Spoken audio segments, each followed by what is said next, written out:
Hello, hello. I have returned.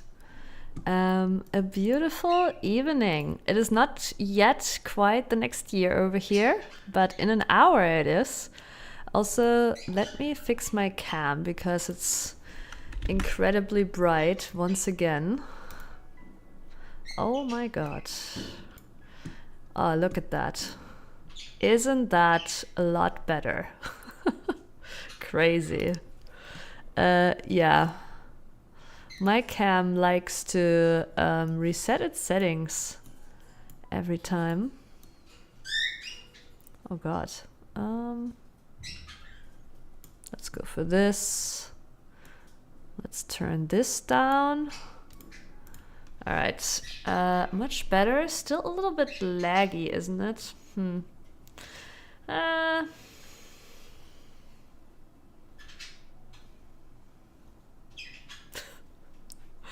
It is a bit laggy. Ba, ba, ba, ba. To not have lag, we would have to go to this. No, it's still the hand. It is smoother. I mean, I know flickering and other issues. Weird.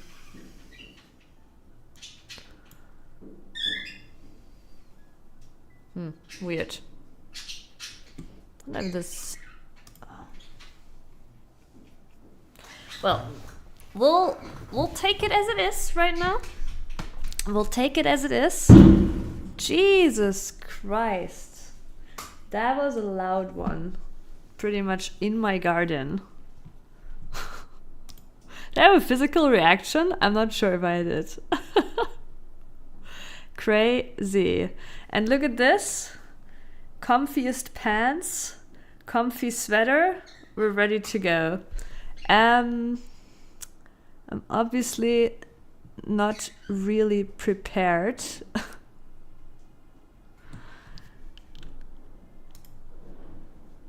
I think we might actually just do a little bit chill on. Oh yeah. I got for the occasion. So this is Glühwein. It's a Christmas drink.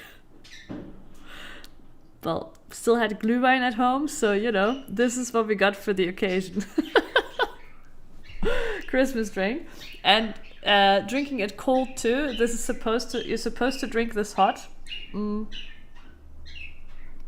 But it's very tasty cold actually. Did I actually? Yeah, I might have. Okay, 1 second. I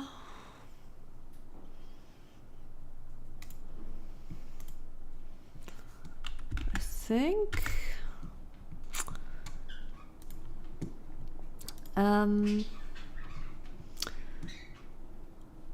Why is the window not showing? Right, this was the story we read earlier. Also, let me just check it. All right. However, I think, we might start actually, very urgent. Zeplas made a video for about FF14 story. It's actually so funny that Prince isn't here, as I am about to start some FF14 content. I might even change my title here.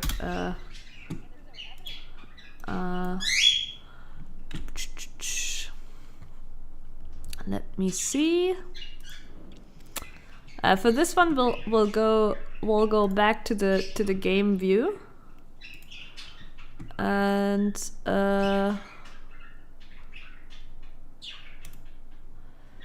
there we go.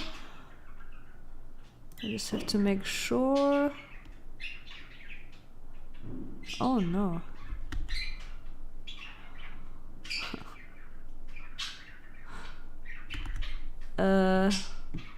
1 second.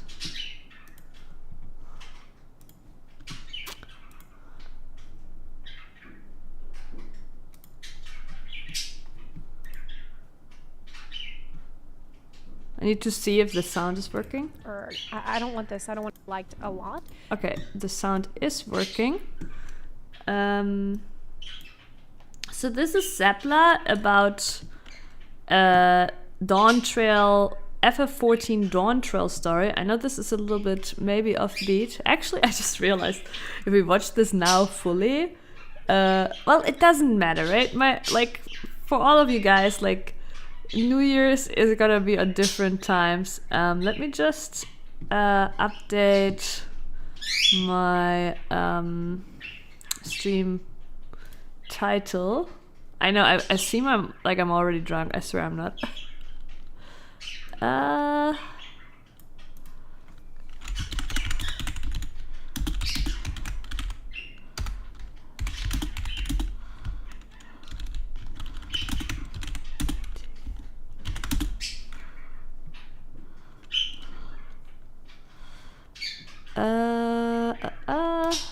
Alright, I've updated the title. We'll just hijack FF14 here for a second.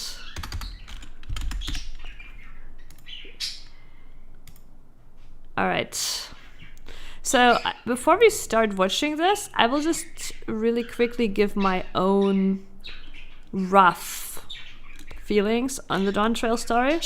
I think it did have a lot of flaws, but I'm on the camp of I overall still enjoyed it, but I'm not telling people that they are wrong with like some things, like, you know, being very critical about some things. I think there were some really holds, it felt rushed, but when I just think about the whole experience of it, I was hooked for the majority of it and hence enjoyed it, right? It's kind of like, I don't know, you know, you can watch a bad movie or something where you're kind of like aware it's bad, but at the end of the day, you weren't bored at all, right? You still were hooked on it and watched it all the way through. That is how I feel about Dawn Trail.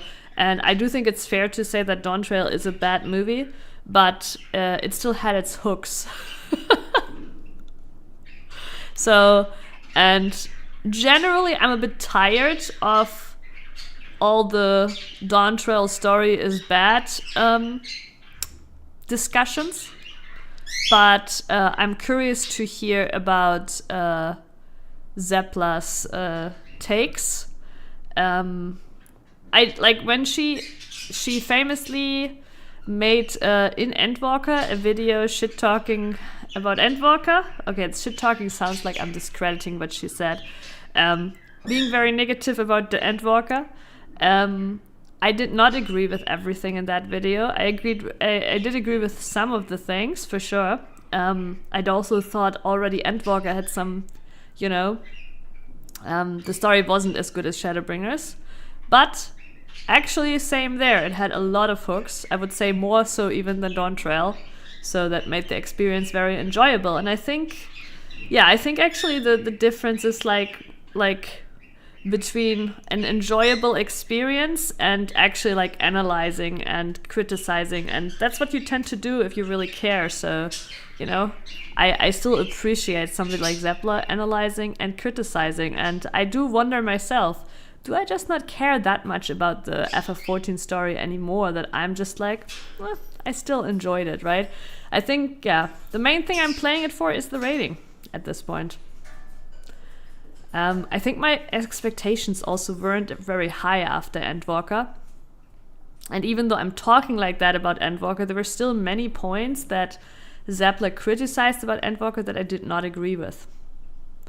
But yeah, that is my little TED talk on my feelings on it. Let's see what Zepla has to say.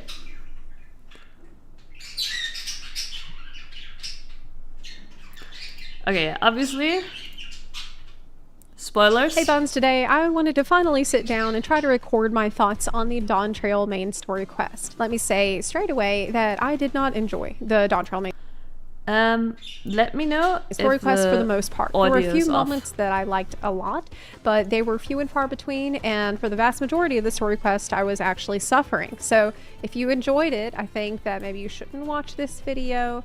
I'm glad you enjoyed it, but I really just want to share my critical opinions, and it might be a lot of critical opinions because I wrote them down, and we're looking at 75 pages. So should I not watch here, this? So buckle up. Now, the first thing I want to establish is that story is very important to FFXIV. It is marketed as a story-based game, and new players are expected to go through. Generally, when you look at all the MMOs, FFXIV, FF14 is like, oh yeah, here you go if you want the great story, you know?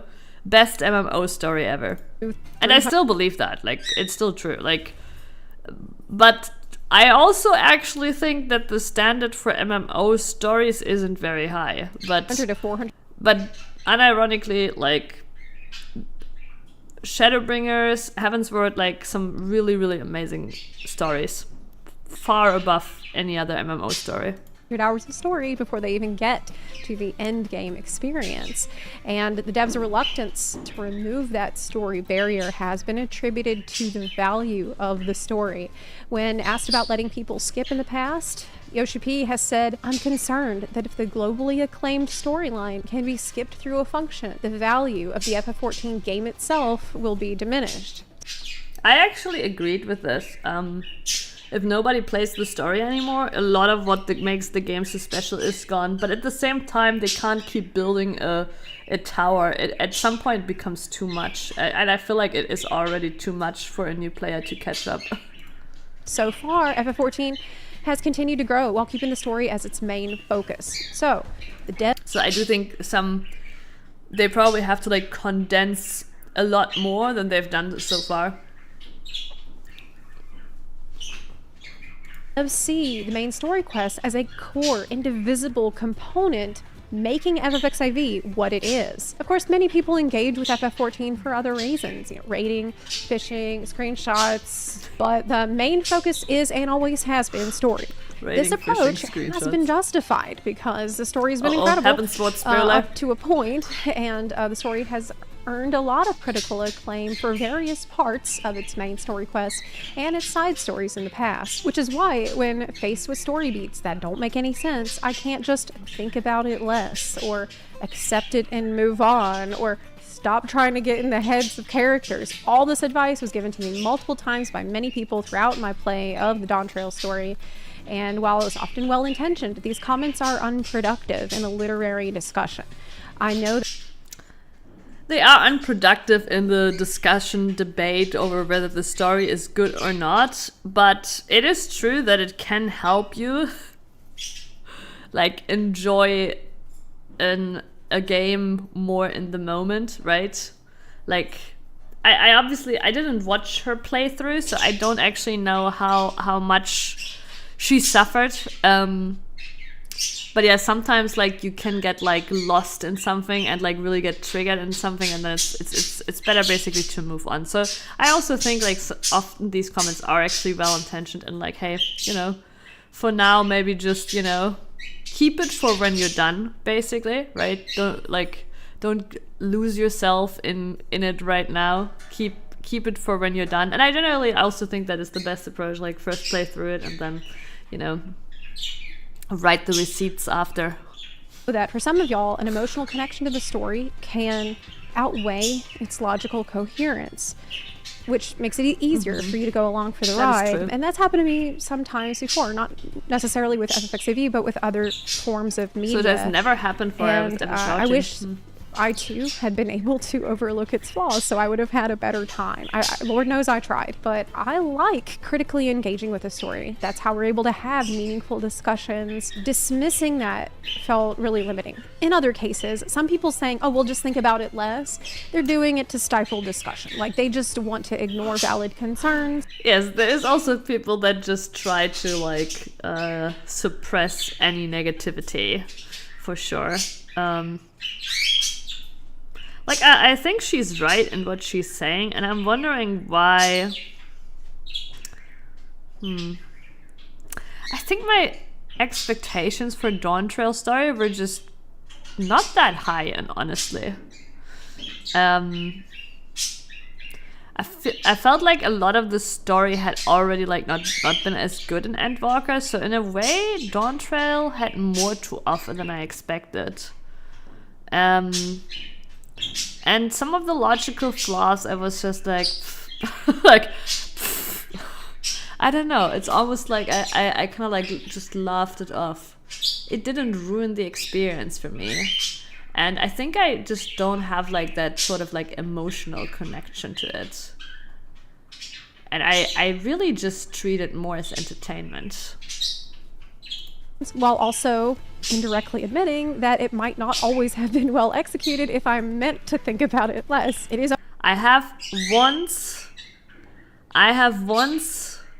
you know, cried, or not really cried, because I was really close to you know, crying in FF, and that was when departing from Sato in Shadowbringers, which is like this absolutely cute mount that you also get if you have all your jobs at level 80. That kind of looks like a mixture of like a horse, a dog, a griffin, I don't know, but yeah. It's okay to like things that others don't, and it's and okay I have a weak spot for popular. pets in general. First, I want to talk about the things that I liked about Dawntrail. Galul Jaja. You have a fun, epic duel with him, which made me wish Dawntrail had more solo battles like that. Dungeon bosses were engaging, and they were a lot more fun than they had been in recent memory, although I think dungeons still have a way to go to be super engaging in general. The trials and raids, too, were very creative with... Just shortly here, I agree with what you said. I actually think that the first Dawntrail dungeon is really bad. And when I played that first Dawntrail dungeon, I was like, oh my god, nothing has changed. I know, I've talked to other people, they were like, no, what do you mean, right? But like, to me, the first Dawntrail dungeon was just like very typical FF14 dungeon, not very exciting. However, every dungeon after that was a big step up, and I do think like the story overall ended up having some really cool dungeons and cool boss fights. But yeah, I also still think also we had like finally wall-to-wall pulls again, like without walls in between, so there is some improvements there for sure. But yeah, when you like once you were an expert farming like those dungeons over and over, like they're still not that crazy. Shadowbringers dungeons were still better, I feel like. Amazing new mechanics and refreshed story dungeons. Use of the arena space. I loved Otis. Otis was a paladin's paladin. He's funny and charming with a great VA. I'm Sir Otis Bologna, Lord Captain of the Royal Knights of Alexandria. Yeah. His compassion for Galulja was really endearing. So cool. Galulja, too, little guy, was well written. I enjoyed his dialogue a lot. I thought it was believable and sad when he said things like, you know, why didn't you want me? Or, I don't want this, I don't want to be king. I think Sphene was an interesting villain in concept, even though the execution fell a little short for me. An AI copy of a real person that looks, talks, and acts much like the original in many superficial ways, but not the ones that matter most. A program, similar to their queen, but without the compassion, mercy, and empathy she might have once had for those outside her dome. That is terrifying and presents many relevant philosophical questions that I wish had been explored more deeply. Regulators and living memory rather complicate our pre-existing knowledge and lore concerning souls and ether, but I'll address those topics in a separate video. There's just not time today for that, and we're talking about things I like. Okay, so she's saying there is like probably a conflict with like our knowledge about how ethers and souls work with the... I actually never really considered that. I personally like the regulators as like what kind of like conflicts they bring, right? And I think actually like when I think about like the villain of Dawntrail, like I mean obviously Sphene is the villain, but the regulators are too. And I really like that. And my biggest complaint is actually that they don't go into that enough, but that ties also into what she says with the concept of Sween not being explored enough. So back on topic, I enjoyed Erenville's mom, and I actually cried in this scene where Erenville said goodbye to her. I loved the... Complete opposite. I did not... No. I don't know. I complete opposite. I thought it was so stupid that we were collecting flowers. Like... it's interesting. I say I overall enjoyed the story, but I obviously also had moments that I did not like, and honestly, a lot of the final zone I did not like, and the mom until the end just like not showing her emotions at all, and then this like, oh, we're gonna go look for flowers, yada yada. I don't know. It was boring, and she not once to me showed motherly behavior. Now we could just say, well, she's just a bad mom, that's all, right? And then it could still be believable, but yeah, I don't know, like I didn't like mind her as a character, like of that resistance and stuff, but like as Erenwood's mom, she was a huge disappointment. Raha gondola ride, Kryle's The gondola ride was nice. arc, which She liked Kryle's arc? we'll talk about later on, was enjoyable, although it was painfully neglected, and it had an excellent... Yeah, I think Kryle's arc was even worse. Kryle's arc was even worse than Erenville. time in Shalom. The whole final zone, it looked pretty. It was cool how Return of the Lights, but I don't know, the thing I really did like in the final zone was actually Vuk Lamat meeting her caretaker in there. That I really liked. I did like a few other things, but it felt a little bit dragged and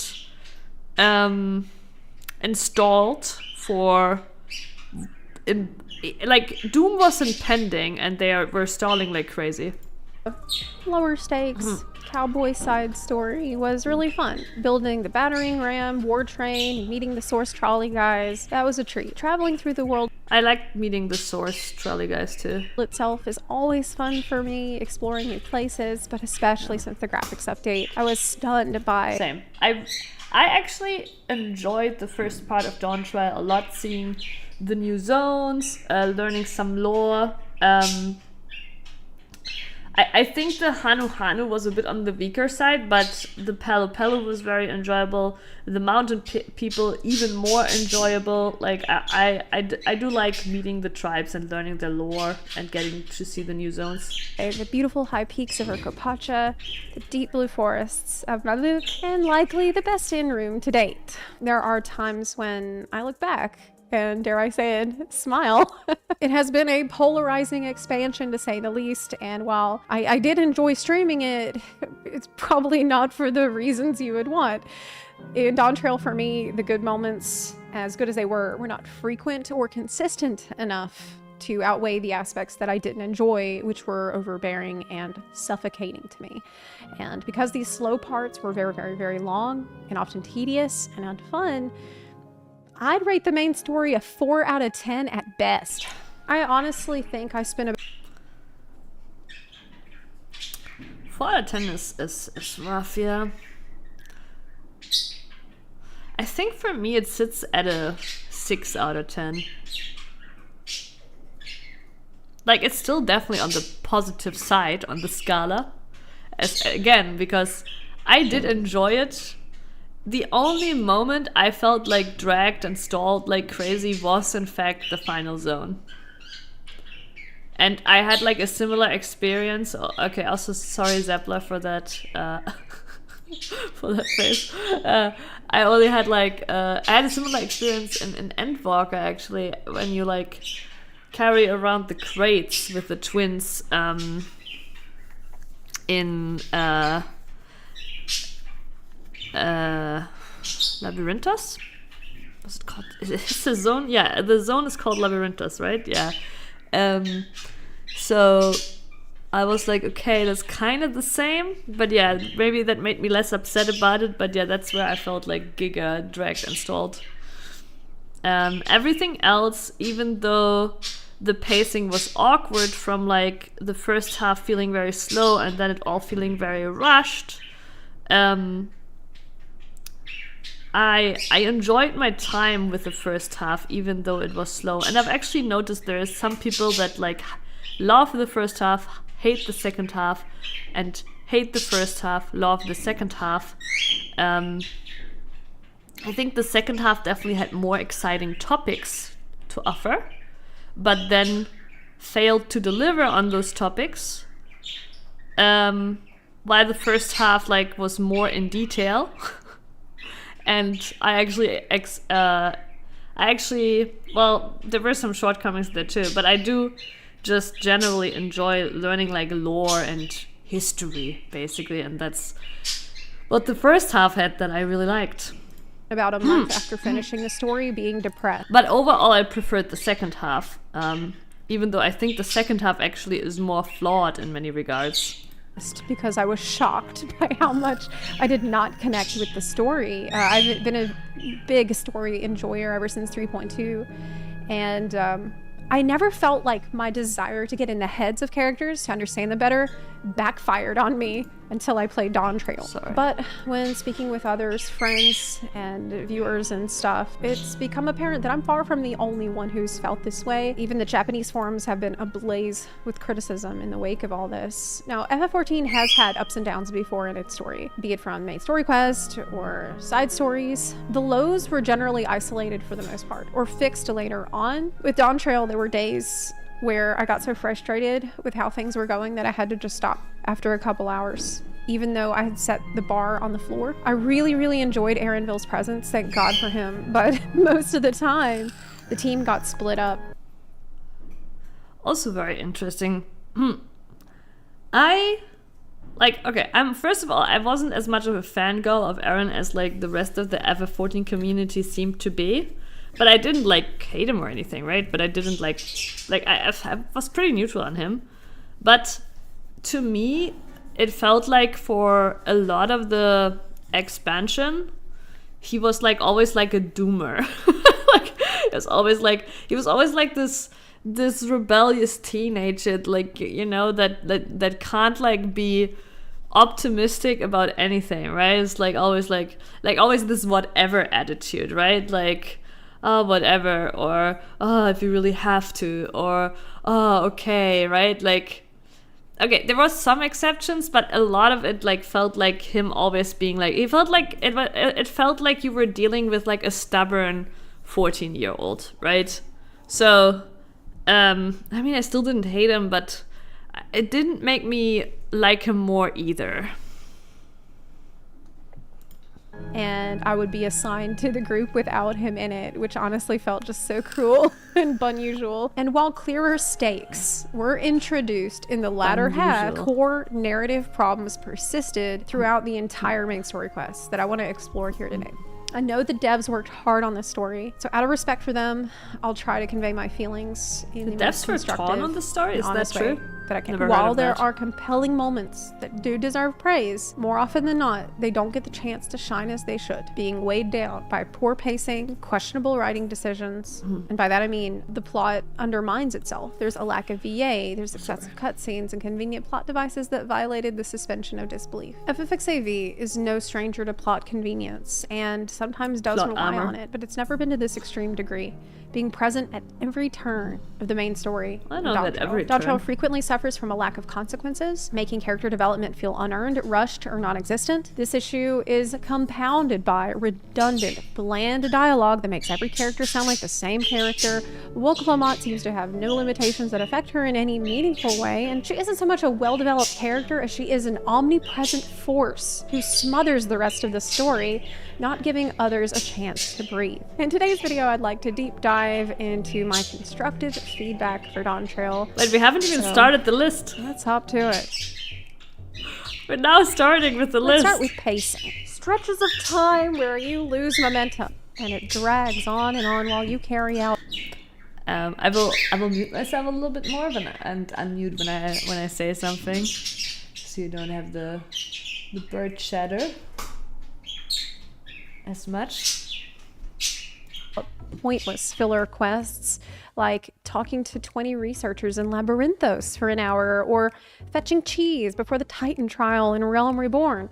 Little to no combat, boring quest design, and a lack of voice acting, resulting in a slog. FF14 has never had enough VA, so these problems aren't exactly new, but in Dawn... Yeah, everything she's listed is a problem in every expansion. The least in Shadowbringers, I actually think. But that is... But I think those things probably exist in Shadowbringers as well. It's just that Shadowbringers writing and story is so strong, hooking you in so strongly, that you forget about these things. The lack of VA at extremely pivotal moments made the issue even more glaring. The scene where Zeralja betrays Surrealja and gains access to the Golden City? Not voiced. The scene where Zeralja shows up with a golden alpaca and then lays out his plans for world domination? Not voiced. The scene where Thancred and Urianger are revealed to be in Tyral supporting Kona? Not voiced. These decisions are very hard to understand and made parts of the game feel low budget. There are countless other examples that make you wonder why. Why wasn't this voiced? Speak to 0 out of 3 adventurers became a meme in Dawn Trail because it's often tedious, repetitive, and boring dialogue can make it a momentum killer. For example, you arrive at Heritage Found and it's gone through some kind of time warp. You see people with Neuralinks plugged into their brains, and you probably have a million questions about what the hell is going on here. But instead of asking about any of that, you talk to 0 of 3 farmers. One says, "Hi, I'm a farmer. I raise livestock." Another says, "Hi, I'm a farmer. This is our storehouse where we store plants. The work is hard, but I'll not deny I take great satisfaction in what we do." Oh my god, that is actually... I had forgotten about that, kind of, but yes, I remember that, and yes, is probably one of the worst offense of, like, stalling. And, like, what was this for? The next one. "I tend the fields and keep the soil fertile. This is a lamp, and I fix lamps when they break. Every day is an opportunity to learn and grow." Like, also, this guy looks like, what was his name again? The brother of, I'm not playing the game enough anymore. Tsukiyomi? Evil brother. Fandaniel used his body. I talked to 3 farmers, and guess what I found out? They're farming. I also felt that I had talked to 1 farmer because they all sounded like the same person. It was a bland, corporate, inoffensive voice that relays information in a neutral and factual way. I'm going to talk more about character voice later, but I picked this example out of the countless that there are because this was a rare time when the story actually had momentum that made you want to talk to the locals and ask questions like, "Hey, what's that glowy thing plugged into your brain? Are you trapped in this dome? Do you want out? What year is it?" But instead, we have inane discussions about fertile soil and lamps. Like, this is the first, that was the 3rd time we discussed fertile soil in Dawn Trail. The 2nd time was in Mamuk with their soil, and the 1st time was in the Hanu village where we inspect the soil fertility. Like, I felt like I was in a social studies textbook most of the time, rather than going on an adventure. It was a whole lot of words where basically nothing was said. Talking to 3 locals as an objective doesn't have to be a pace killer. After Tesleen and Shadowbringers transformed, you needed to talk to the locals too. And the first one was sobbing and said, "It's just so unfair." Tesleen was always so cheery with the patients, telling them not to be scared, that there wouldn't be any pain. Of all the people in the world to suffer such a fate, and you can hear the anger, they're struggling to process it. These are real emotions you can connect with. You empathize, it grips you, like it pulls you into the story. When Alice said, "I can't be the shoulder they lean on, not like this," another villager said, "Me, I don't have the words. Without a body, We can't even give her a proper burial. And she cared about that sort of thing, about giving people the chance to say their goodbyes. See, that's a new angle on this that you might not have thought of.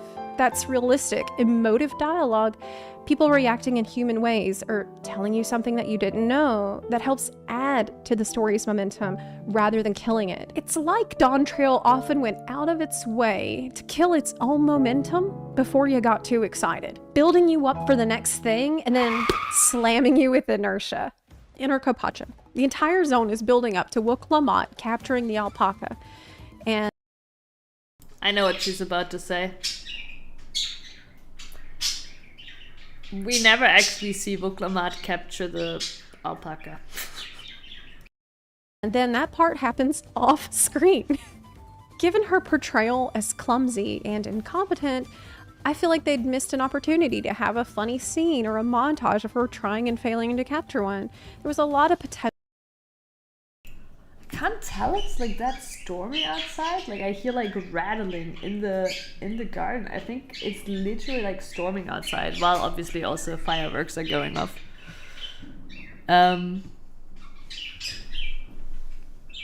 But yeah.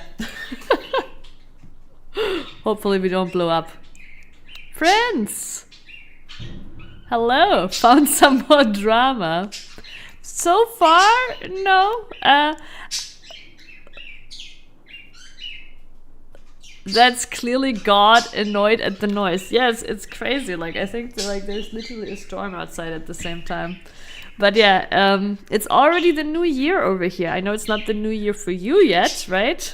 And befitting to the occasion, I am drinking a German traditional Christmas drink. This is Glühwein. I know it just looks like just normal wine, but this is like a type of like sweet, spiced wine we drink for Christmas. And usually you can drink it hot too with a shot. I'm drinking it cold right now because, you know, lazy. And I'm drinking this for New Year's because I still had it, okay?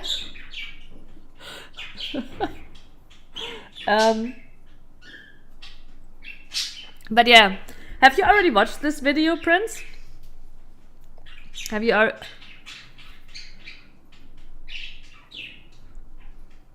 Oh no, we've already gotten through the good. It's all good, friends. It's all good. We've already gotten through the good stuff.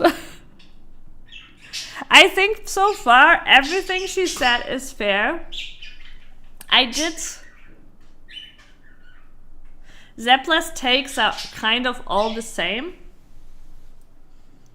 I mean, but how can you say, like, this is about story, right?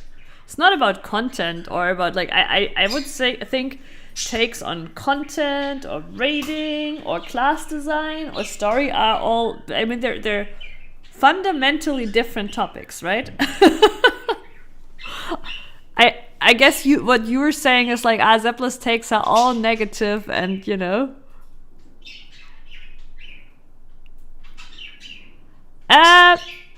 I do not watch her streams really, no, but I have watched obviously quite a lot of her videos. So before I started watching, I did actually, you know, I talked a bit about my opinion on the story, etc. And B, I also said that basically for her infamous Endwalker video, there's a lot of things in that video I did not agree with, right? But there was also things I agreed with in it. But I mean, this is a video she made, Prince. Like, obviously it's fair if you think like you've already seen all the takes because you watched the stream, you know? But I think so far the video has been pretty fair. And she hasn't said so far anything I fundamentally disagree with. I don't have same opinions on what was good and what was bad, which is pretty funny. Like, things she loved, I hated, and vice versa, right? So there was definitely some differences there, which is pretty interesting. But so far, everything has been fair, really. I haven't been appalled by anything she said, and I do think the story is like, okay, she said for her the Dawn Trail story is a 4 out of 10.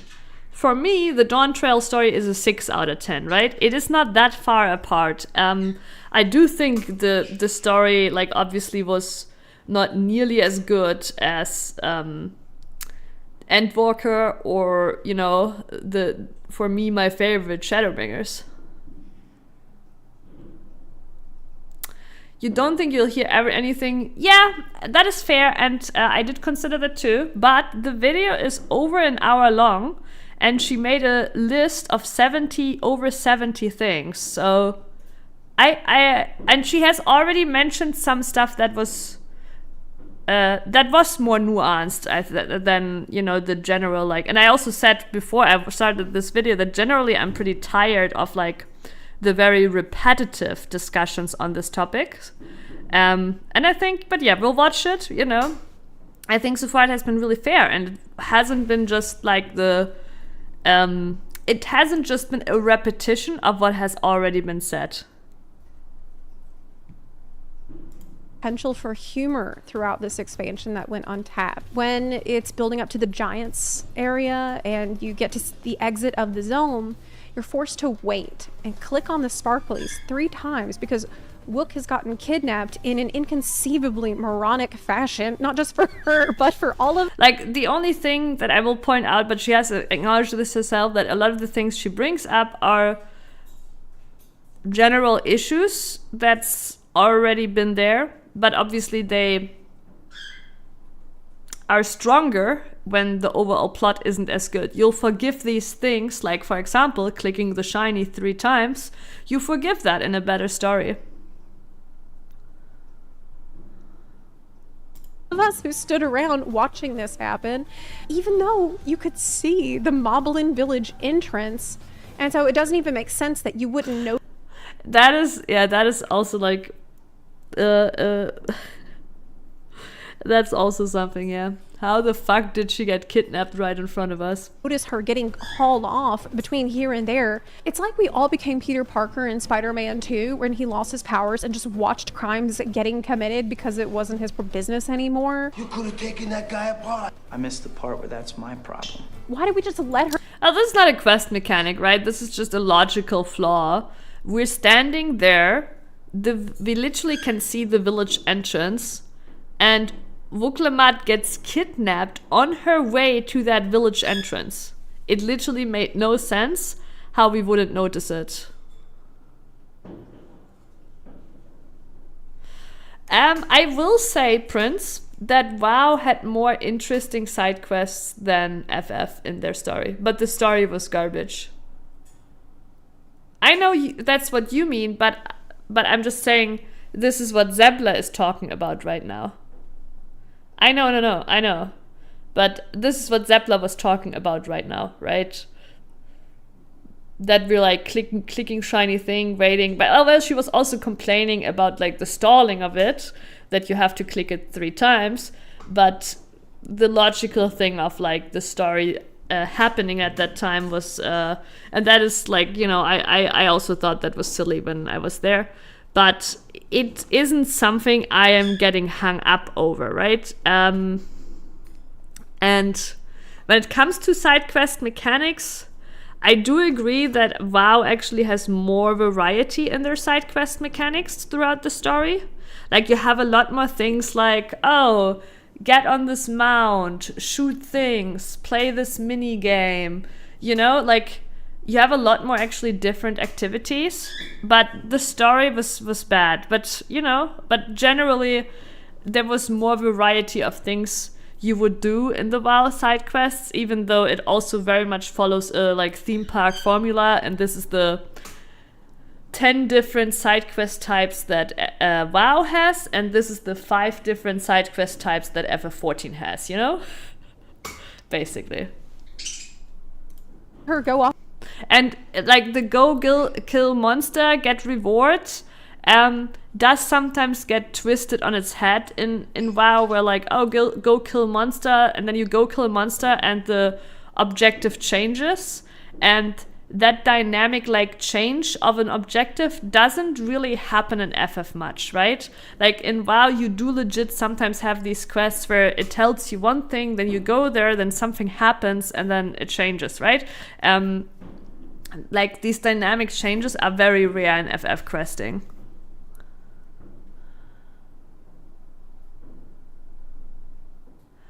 Yeah, of course, Prince. Yes, they would have to add more things, right? Like, as I said, like, WoW has, like, hey, you know, it has, like, they add, like, these things where you get on a mount and you shoot things up, or, you know, they have, like, mini-games, but they actually add mini-games with their expansions. Like, for example, in this expansion, they have this little board game you play where you have like little pieces, and the pieces have their own abilities, and you play it real time.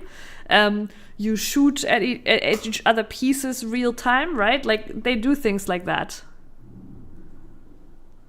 Like I get it, yes, you have to add that stuff, right? But I'm gonna also say they've had the game out for over 10 years. I do think they should have added stuff like that.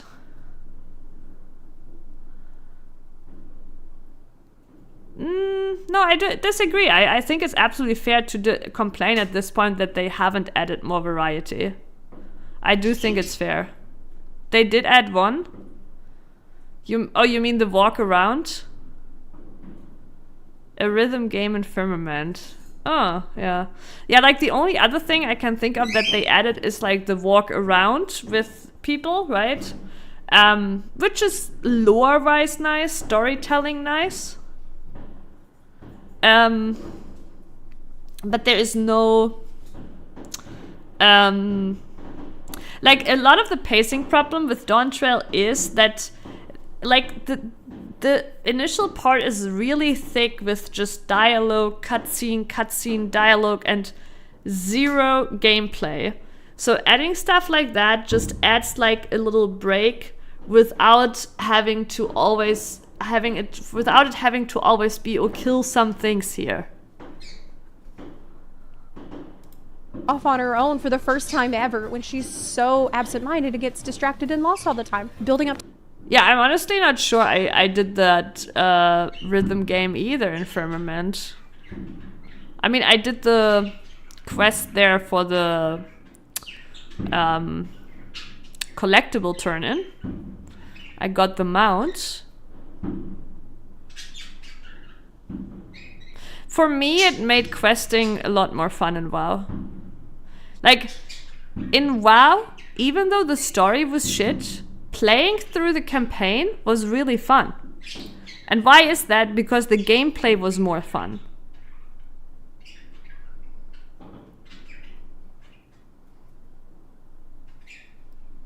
Like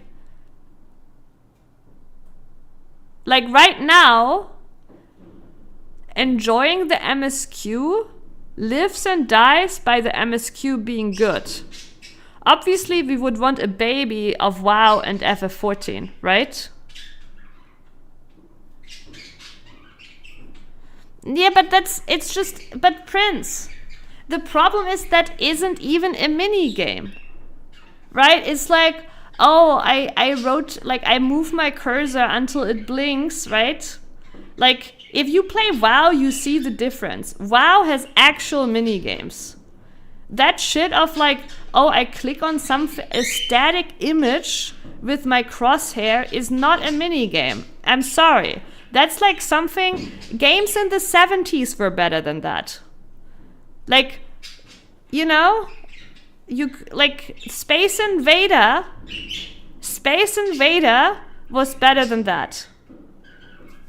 Space Invader had more moving parts than that.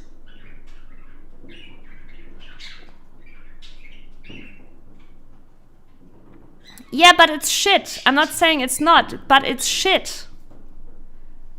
Yeah, but that's like, but I think it should be obvious that you're not gonna solve an issue by just adding a shit, like by just adding shit to the game. No, you're just like, well, people want mini games, but they got mini games and people didn't like it. Yeah, because it was shit. like again, Space Invader, I think is even pre-70s, has more to offer than that minigame. Yeah, but like that is comparing like, you know, like no, you're like, well, but it is in the game, right? But no, it's not. It's like when Overwatch did hero pools by letting a cat decide what the hero pools are when people want picks and bans. And then they said, see, it's shit. You cannot excuse it with like shitty implementations. The reality is FF14 has in their side quests no good minigames. It doesn't. No, I like the game. Yeah, but what is the point, Prince? What is the point? You are arguing terminology. You're like, oh, you can't complain about this because minigames do exist. No, I can still complain about it because no good minigame exists. Right? In the side quests. Like there is, don't get me wrong, there is good minigames in FF, but it's not in the side quests. Right? So I'm not saying FF has zero good minigames, right? That's not what I'm saying. But the side quests all have bad. And when I complain about that, you just but because of terminology you complain about that. Because I said, oh, when you play through WoW, they have a lot of variety of mini games, right? And FF doesn't have that, which is still true, by the way, because that is like one, maybe, right? Then you're like, oh, but wow, FF has that, so you can't complain about that. I mean, listen, it's the sort of mini game you would find in a visual novel, because it's not really like it has like.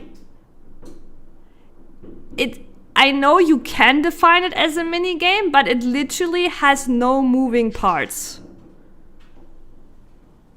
It has no moving parts. And no decision making. And no, like, it's worse than a visual novel. There's no decision making.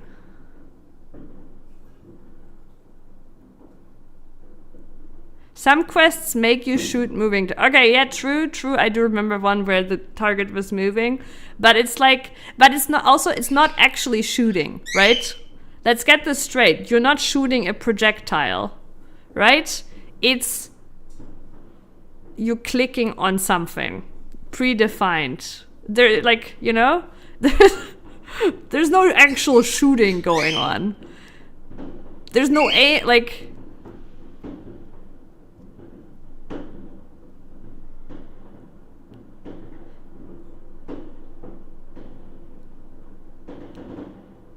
Whenever the thing is shiny because you're on it, it succeeds. Like, the thing gets shiny, right? When you're on the target, if you click as it's shiny, it will never miss. It locks on. There's like I would be very like I do not believe that. Also, I don't know if you hear it. I mean, you probably hear it, but the fireworks are going nuts because it is midnight over here. Can you wait?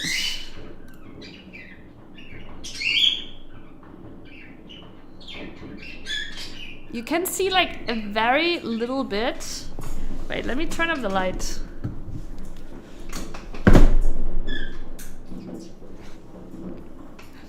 You can see like a little bit out there.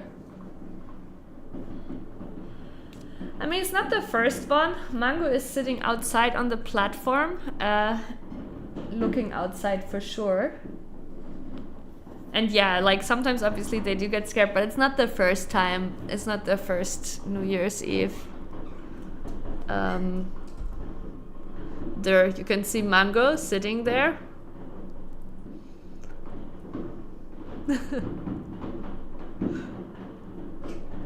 Yeah, he's looking outside what's going on. Yeah.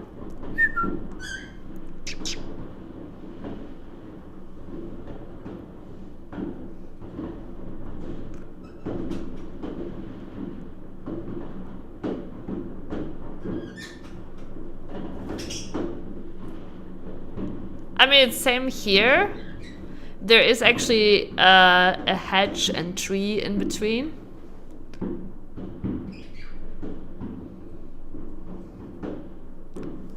Manga. But he's actually pretty chill about it. Like, he doesn't look actually too scared, but he is still watching it. Like, when he's scared, he goes like long neck, and he's not long neck right now.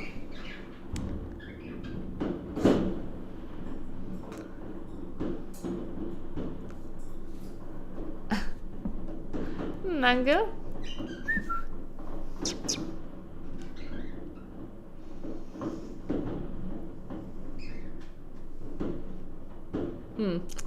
But yeah, the thing is, this is the back side, and there's definitely a lot more on the other side.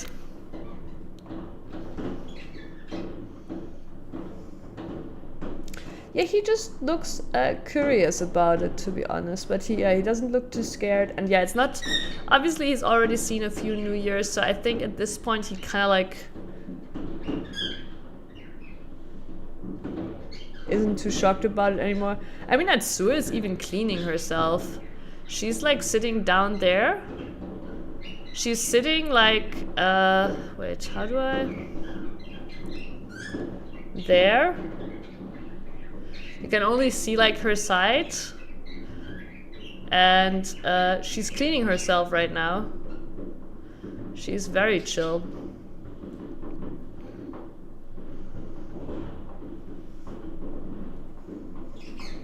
Yeah, you can't actually see the ones further away. I can see them though. My hand is starting to get tired.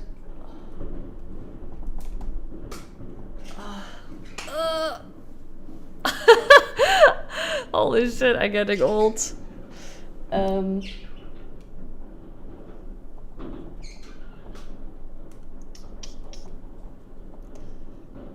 damn. I'll still leave the light off for a bit. We can still see a little bit of fireworks in the back.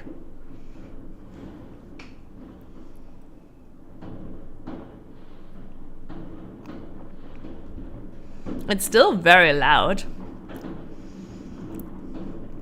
Yeah, actually, wait.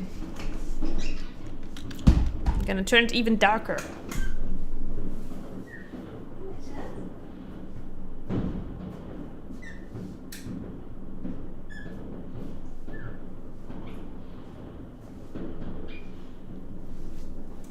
Don't worry, the light will return.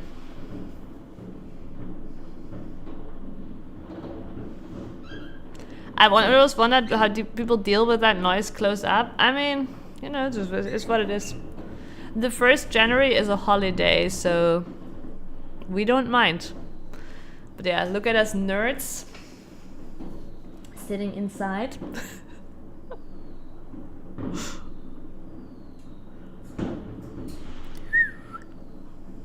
Manga.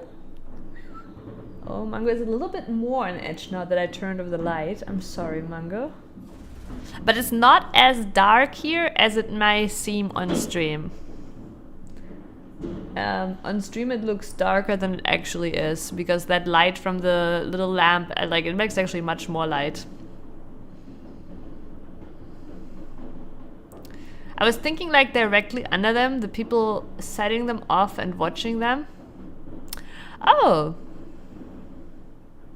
It is pretty loud, but it's like when you go to a loud concert, I would say that is louder.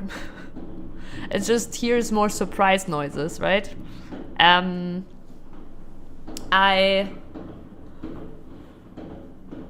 have been also in the inner city where like all the action is for New Year's, and yeah, it is very loud. Okay, Mango is starting to be a bit more on edge. I will turn the light back on because I can tell that Mango would feel better with some light.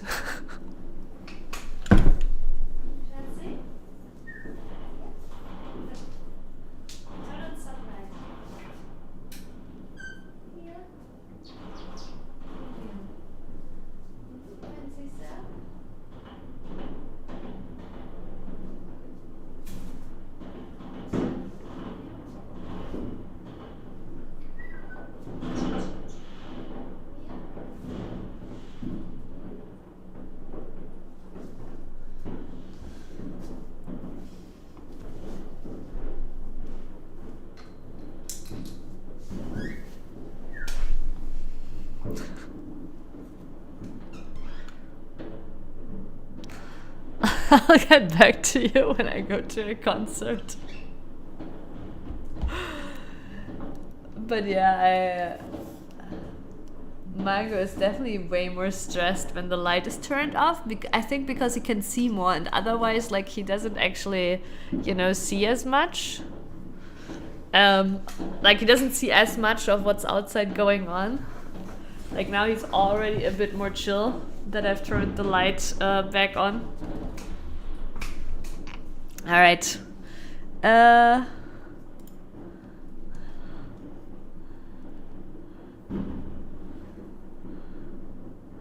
yeah, if you're not used to the noise, I would imagine, like, but like, you know, we had like one really loud one earlier, by the way, that I'm pretty sure exploded directly in my backyard.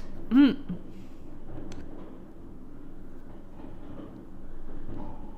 zones down of what? To the City of Gold. And you see the gate in the dungeon, and it's incredible. And you're like, oh wow, we finally made it to the gate, awesome. And you get edged right at the end, and you're told to go back. You can't go in there yet. Yeah, that's a common, like, that's one of the biggest stalls in the story for sure. Everybody wants to go through the gate, and we're not allowed.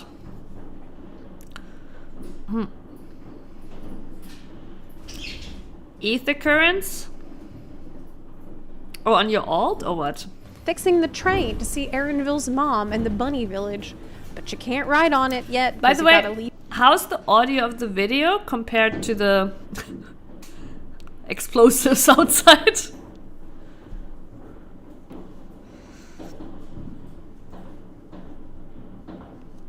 Yeah, it's the surprise of it for sure.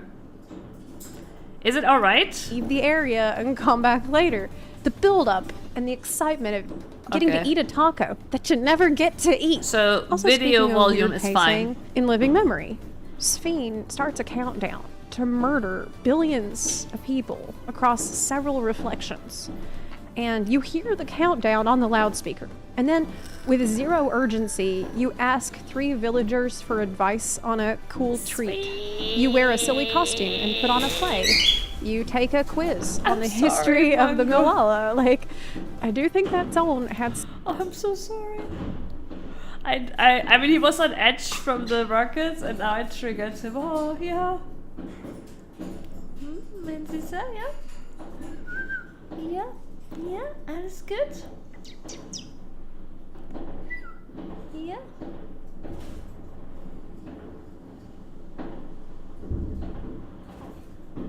I'm telling you, the batteries though are very chill. Some nice story moments, but we need to acknowledge the bizarre pacing of a genocide countdown ticking down in the background while you go on capybara and gondola rides. You, the player, know this countdown will wait for the plot, but the character's total lack of urgency, given what's happening, felt really odd. I do think the zone would... It was even more so the fact, for me, the final zone was the biggest stall, and that was my biggest down of the story. The final zone was pretty, but there was so much stalling. There was a lot of stuff that was so much stalling, so boring, and felt so irrelevant at that point in time. It was like yeah, here's the final boss. But first, let's like stuff like all of this closure and knowledge like into your brain, right? It was like too much, way too much. Be worse. Even though there were some things in there that I did like. Without the slower pace that it had, but maybe that countdown should have started near the end. I don't know. But the first time I got slammed with narrative inertia was during the Tulial tour at the beginning. I think that was when I first realized what I was in for. Wuklamot makes you read 8 pillars that give a brief summary of every place. And you do like the zone after you turn everything off? I don't know. Yeah, I'm more on the side of like I'm a little bit sad that it's all turned off. Because it does look so cool when it's turned on. Yeah, I get that. I get that. It's our only consequences. And every type of person that Galul Jaja met in every single leg of his journey. After the first 4, I remember thinking, and I think he even said out loud, oh my god, that was only half? Yeah. It was so boring and dry and so No, I get that, Prince, and I also get like I'm like, I kind of wanted to be turned on again, but then also at the same time, but that removes kind of like the consequences of it all. Like, I'm kind of like split on it too. I feel like, you know, I feel an inner conflict about it.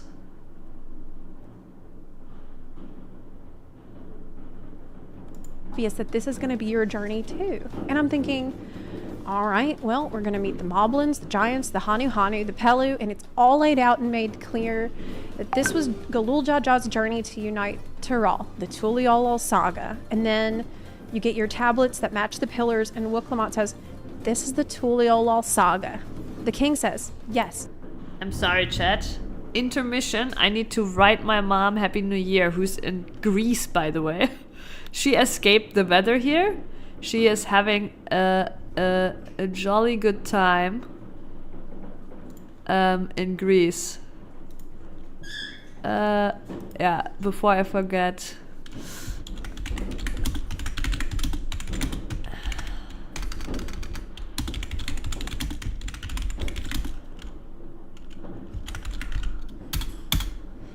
All right, done.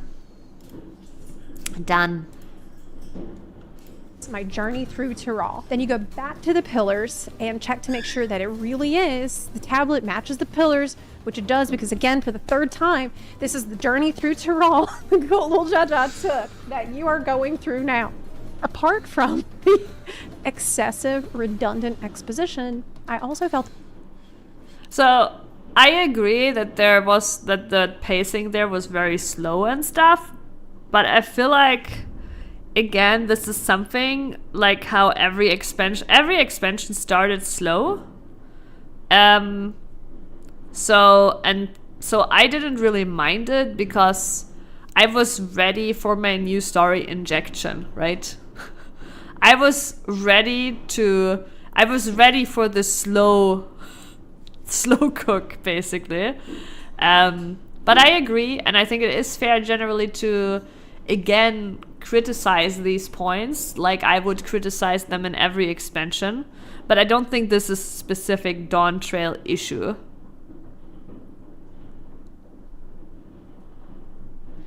Yeah, I think this is a good example of like they could have like put some of that exposition into side quests for sure. Like, it's kind of like, you know, I do think it's good that we criticize that. We should criticize that, but it's not necessarily fair to put this as like a new Dawn Trail issue. I think this has been an issue in every expansion.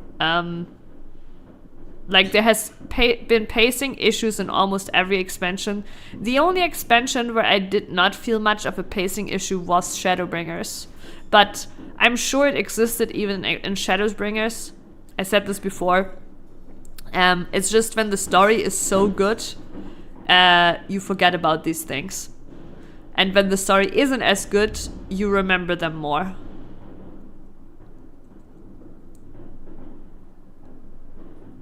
Yeah, for sure, Prince.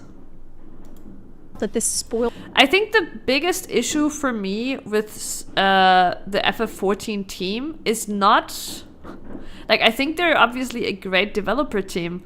But I do feel like the evolution of the game is very slow in comparison to other games. And I don't know if this is just because they are living in this big corporate world, right? Where everything has to go through so many loops and hoops, basically, to be revolutionized. Like, I think this is a problem in Square Enix in general, right?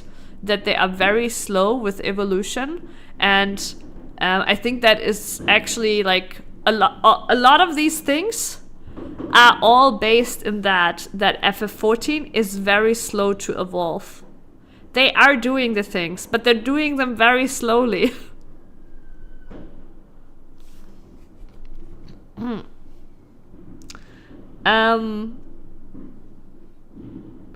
Yeah, our players just don't get it.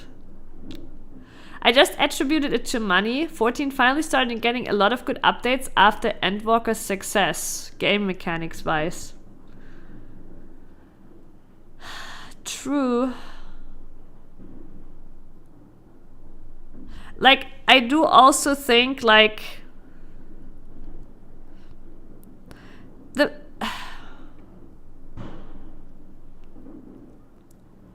I'm not sure what they need to do, right? I feel like, but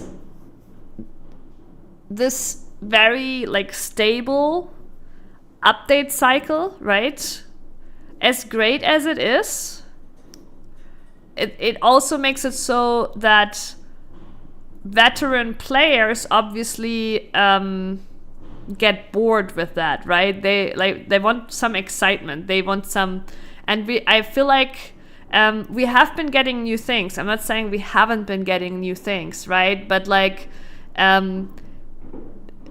generally speaking, as a player who plays the game for a long time, it doesn't feel like there is enough, like, shake-up, right? And this also, I think, leads back into them being slow with evolution, right? And I don't think it necessarily, like, the schedule has to change, right? But maybe even... I'm gonna be honest, maybe even what they actually need to do is, you know, cut a patch out, and they have done this once in the past, right? Like, just temporarily, right? And be like, hey, you know what? We actually need to refactor some fundamentals that stop us from putting the fucking glam dresser into your house, right? We actually need to rework these fundamentals that stop us from evolving faster. So, sorry, but there won't be a patch, like, you know, we'll have to cut one more patch this time. You know, I wouldn't mind it if I get these fundamental changes and faster evolution afterwards.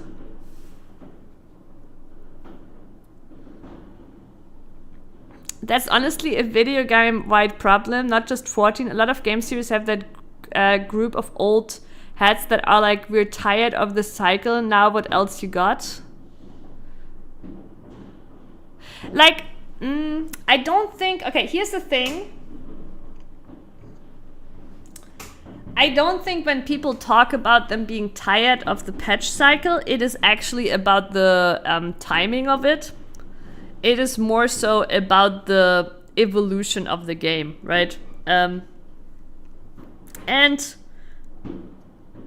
honestly, they might be working on the next FF MMO, right? And hence not even be aiming to do that much evolution anymore, right? But if they really want to go 10 years from now, like, I'm just not seeing it. The evolution is too slow.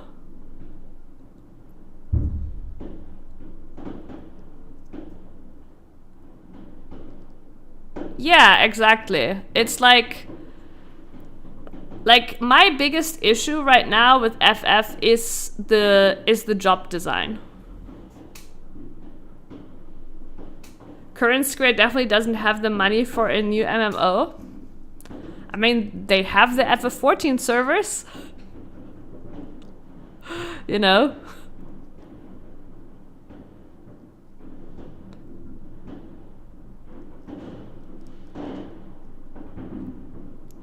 But that would be a big risk. I get it. But yeah, still. I do, but I honestly think... Okay, here's the thing though. I think they have to make a new one. Because when I look at the speed and at the problems they're having with like, you know, little things, it sounds like they do need a new base, right? They do need a new base.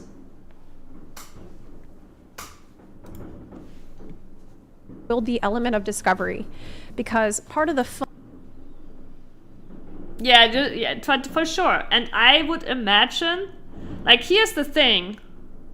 I think Yoshi P is probably also pushing for a completely fresh development of it. Or a new MMO. Even though he says it's still gonna go for another 10 years and he's not going anywhere, right? I just feel like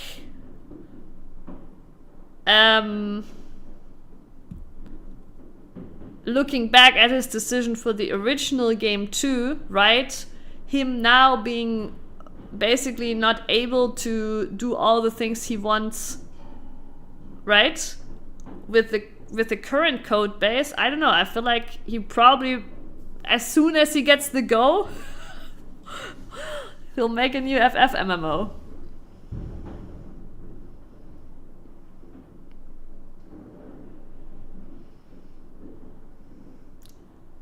Six is the only game in years that have that they've made that hasn't made me ache watching the story. Yeah, 15 story was really fucking bad.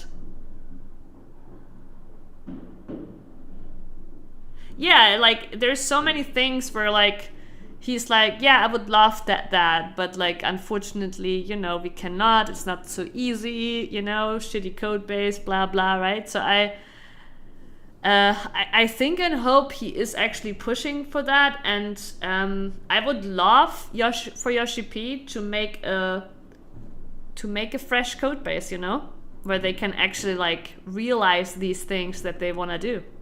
Fun and exploring it. Because again, I don't think their vision is bad for the game. Necessarily. Some stuff is questionable. But it's just all so fucking slow, okay? Yeah. Like I know, like we're it's like in after Heavensward's raids, and like they already started deciding that jobs needed to be easier, and in Shadowbringers that was fully implemented, right? But they even took it even further in Endwalker, right? And now we kind of like need to roll back on that a bit, right? And it's gonna take us another 4 years till the jobs are more diverse again. A new place is not...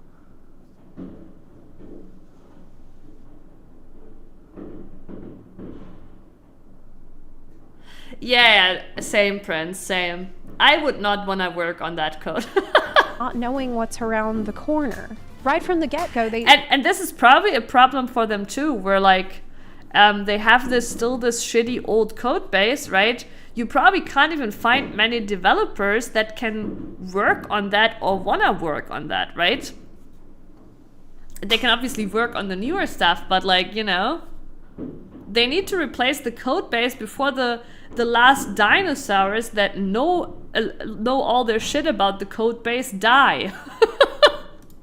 Tell you who you will meet, their race, their culture. It's not that old, history, but still. what they're like, what area they live in. Hell, they even tell you that Kettenram and Valigarmanda will be relevant. This is an early example of how telling rather than showing can affect the story momentum. For a story advertised as an adventure, eliminating so much uncertainty before we had even set out felt odd. I would rather experience the gradual revelation of the world. Tyrol has always been a mysterious continent too, since the Realm Reborn days. So this hurts even more because... That's true. They actually tell you where you go in advance. That takes a little bit away from like the surprise and mystery. Of that. Something else introducing inertia is just too many cutscenes. Here, someone described a cutscene that's followed up by another straight away. Then, in the same spot, another one plays. Then, you walk 5 feet, and with Wiclamont, you talk to 3 more NPCs, which triggers 3 different cutscenes. Then, you go back to Kryl, and again, it's another cutscene, making 7 cutscenes in a row with 0 gameplay or fights in between. I do think there is way more mystery in like Endwalker and Shadowbringers though, Prince. In terms of like where you're going. Like in Endwalker, I would even say Endwalker was the most mysterious. Doesn't mean it's the best story, right? But like Endwalker was the most mysterious on like where the fuck we're going. Right? Like, wait, we're going to the moon? Right? Wait, we're going to Elpis? Wait, we're in space?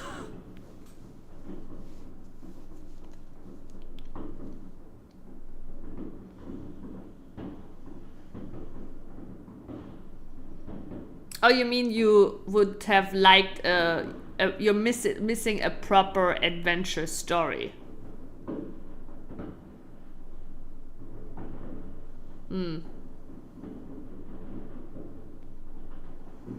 Yeah, no, I agree.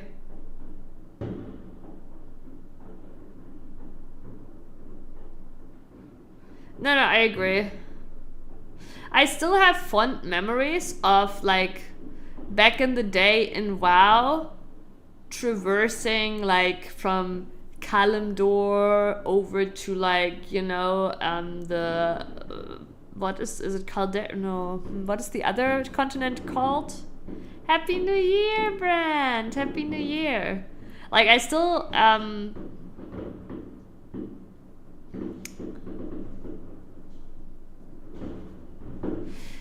yeah, but I don't think even it's about something like that, right? Like, the reason I have these fond memories is because, oh, you know, I had to, like, avoid these horde camps because the Guardians would kill me, and then I have to get on this ship, and then I take the train, you know, and then I ask this mage to make me a portal, right? Like, that is why I have fond memories of traveling in old WoW. But I don't even think you have that much in today's WoW anymore. Yeah, of course. Yeah, there's also nothing to discover, Prince. I agree.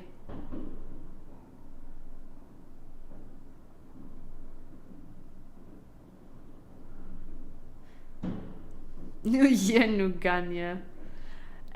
No, I agree. Like, I don't really wanna be like, oh wow, right? Because I still prefer FF14 over WoW, but when it comes to these things, WoW is better, right? WoW has like the little treasures and rares for you to hunt in the open world.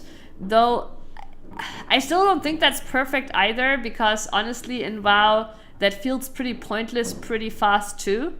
But it does feel nice initially. It does feel nice initially for sure. We're like, oh, here's a treasure chest and here's like a rare, and you know, and you can like basically kill these rares weekly to get some reputation.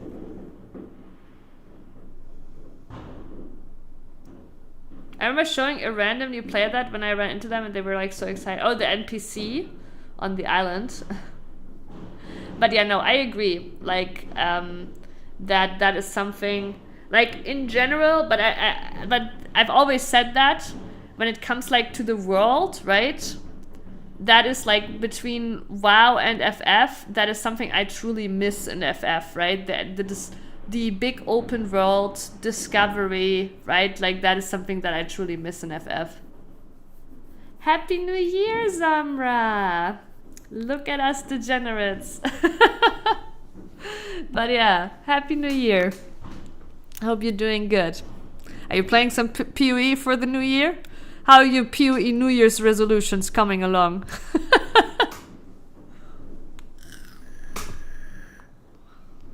Yeah, Prince. That is the thing with WoW. I feel like WoW is honestly too much.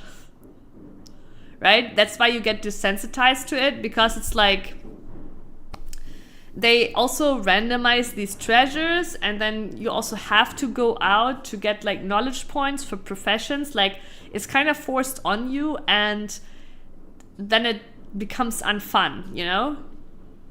It's like because it's forced on you to grind this out and fly around and, you know, do the same elites over and over, get the treasure chests over and over. That is what makes it unfun and WoW over time. But initially it's really nice. Another thing that is really nice is that these rares and elites, actually rares, not elites, but there's also rare elites, they also drop gear. And I think that is a massive thing that also is kind of like just really fun. And WoW is like, oh, like, you know, as you do the story, you might drop some cool rare gear from these rares, right? So there's some real incentive to do that while you play through the story, and that's like another thing. But that I've said that many times. I wish there was like more gear sets, more gear to acquire, more things to seek out. But yeah. Wait, another core problem with the pacing of this story is how the initial momentum. But yeah, we're listening to Zepla complain about Dawn Trail. Is set, and you're. So far, to be honest, though, I think everyone, just the short version. If you're interested in what my general like broad takes are, you can. I will probably also put this on YouTube. But yeah, I talked about that at the beginning. The short version is, she said for her the story is a 4 out of 10. For me, the story is a 6 out of 10. You know, but so far the things she said I think are pretty fair. A few of it was even new takes. A few things are things that have always been lackluster in FF, so not necessarily a Dawn Trail issue, but I do think these issues are more glaring when obviously the story isn't as great as it was before. Implied motivation as the player. In Heaven's Ward, you see dragons attacking Ishgard, and so it's natural and logical that you would want to protect it from Nidhogg, as well as support your friends who've had your back from the very beginning. In Shadowbringers, you see it's permanently daytime, and their world is on the brink of destruction. You want to help all the innocent people from the Sin Eaters and save the First. Well, the Shadowbringers start had like the greatest hook with you arriving in that world, meeting the guy that, you know, is riding the cart for you when you start the game, and seeing him immediately die. It's not shown directly how he dies, but it's like you see his ring, you see the, like, it's heavily implied, right? Basically, but yeah, like that hook, that opener on Shadowbringers was so strong. Also, saving your own. In Stormblood's war against Garlemald, yeah. You have multiple strong motivations for your involvement. Stormblood motivations are a bit questionable. Some, yes, but sometimes also legit, are we the baddies? Locating Omega to prevent the Empire from finding it, searching for a missing and powerful primal, and freeing your neighbors from occupation by tyrants who previously attempted to conquer you during the events of Realm Reborn. These are safe bets. Most players will agree on these motivations. It's not a hard sell. It's obvious, with the assumption that you're not a chaotic evil person that wants to see the world burn. This is most likely why people felt more engaged with the second half of Dawn Trail, when Alexandrian robots attack Tuliolol and Sphene goes into killbot mode. It's much more obvious why you, the player, should care about what's happening. Yeah, this is like, I think, why most people will prefer the second half, not just because of its sci-fi theme.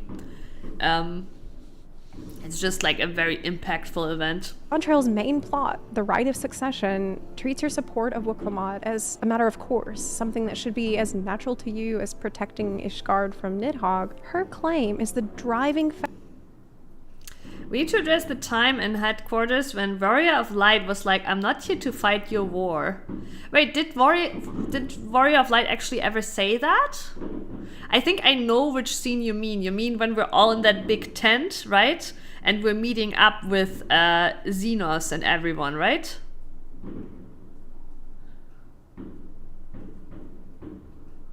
Is it that scene that you mean? Where we're like meeting with everyone up in the tent?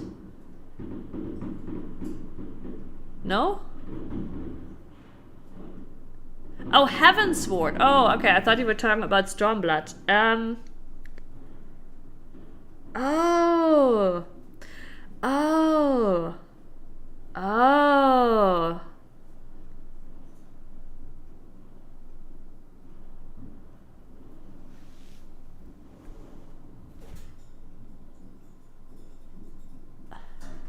Oh, headquarters was Heavensward. I see. Yeah. Okay. Yeah. Yeah. Okay. Okay. That is damn. But it makes sense for Heavensward. It made sense for Heavensward. Yeah. But my head was at like Stormblood, also with the headquarters, right? And I was like, wait, did we actually say that when we met with Xenos? Because we were there as the negotiator, right? So, but yeah, funny. Factor behind all events in the Rite of Succession, and the story's momentum hinges almost entirely upon it. This is a linear story, and you can't actually make a choice, which means the writers put a lot of pressure on themselves to sell this idea to you of supporting her claim, and yet, bizarrely, they do the opposite. After meeting Wuklamad in 655, you can tell Graha you're undecided about supporting her, and he says, I don't blame you. He even suggests you to take your leave if you're not feeling it, so not a lot of confidence here. Yeah, they really fucked up on that one, because they give you so many like, hey, do you, maybe, like, you don't have to do that, but in reality you have to do it. Erenville says this decision shouldn't be taken lightly and offers you a chance. But honestly, I don't take that kind of shit as serious, right? Like, it's like, I don't take that as serious. And I think also Zepla is saying here that it all is based in this, we need to follow the motivation, right, of the story. But I don't know if that's necessarily true for everyone, because for me it was like, hey, I'm here on a vacation, and while I'm on the vacation, I'm gonna like help her with her throne claim, right? But for me it was never like interpreted as like, at this point at least, and this is my main motivation to be here. No, my main motivation to be here is that I want to see this continent and have an adventure, right? So maybe that was just a weird interpretation by me, but that's how I felt about it, and that's why I never stopped to think like, oh, they didn't incentivize me strongly enough to do this. Another thing that people really need to discuss more too is just how many libraries they take in the, or how many liberties they take in the localization. Square's so bad with that, and sometimes flat out makes characters worse written than they are, Aerith. But is that a thing in FF14? Because I've heard nothing but praise for like the English translation for FF14. And I mean, obviously I played the game in English, and genuinely there has been a lot of good writing. Not all of it was good, right? But there has been a lot of good writing. Like, you're the first one for me to bring up that the English localization for FF14 might not be good.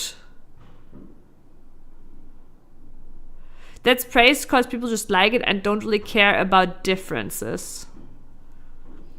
I mean, of course, yeah, that is like kind of like two different topics.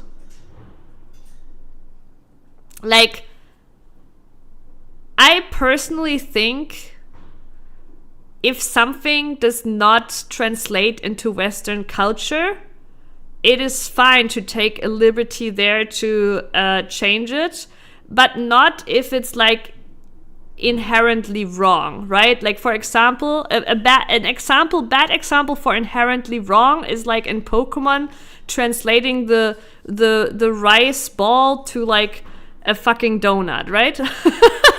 Inherently wrong. Even if your audience doesn't know what a rice ball is, we have like actual Asian culture on display, so translate actual Asian culture, right? So but if it's like a joke or something that just doesn't work, right, then of course you can make like a completely different joke.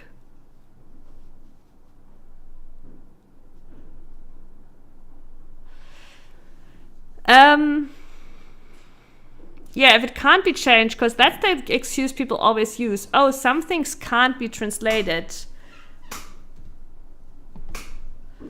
Yeah, technically everything can be translated, but obviously, like, if you translate some Asian phrases or puns or whatever, they won't make sense, right?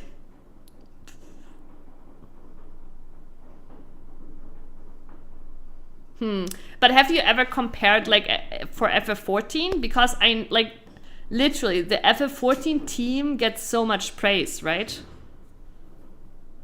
To back out later on. Like, I know there was things for other FF games, but the FF14 team, like, gets a lot of praise throughout, like, all the documentaries, etc. So I'm just wondering, have you actually made comparison for FF14? Emphasizing that it is a questionable choice. Characters you trust, advise caution, or support someone else all. I play in Japanese, I'm always seeing the comparisons. So you're... Wait, but... Are you... If you're reading the Japanese, right? Or is the... Do you mean just whatever is voiced is in Japanese? Altogether, but the game forces you to support Woklamat. This created a disconnect between my logical reasoning and what's going on in the plot. But based on an early conversation with Kalul Jaja, where he acknowledges Woklamat is not fit to rule, and your character can agree, it's safe to say that your intended first impressions are that she is incompetent, immature, naive, and ignorant of her people. Yeah, the first, they definitely made her like clumsy, ignorant, naive. Yeah, Prince, I think that is like just like a cultural thing where they think, oh, you know, in English, just saying thank you here is like, doesn't fit the tone, you know? But yeah, I get what you're saying.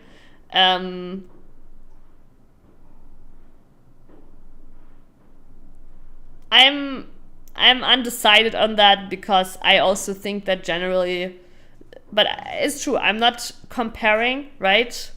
But I'm also not as strongly as you on the camp of like, you know, you can't make any changes, because at the end of the day, that English translation team is Square Enix as well, Prince, right? It's not like another company went and ruined whatever they intended. We're talking about Square Enix's own English localization team that are in direct contact with the people making the story, making the characters. Like, so I would not be automatically like, oh, they can't have this liberty. No, they can, because they are literally part of the company. They are literally in touch with the people making the story and making the characters.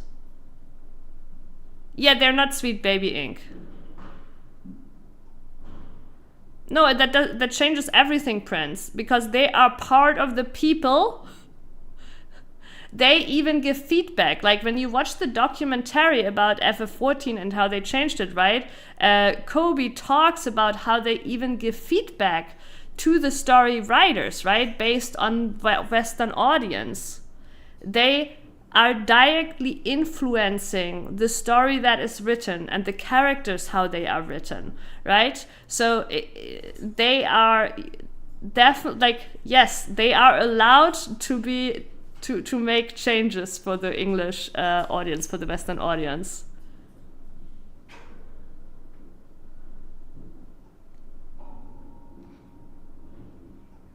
That argument defeats the point of any... but I have no complaint with the team.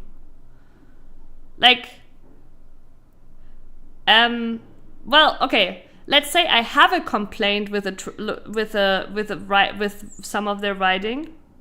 No, I get it. You're saying, oh, but you don't like some writing here, and then you might be like, oh, but in Japanese that sentence was better, and if they hadn't changed it, you might have liked it, right? That's what you want to say. But it doesn't matter. They're one union. It's both Square Enix. They are together responsible for the product. Like, I would be with you if this was a different company, but it's not. It's both Square Enix. They're both responsible. And yeah, they might have fucked up, right? I'm not saying like... they might have fucked up here and there. Like, I'm not saying they're perfect. I'm just saying they have the liberty to make changes. And it's not like they come in as a different company that has not written the story, has not created these characters, and doesn't have the liberty to make changes.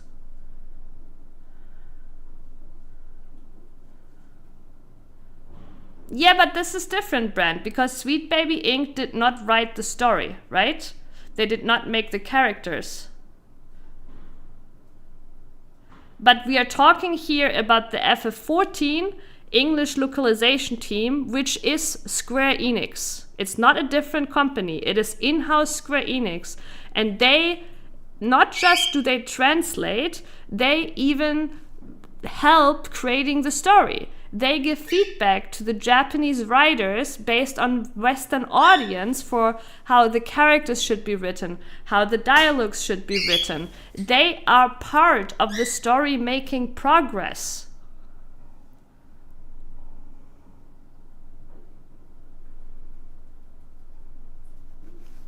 It's a decision you didn't like.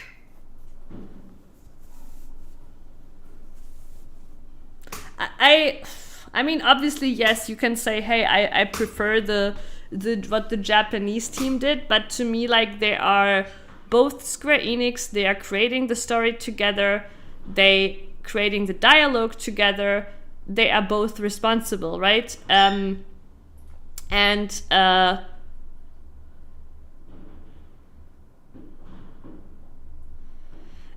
Brand, you just like, I'm sorry, but you just like wanting to insert your like political take here right now, which, yes, that is a whole other different drama, which is, you know, I'm aware, and like that sucks, and Sweet Baby Inc. sucks, you know, like, but it has literally like nothing to do with what we're talking about right now.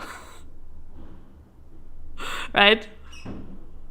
Like, literally zero. This is not what we're talking about. Like,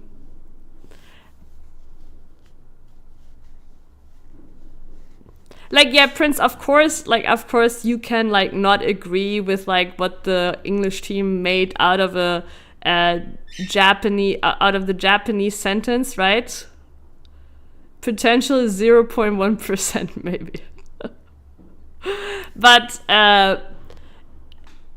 But like generally, right, the English team for FF14, the localization team, has gotten a lot of praise. I have liked it, and I do see them as a combined front. It's both Square Enix.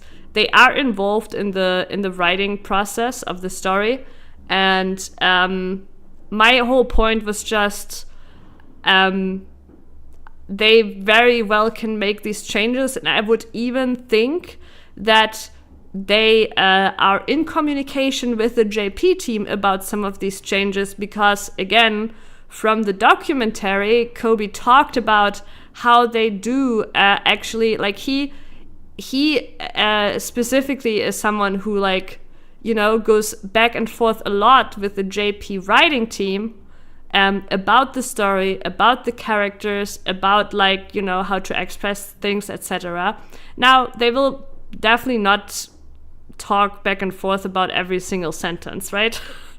Change. Probably not, right? But I'm just saying, like, they communicate, right? It's not an external job without communication and somebody external just doing whatever they think is right, right?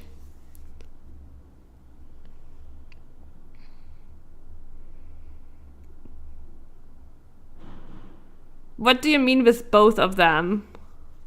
I mean, the Japanese is the like, isn't your point that the JP is the OG and you would not want no changes?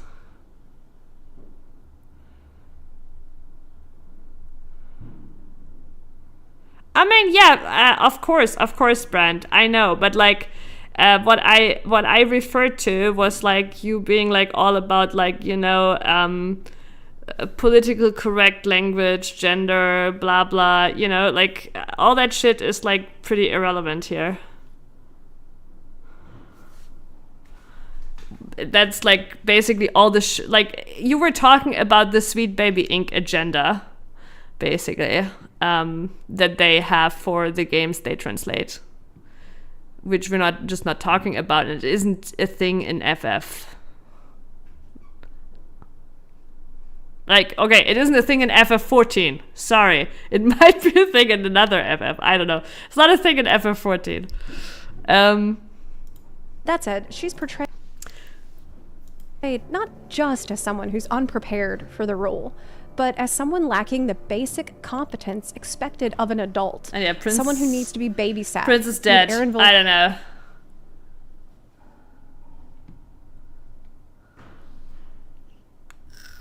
Commenting, I agreed to serve as a guide, not a nursemaid. He said this immediately after Wook-Lamont got distracted by waterfalls and got stuck in the mud in the short distance between the quest point and... Not FF14, Brent. 100%. FF14 has their own localization team ever since its release. It has their own dev team, like... Zero Sweet Baby Inc. And actually their English localization team is pretty popular, especially Kobe, because he's been like there since the original game and he's kind of been like the face of the English side of it. He's there on every like fan festival, right? Yeah, and has like some really good interviews too.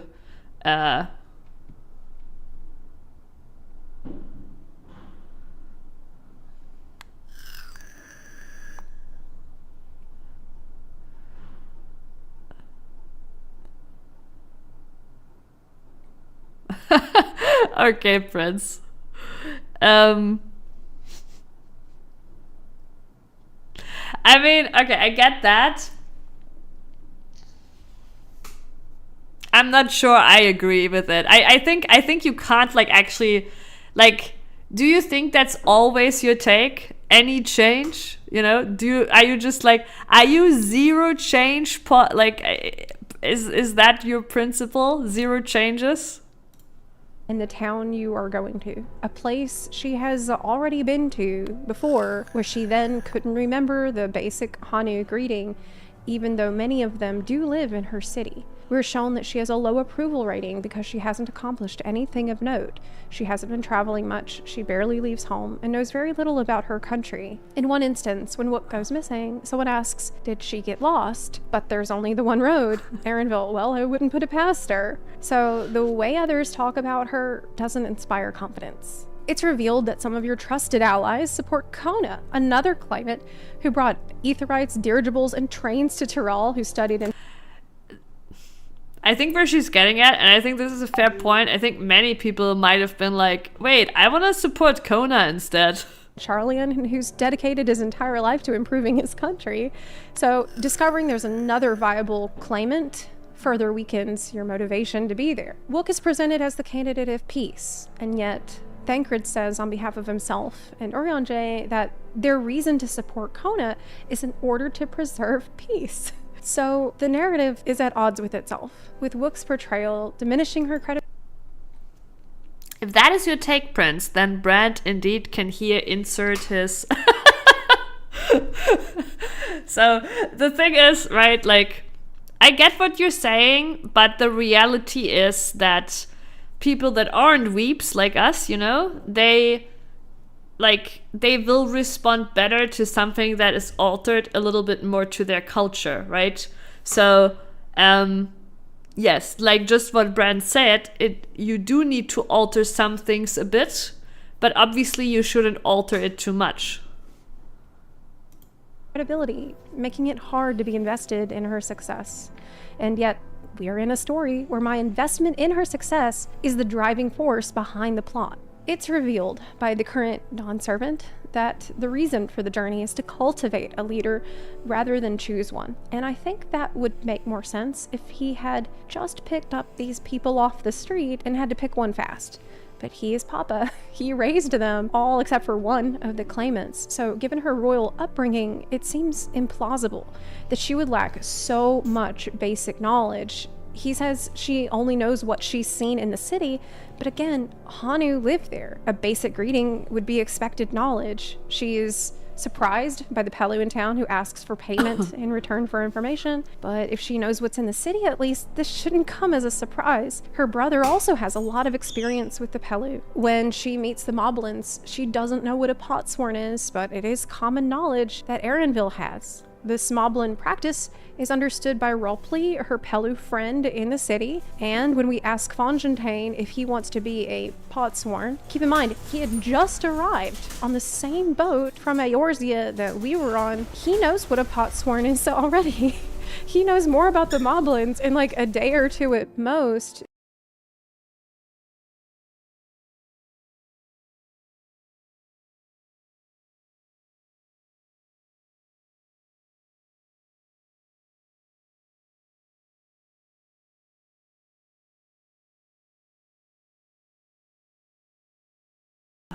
Sorry. But yeah, I wanted to show you the flying birds, but obviously they stopped flying the moment I turned on full cam. But yeah, now that most of the fireworks are over, entire life, they wanted to show their dominance, flying around and showing their wings. Find it hard to believe. I think they wanted Wook to show up and be clueless in every place that we visited to establish a starting point for her growth, but I think that the way they went about it did a disservice to her character, while also undermining the plot. It is just incongruous with common sense and other established facts, which gives me the sense that it is simply incoherent. But we have to go with what we've been given, and I feel like, I don't know, it looks like they were planning for like so much more, considering the pacing of the first half of the story. And I feel like they cut out a lot of Wook stuff. They must have. But funnily enough, even cutting out a lot of Wook stuff, it still felt like it was too much Wook stuff. But yeah, it felt like we never got that growth out of her fully.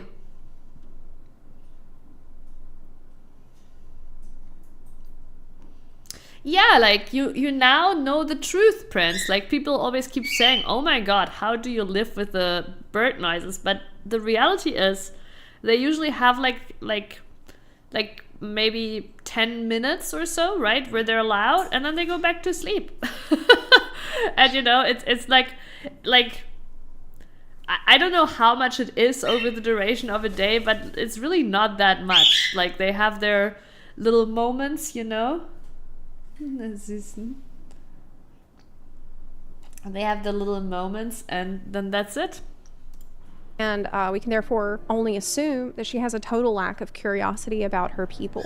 She only seems to care now that she has an opportunity to become Dawn Servant. And one could argue that she's power hungry because of this, staking her own claim rather than throwing her weight behind her brother, despite both of them essentially wanting the same thing.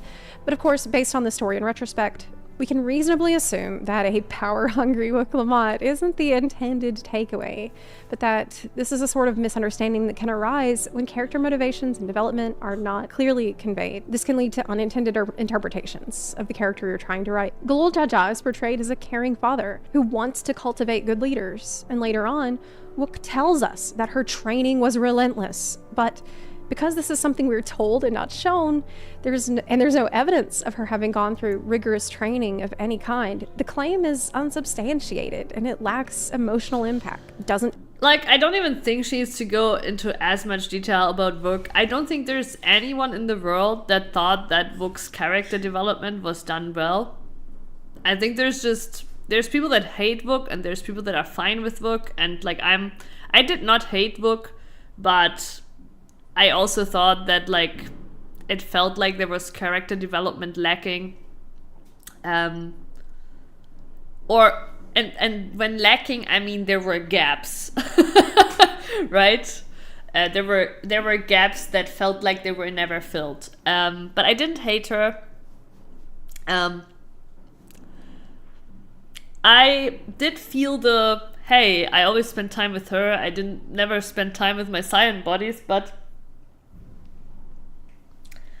I wasn't as butthurt about that as others were, I guess. Like, I don't know. I think a big thing is probably that I'm not as emotionally connected to this as many others are, where they're like literally like, you know, they very emotionally are attached to the characters and miss them, and you know, I don't think it's really like that to me. Like, what I love about FF14 story is more like on a lore level, like, you know, I don't think it's as much on the character level, even though I like some characters a lot, you know, and I think they're pretty funny. And that's why I was like, that's kind of like for me, the takeaway from that was more like, hey, that's weird that we call in Ishtola and then she just says one sentence and then she's gone again, right? It was more like in that context. It wasn't because I needed to spend time with her. It was more like, hey, this is weird that we call them in and then they're only here to say one sentence.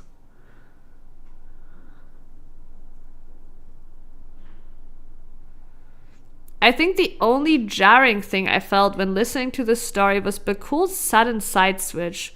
Like, this guy felt like Xenos levels of psycho. Then he gets scolded and is suddenly like, damn, we messed up. I felt it was too sudden too, but I did like him as a character, and I think overall this switch could have made sense again, but there was a gap, right? But what bothered me more is how we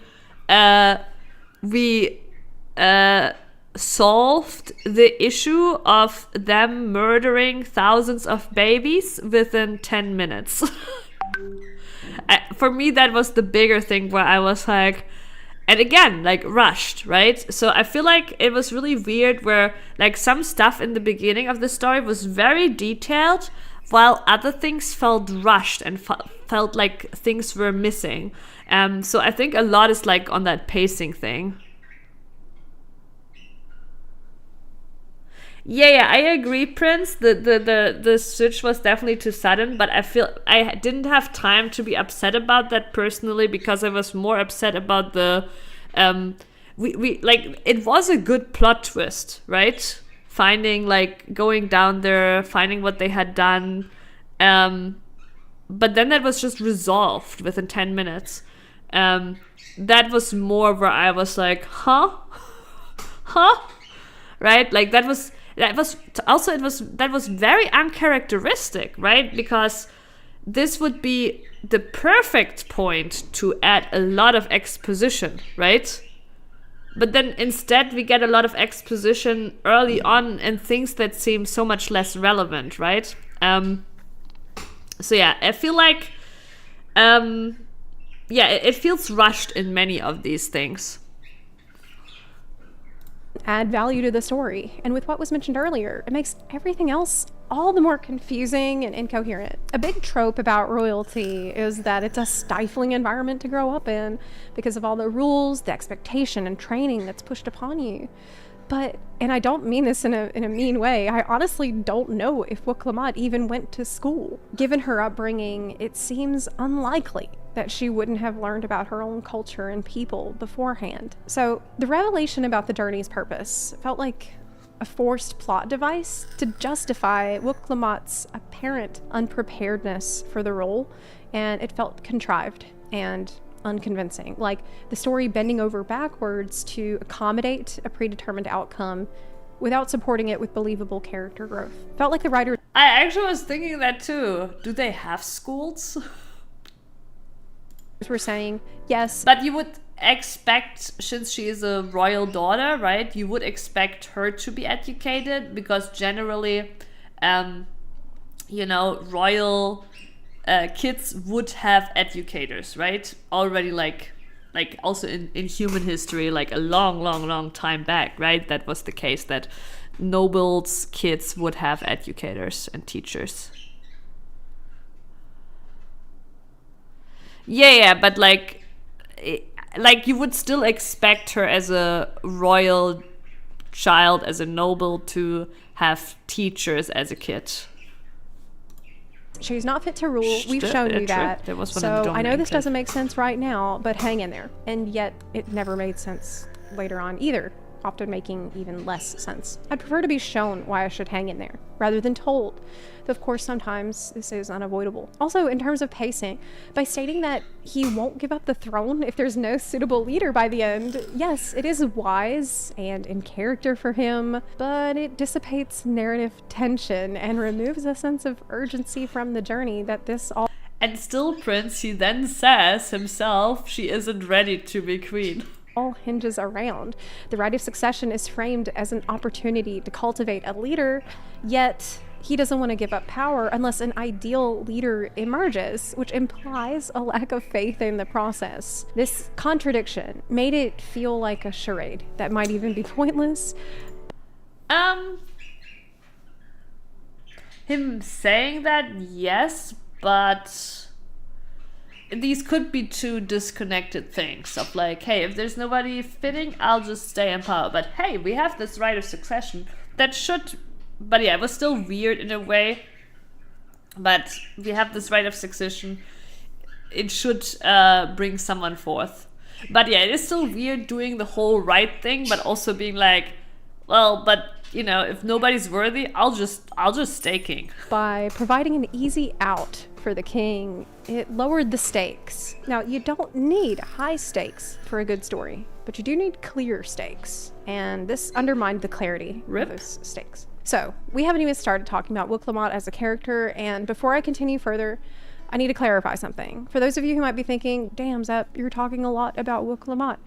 Yes, I am, and will continue to do so for a bit. Unfortunately, I have to do this to be fair with my criticisms and to include as much as possible. Woklamat is featured an unnatural amount in the story, so because of that, I have to do the same. It just happens that she's present in or involved with the vast majority of situations in Dawn Trail from beginning to end. Like, I wish I didn't have to talk so much about her, but I cannot avoid it because she's tied to every single part of the entire story.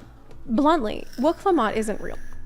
No one is, but I cannot feel strong emotions toward her besides maybe fatigue, because I simply do not see her as a fleshed out character in the world. Wook feels like several early drafts in one where a few superficial traits were decided on, like tacos, alpacas, motion sickness, but not fully developed or supported by meaningful backstory that would give her the necessary depth and complexity to make her a believable person. In 6.5, she'd just gotten off a really long...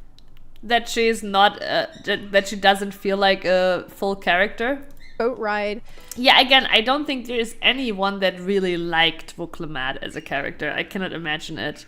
But I think there's just like some people that were fine with it, and then most hated her. Oh, that she's not a real person. Yeah, that's what I said earlier, right? I think a lot of people like feel strong hate for her that like are more attached to the characters in FF14 as like real people. Yeah. To Charlene, but she doesn't show any signs of seasickness, nor does she mention that long boat ride being difficult. We take another boat to the hunt location, and she comments, "So we have to take a ship? And I've barely set foot on dry land," which sounds more like being annoyed about having to be on a ship again, which is understandable. She had been on one for days prior. This is confirmed by the fact that we arrive, and she's chipper and unbothered, ready to hunt and wanting to eat bears. We get off that boat after the hunt, and again, she's not seasick. In fact, she's hungry. She does actually, like, I did notice that afterwards too, but this is not something I've thought about while I was playing Dawn Trail, right? So I feel like for me to complain about this would be a little bit nitpicky, because honestly, I didn't think about this until it was brought up after, but she, in the patch quests, she did seem actually... While she also seemed kind of like naive, she seemed actually stronger and more reliable and more, I don't know, she showed more initiative, right? So I definitely felt like her, like then comparing it, it does feel like her development like made a few steps backwards. Another issue is her pointing out the icy landscape. Yeah, that's also what I said earlier, right? I don't think she says, I have to talk so much about Wook because she's so much in the story. I disagree, because I think you won't find anyone who says Wook was a greatly written character, so there is no point in... It's like beating a dead horse, right? There's no point in going too deep into this point, because I don't think you'll find anyone who really disagrees. It's just like different levels of how much people were bothered by it, right? That's all. In saying it rivals Yogg-Togthal, but we know For that the only ice that thinking exists in Yogg-Togthal is in the mountains of Urkopacha, and she has never been there before. She also says there's rumors the contest will involve Valagarmanda, but at this point there is no conceivable way anyone could know that Bakuljaja would unleash the monster. Another kind of... Oh shit. That is a pretty big inconsistency, actually. I mean, you know, I don't mind listening to it because it's just interesting. It's curiosities like this one, right? That I forgot that she mentioned Valagarmanda at this point, and that is an interesting inconsistency. Like at this point, it's for me like watching a video that that shows like interesting bugs in a game.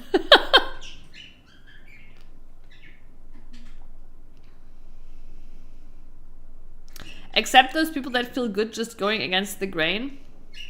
I mean, that's all of us at 14 years, right? Kind of a nitpick would be that she says she's terrified of heights. When we I love ride those on a videos dirigible, too, Prince. she says she's never been good with heights, but we did ride over massively high chasms in 655. Look, Prince, this is our second agreement this year. Crazy. On a zip line, and she stands on the very edge of the highest point in the city, and whatever speeches, you know, look, when things like this happen, maybe that... No, wait, it's our first. Wait, you are in 2024. I am in 2025. It's your second. It's my first this year. Character loses a sense of continuity and consistency that would have maybe made her a little more believable. I want to care about Wook, and I like the potential role that I imagined she would have, but she's little more than a tool that was far too heavily leaned on to clumsily push quest progression forward. Ultimately, only one thing defines Wook, and it's what she's told you in 655. Papa needs a successor to preserve his legacy of peace. My father's getting old. He wishes to relinquish the throne to a worthy successor, one who can preserve his legacy. Everything my father's done to give us peace. He would drag us back into war. No matter what, I must win. This is it. She represents her father's peace. Wook will preserve the peace. It is her one motivation. It is her identity. Preserving her father's legacy of peace. It doesn't feel backed by a personal understanding. Yeah, I think, honestly, Prince, it's a... Yeah, I honestly, I just never took her serious. And again, for me, like, I enjoyed the story, right? Like, in overall, that's why it's a 6 out of 10 for me, because even though there were gaps and holes and, you know, some things like and also like a big drag at the end, right?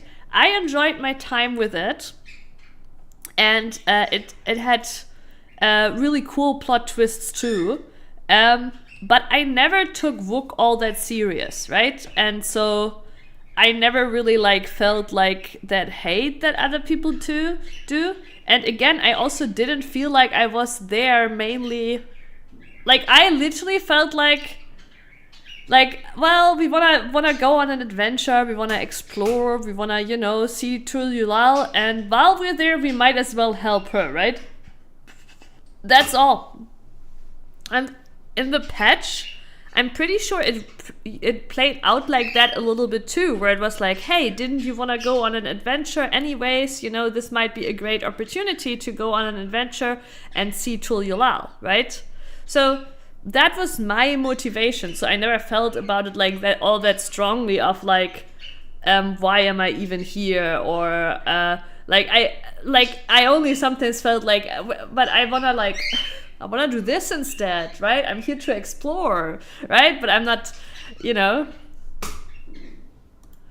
means follow to her, quest full how focus life led her to embrace that as her goal. If she loves peace because Zoral Ja threatens it, doesn't tell us why peace matters to her personally. It's circular reasoning. It's like, I want peace because peace is good. Well, we're not getting anywhere. Like, why is she dedicated to keeping the peace beyond its inherent value? Her supporters say they support her because she will preserve the peace. Galul Ja Ja Bil. The biggest weakness about that is that Kona wants peace too.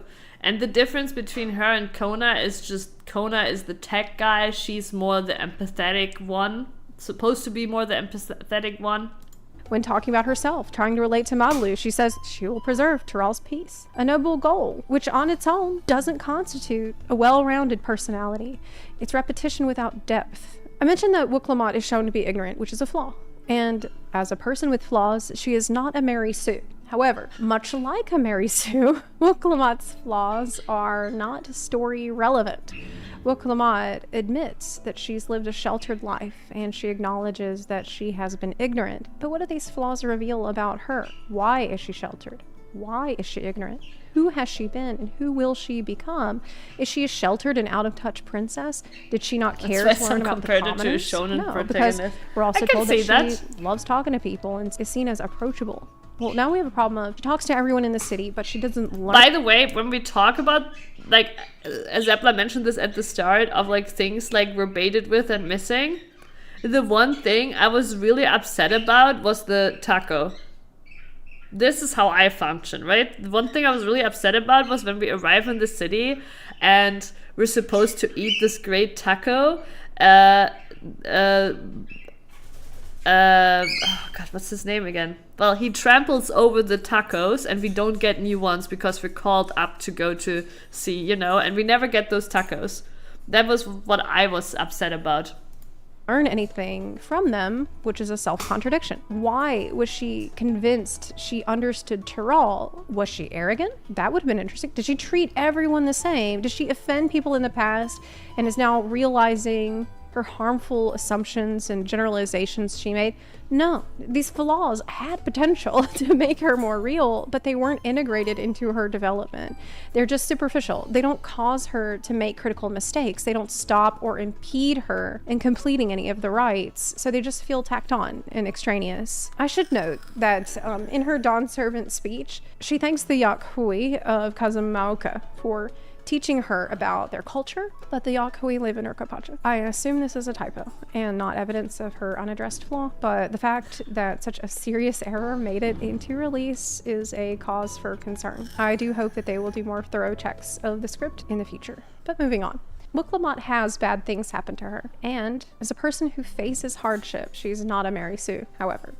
Much like a Mary Sue, the hardships she faces is unrelated to her flaws. Problems solve themselves for her in ways that defy reason. Rather than presenting her with challenges that would allow her to grow and evolve, the plot would often bend over backwards to accommodate Wook Lamont as she is. That is, The world stopped working in logical ways in order to convince the player that Wook has the key character traits needed to be an effective leader from the start, even when this defies logical sense.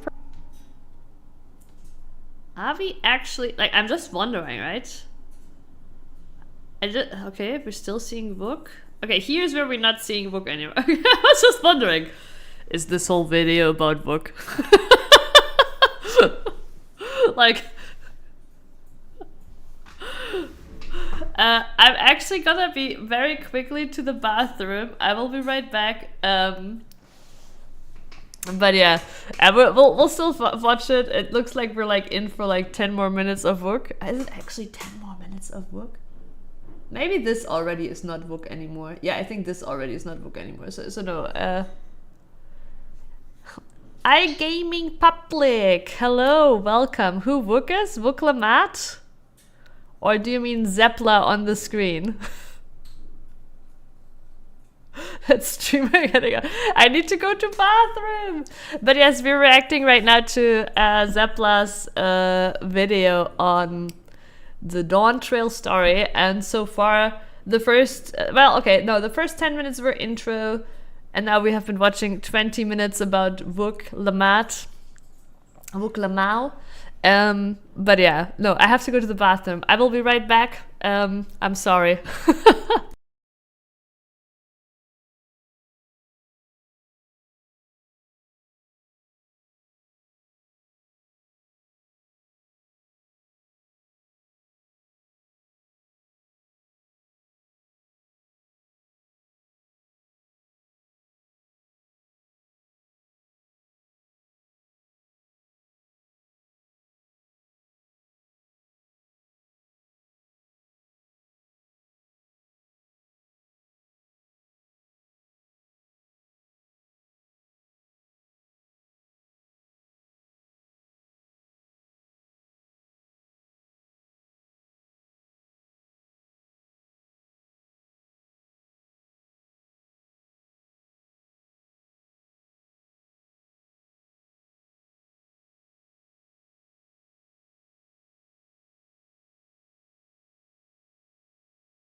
Oh, is iGaming Public a friend of you, Prince? Or Suchki?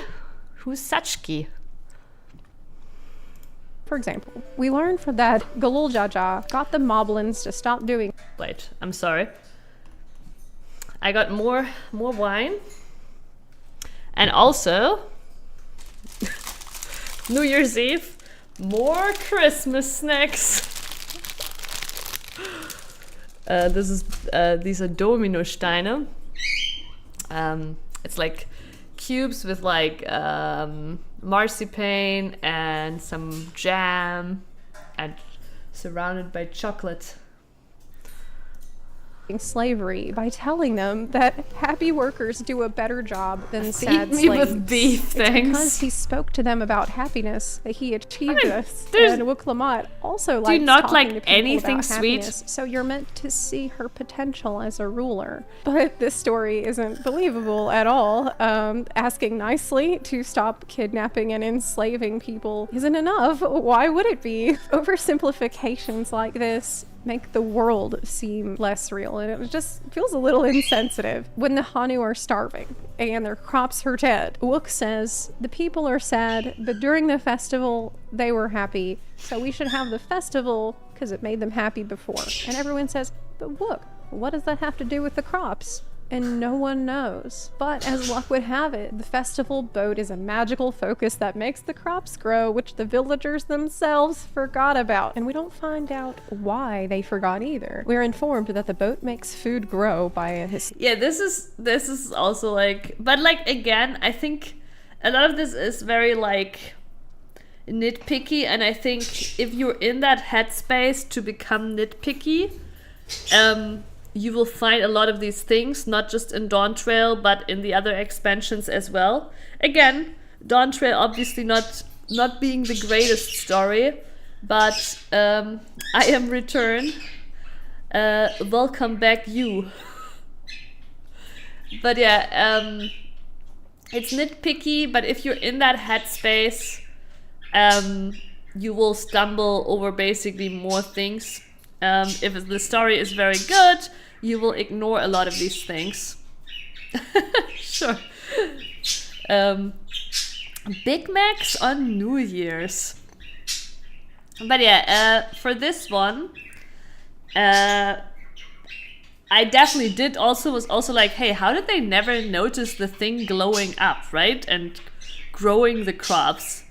But it still wasn't something that was lingering for long in my mind, right? It was like a short but it's nothing like these kind of things.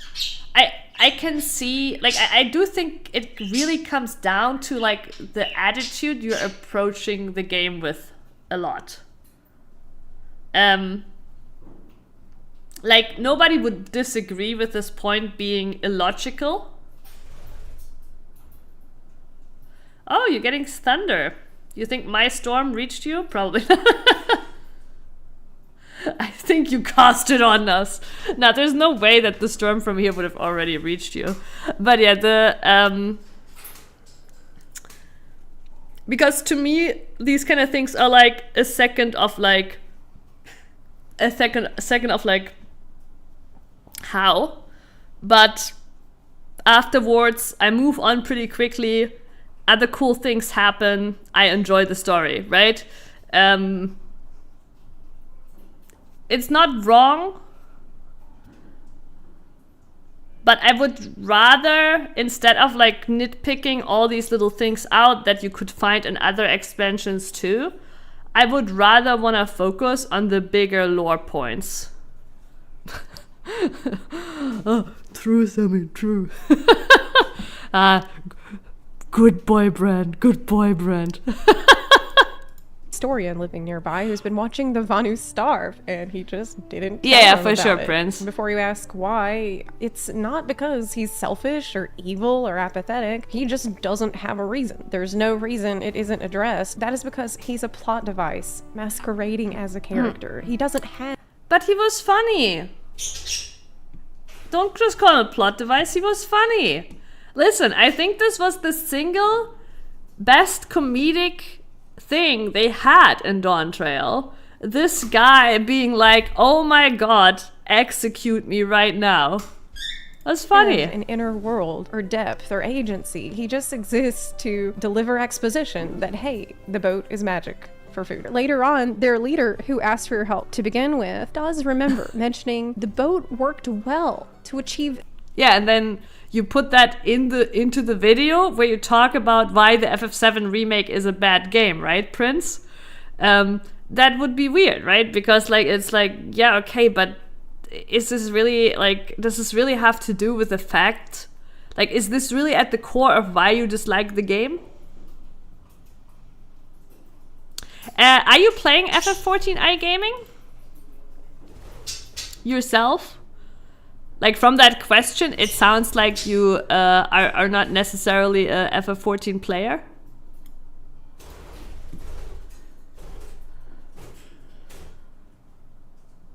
I mean, yeah, he was for comic relief, right? Instead of gameplay, you get at least like a little chuckle there. And I think he was funny. I think it was funny. They should have had more of that, to be honest. Similarly impressive results when... But no, if you're asking if they're running out of main story, no. So the first big lore story thread they had ended in the last expansion in Endwalker, and basically this expansion started a new overarching plot, right? So it's not really like that they're running out of it, and everybody knew that this expansion wouldn't be able to beat the previous one, because you're like the previous one was like the peak of like a story they told over 10 years, right?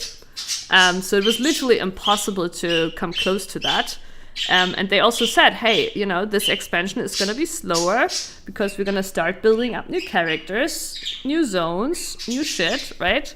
And in fact, I think the biggest mistake they made is that they didn't stick to that. So they initially said it would be all very slow, but then they ended up adding some plot twists in that made the whole thing feel rushed. Like, it feels like they tried in the end to put too much shit actually into it very fast, because I think they were worried that it wouldn't have enough spice, basically, right? That is my whole impression on Dawn Trail. I think they should have like left some stuff for later and refined earlier stuff more. But I still think overall we're actually having a good foundation. Like, there is a lot of things that this expansion opened up as potential threats and plots. I still think they shouldn't even have brought the science back. Yeah, I do think if they had just kept the science out, it would have been better too. Because this is what created those awkward moments of like, oh, you know, we have the science here to ask them for advice. And then every science says one sentence and then they are gone again. Oh yeah, I'm a little bit sad that Zero wasn't involved. Aren't the Scions? No, they're not clones. That's just what they're just called, the Science of the Seventh Dawn. It's the cool kid club, all right. Zero, yeah, I'm a little bit sad that, but I know that she will be back, right? This was obviously a preamble, and I'm pretty sure we're gonna see Zero next expansion. I think that us finding the device for the whole world transfer thing will tie back to the whole story of with the Void, with the 13th, and we will see Zero again. Maybe we are gonna already see her in the patch quests.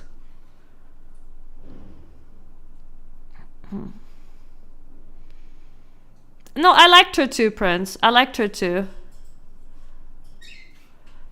Sometimes it's hard to follow up because they always talk about the past and the future. Wait, wait, so are you playing FF14 or not? I'm so confused. Like, are you playing it? Are you spoilering yourself right now? Or are you just like literally like not playing it at all and you just know like here and there a few things of like some content creators? And she was a child prior to this moment. I guess she forgot. This was a very contrived way to ensure Wook-Lamont could win just by caring about people's happiness. You're encouraged to believe this trait shows her leadership potential. The solution magically appears to fit her seemingly unrelated. What a shame. Only best viewers? Again, no sexy viewers for us, chat. Suggestion, and it just makes the story seem engineered to validate her idea rather than unfolding naturally. This isn't how the world works. This isn't Wook meeting a challenge. This is the challenge meeting Wook. If people are hungry, your first priority as a leader should be about feeding them before throwing a party. Even if that party ended up working kind of out, close. It doesn't make me less concerned about her decision. It might have been another hijacked account. I do sometimes feel bad about it because it looks like some of these bot accounts are literally hacked accounts, you know, and I making skills or sense of responsibility. and these hacked accounts are randomly being banned all over. Her learning about herself or what kind of a leader she wants to be. But the account is probably gone after it's banned on enough channels anyways. Wook-Lamot's flaws aren't explored, and the world accommodates her as she is. What is she doing in the story? I believe the intent is to present affirmation. Actually, you're right, Prince. Wook is very similar. Like, I already agreed earlier with the shonen protagonist, but I didn't even think about that. But actually, yes, the attitude is extremely similar to Naruto. Like, you know, where Naruto is also just like, oh, I'm gonna be the greatest without any reasoning and being an absolute idiot. But he does have some hidden powers. Wook does not. As a sustaining force behind Wook-Lamot's resolve. With resolve in this context, meaning how hard she believes in peace. I mean, they're not even hidden. After getting powers, all that affirmation. Just after meeting the High Luminary, we have a cutscene that feels simplistic to the point of patronizing. I've heard it compared to Blue's Clues or Dora the Explorer, so I think it's worth going through it. Wook-Lamont reads the engraving. Galul Jaja, master of resolve and reason, champion of peace. 3 things. She repeats it. Master of resolve and reason, champion of peace. Zeralja says he carved a path with martial skill. Kona says he was clever in trapping Balagarmonda. Wook-Lamont says martial skill and clever thinking. Well, I can't compete with Zeralja, who mastered the head of resolve techniques. I don't have the knowledge of Kona, who's most like the head of reason. What is it that I got from Papa? Something I do better than the others. And she's really got to think about this. She asks you, and you can be like me and say, I don't know. What else defines your father aside from strength and knowledge? You know, I wanted to let her work it out. And she says, what else defines him? Of course, Papa's love for peace, for his people. That's what he's given me. And now I'm fighting. Which actually is kind of wrong too. It's not the... Well, okay, I would have liked it to be more like the wording of empathy. To preserve. Love for peace sounds so stupid. The peaceful Tyrell he's built. Again, the same thing she told you when you met her in 6.55. This is the one and only thing that defines her as an entity. You know, she also seemed very confident on this point back then, which makes this revelation feel meaningless. Repeating what we already know doesn't add depth. It's not a realization. It's not a believable way for a character to behave. After defeating Balagarmonda, she appears to be deep in thought. Troubled, unresponsive. She visits you in the middle of the night and she's like, we need to talk. It's really important. She's like, we need to take a walk. I was so worried. I'm thinking, oh my God, what is going on? Well, it turns out that what Wook-Lamont needs is more affirmation of who she is now and who she's been this whole time. We meet an old woman who gets us started saying, you're the claimant with the greatest love for peace. She then reminds you of that scene I just mentioned. And Wook-Lamont, then we get to the top of this thing and Wook-Lamont says, do you remember what I said at the top of Warcourse Ormor? That I would fight to preserve Papa's peaceful Tyrell? Well, I've been thinking about a lot since then what peace really means, if it's just the absence of war. And here we go. The revelation that kept her up all night, that had her wake me up in the middle of the night to talk about it. I realized nothing gives me greater joy than the happiness of others. Life has its up. The resting bitch bun face for that is actually so good. Oh my god, I gotta see that again. Gives me greater joy than the happiness of others. This is actually, you know what? This video is actually comedy. I gotta say, it's actually comedy.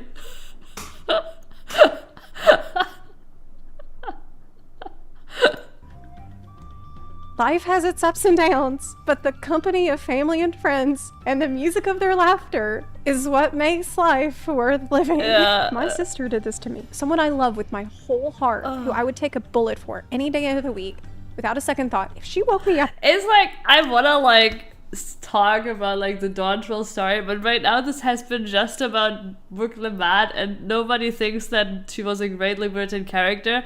And to me, all of this is just comedy, right? Like... in the dead of night to tell me we need to talk, it's important. She took me to the very top of a hill and waited till 5 o'clock in the morning to be like, hey, what I need to tell you is that I love peace and happiness.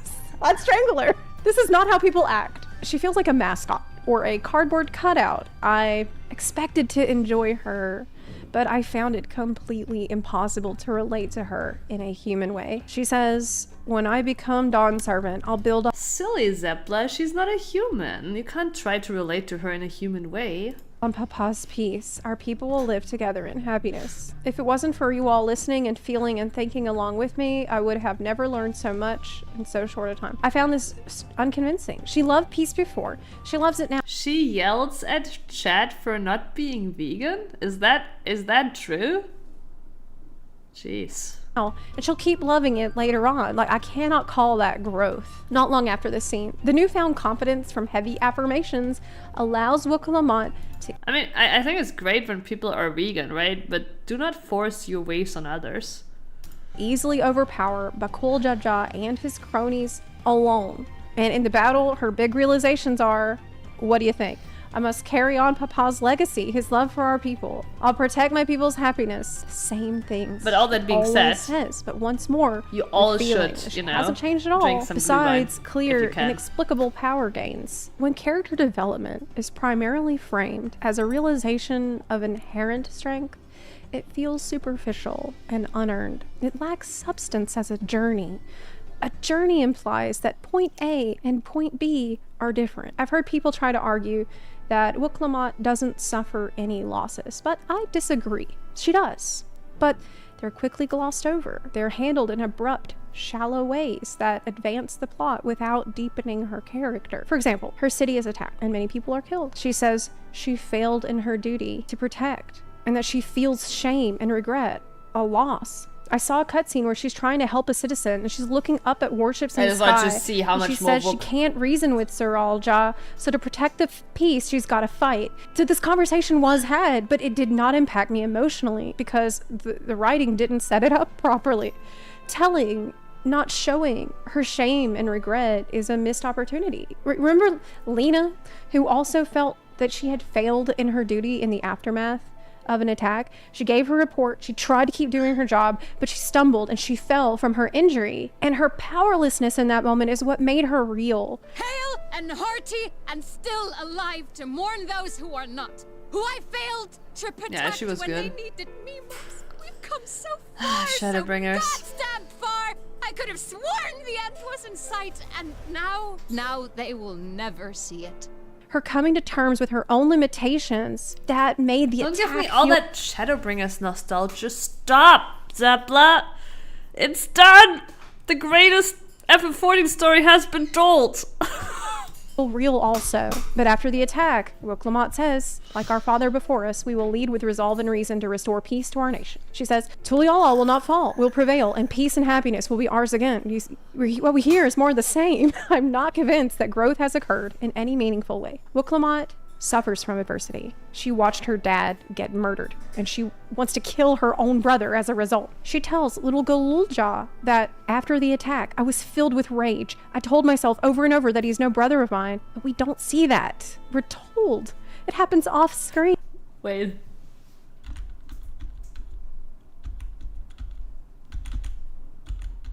Wait, why is it not working? Screen. Why is it not going back? That he's no brother of mine. But we don't see that. We're told. I know, there's like this creepy little smile in there. Well, Prince, I do think I like, here's the thing, that does make sense to me, because people complain about Wook being like too much, right? Wook being too much in the story because she's a bad character. If she was a better written character, people would be happy about her being as much in the story, right? It's so simple as that. Like, for example, Emmett Salk, like, you know, obviously a great character in Shadowbringers. You could never get enough of him, right? My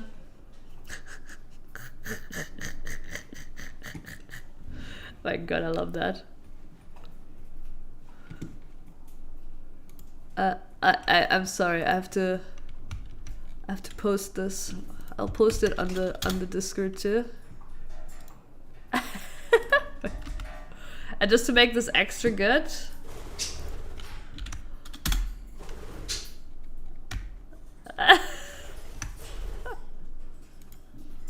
perfection.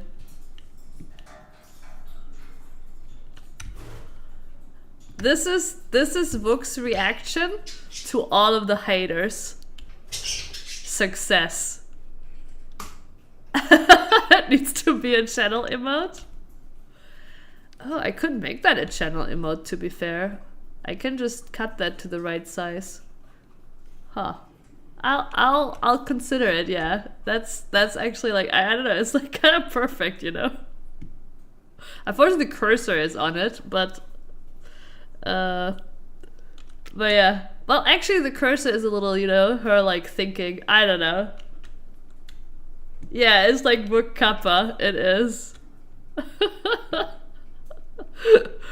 is her smiling as we are all suffering.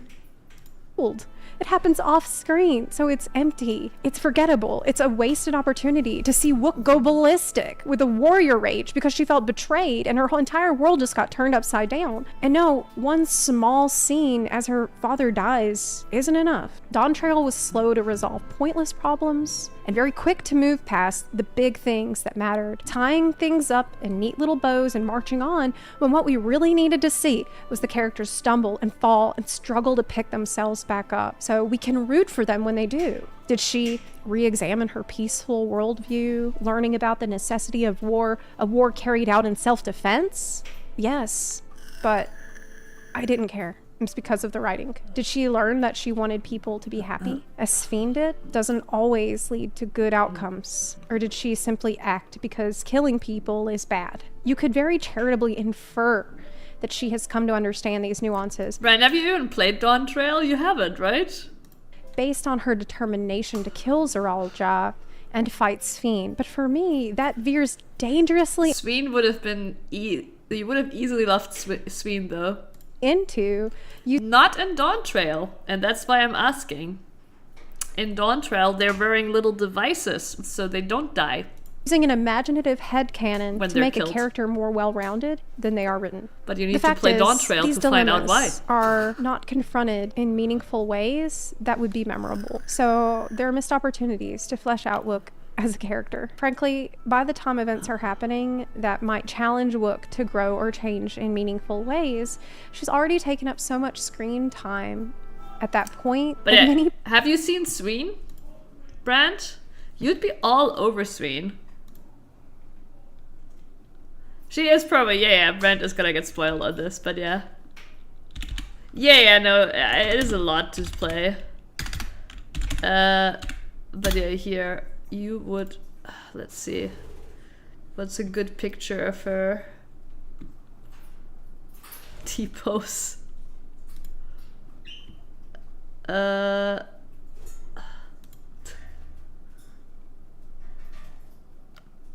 Did we not have like a nice picture of her whole dress? I just want her whole dress.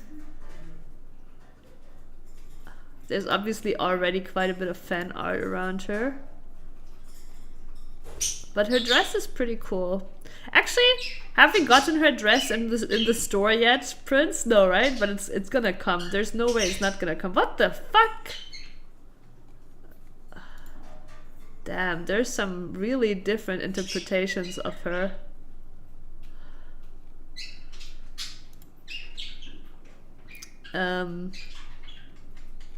Yeah, I just wanted to see her full dress.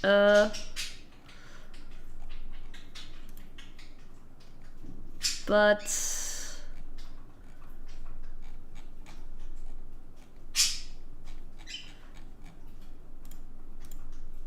that's not, I mean, that's the dress, but in a, oh, I guess somebody made this, but like this is her dress, but this is not Sween.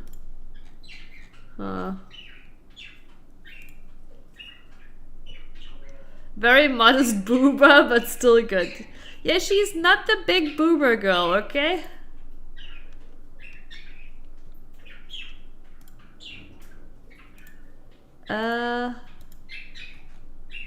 Let's see.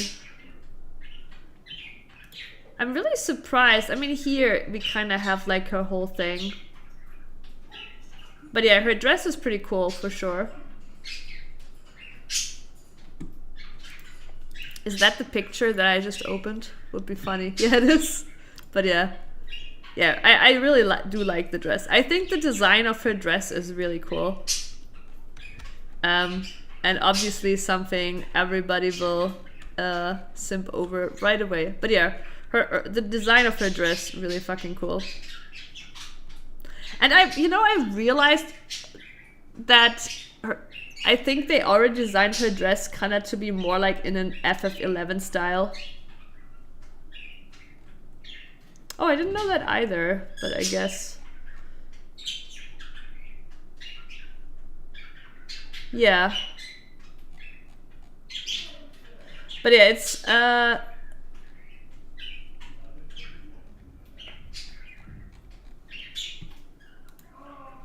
people myself. And Sween is, I think, a pretty cool character. Like, I think they overall did pretty well on Sween. It's just a shame. Like, the whole turnaround and twist happens too fast. It's just like a lot feels rushed in that part of the story. Included, had lost interest in her journey. And at that point, it was time for Erenville, Kefkiwa, Kryl, and her parents, Sphene, Otis, and Galulja, to get their space to breathe and have their stories told. Which leads us into the most obvious problem with how Wilklamot was used in the story. She far surpasses every other character, both in number of words. Oh shit. Wait, Erenville is third? That is crazy. To me, Erenville, I said this earlier, Prince, to me, Erenville throughout the whole story was like this stubborn 14-year-old.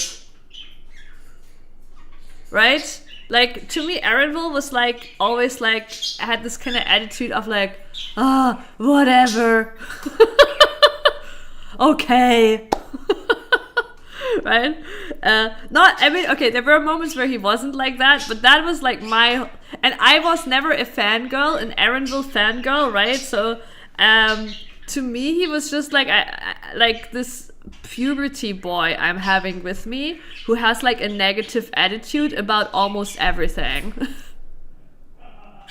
And now I'm seeing he is third in amount of words.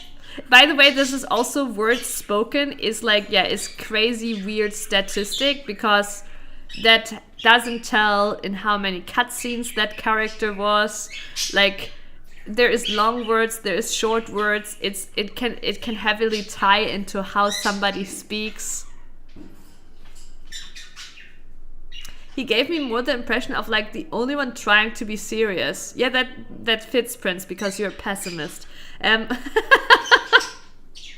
No, I'm not saying there were good moments with Erenville. Sometimes he said something good, okay? But in a lot of instances, like with Vuk, etc., right, he was just like, oh, whatever. Like, oh, I don't really like to be called by my name. Like, he just seemed so immature in these instances when he was interacting with Wook or his mom, right?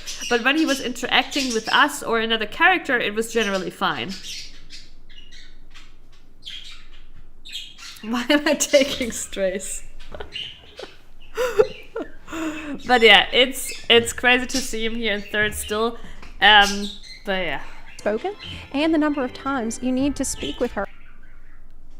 I know it makes sense with his mom, but it's still like, to me, I mean, I didn't hate it. I wasn't particularly annoyed by it either, actually.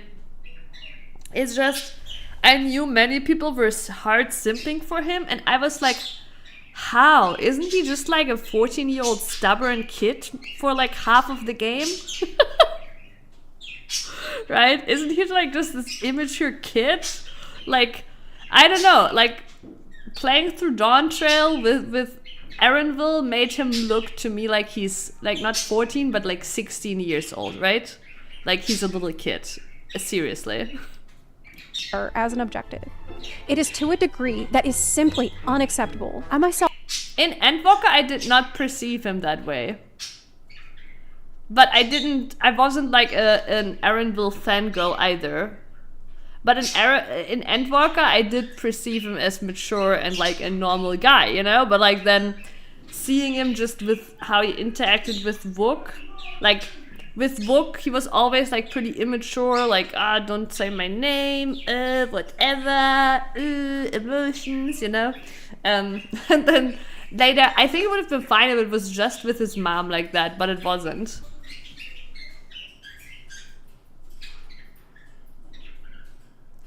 You know, you see 9S the same way too.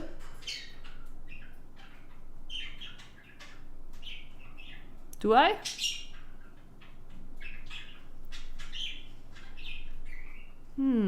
Yeah, I guess.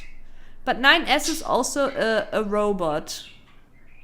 I felt highly fatigued, although I enjoyed her presence for the first couple zones. So I don't have the expectation of him, of 9S to be like, you know, a normal, mature human. Over time, I felt smothered. A person I utterly failed to connect with, who seemed ever-present and unchanging. A fact of life, a condition, a background, a foreground. Every quest led back to her and every character sounded like her.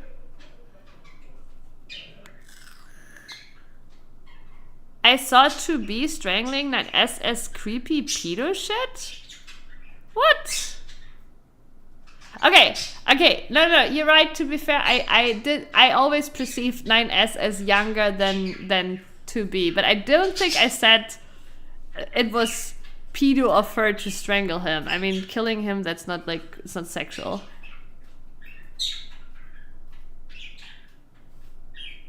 Oh, the anime opening. Oh, wait, that opening was so bad. Yeah, I remember the opening, yeah. Okay, but it was especially pronounced in that opening that like he just looked like a kid.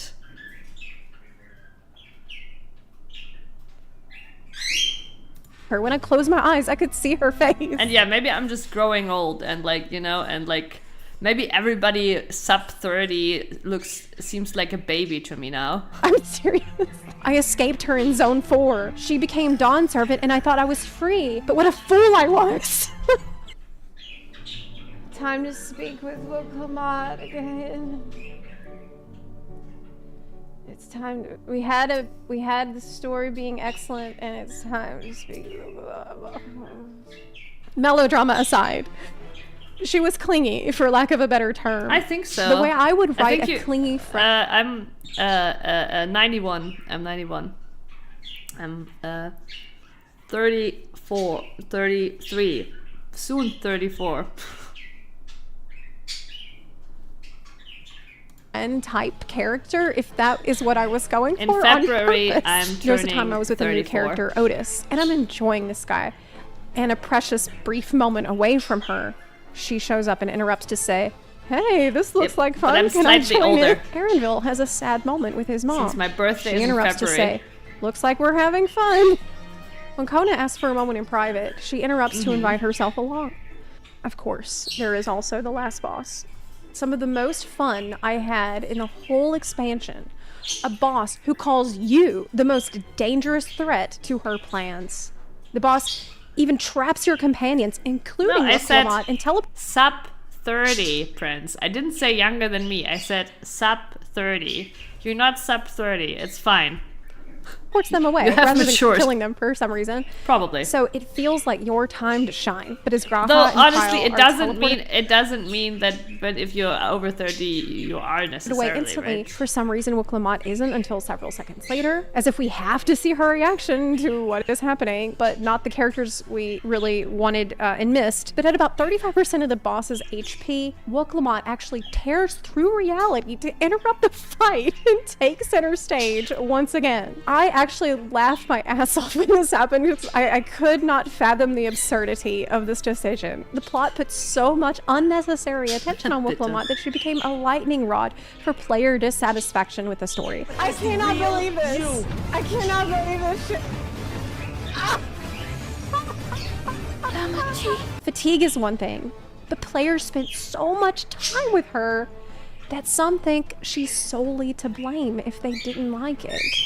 But I maintain that the critical flaws of Dawntrail cannot be attributed to her actual character or actions alone, because she's Okay, alone. I was about to say, are you now, after we've watched 40 minutes of Lamont problems, telling us that Lamont is not the reason that Dawntrail sucks? Yeah. 1,000 miles wide and 1 inch deep. There's nothing wrong with her love of peace and happiness, her earnest take on life, her sunny disposition. These are excellent starting points for a lovable character with orange cat energy that I was excited to travel with, but they remain starting points throughout. The laws of reality cater to her whims, undermining the integrity of the universe we're in and diminishing other characters who must operate within these skewed parameters. Speaking of people who have been done dirty, step aside. Kryl is the reigning champion of being sidelined, and it is something the character Kryl is vocally self-conscious about, making her treatment in Dawntrail feel almost cruel. Kryl was assumed to be a starring character for this expansion. She got a new design and became a Pictomancer too, but with so much focus on Lamont, Kryl got tacked on to the end of zones, allowed to maybe ask one little question like, oh, excuse me, can you tell me about my earrings? The process of her seeking and finding answers happens almost entirely off screen, and she tells you about it after the fact. Very quickly with it, well, enough about me. She was relentlessly sidelined to the point that it felt like she only came with us to fill the trust spot at times.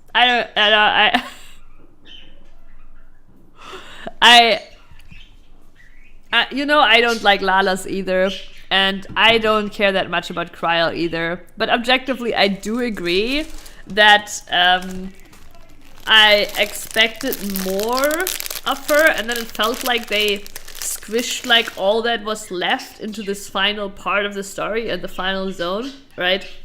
So I agree with that, but I also like I didn't like I'm not like a Kryl fan really. Also, I've said this before, her English voice actor, Kryl's English voice actor, makes her sound so old. I don't know why. It's kind of weird. Debbie, oh god, difficult name. Debbie Sushiamito. I tried, okay? Welcome. A beautiful evening to you. With the tomb raid. Wait, okay. Debbie Suslamita. You've been here before. And I think you've raided me before too. But yeah, from Brazil, right?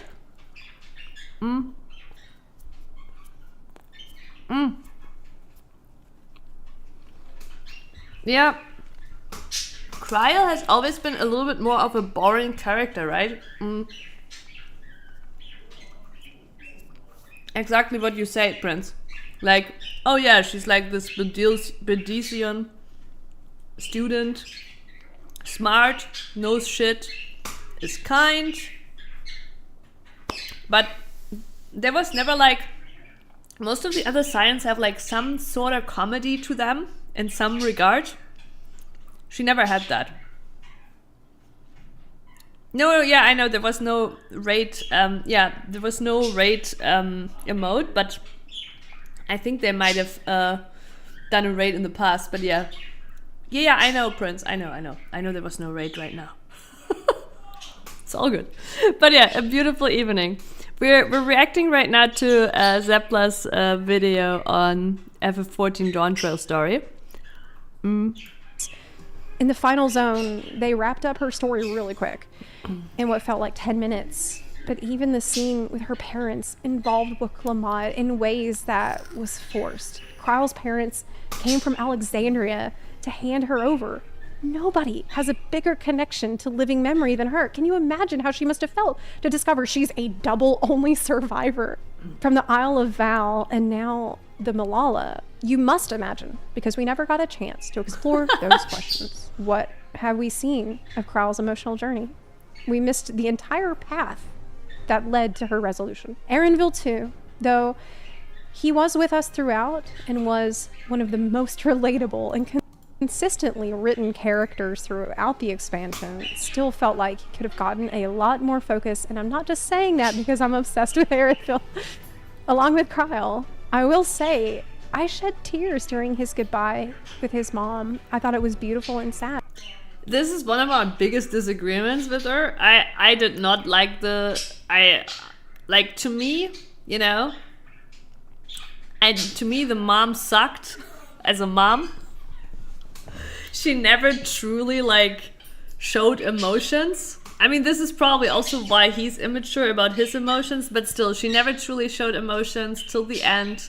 They're playing the stupid game of discovery as the final thing they do before she dies. Even though, obviously, she had died in the past, for real.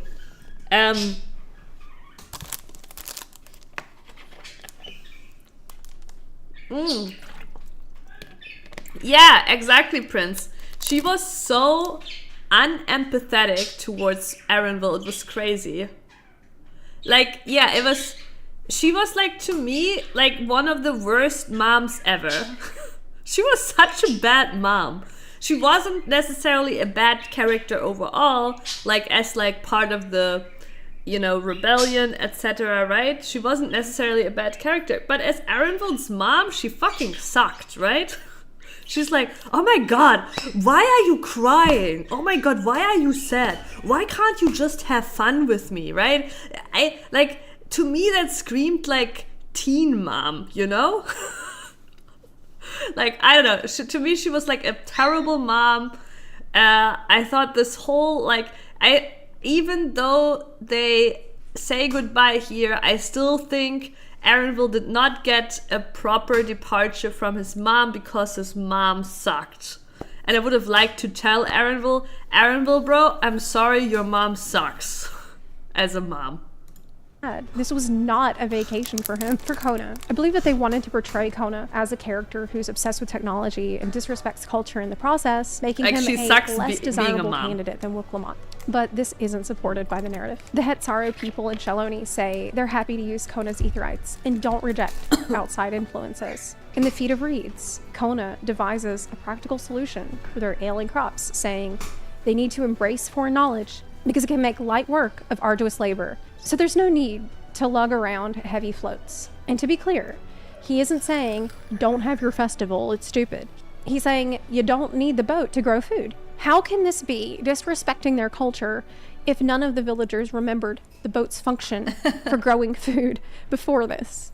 Kona's solution provides a reliable way to grow food when they're too weak to hold a festival or carry a heavy float. It's not a replacement forced upon them, but it's a life-saving option.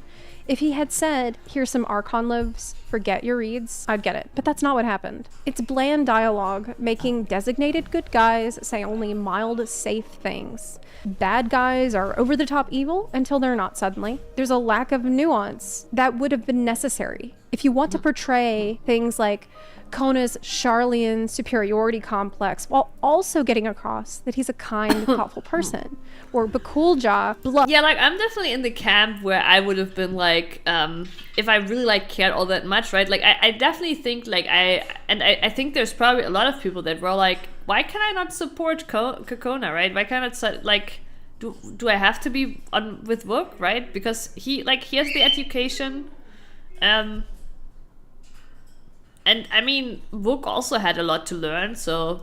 Bluff and bluster, while also getting across a quiet desperation to succeed. That requires some nuance in the writing that wasn't present in Dawn Trail. I'd argue that Kona's curiosity about people he meets is better proof of respect than Wook Lamotte's ignorance. And that's true. Kona also does show the same curiosity and openness, so...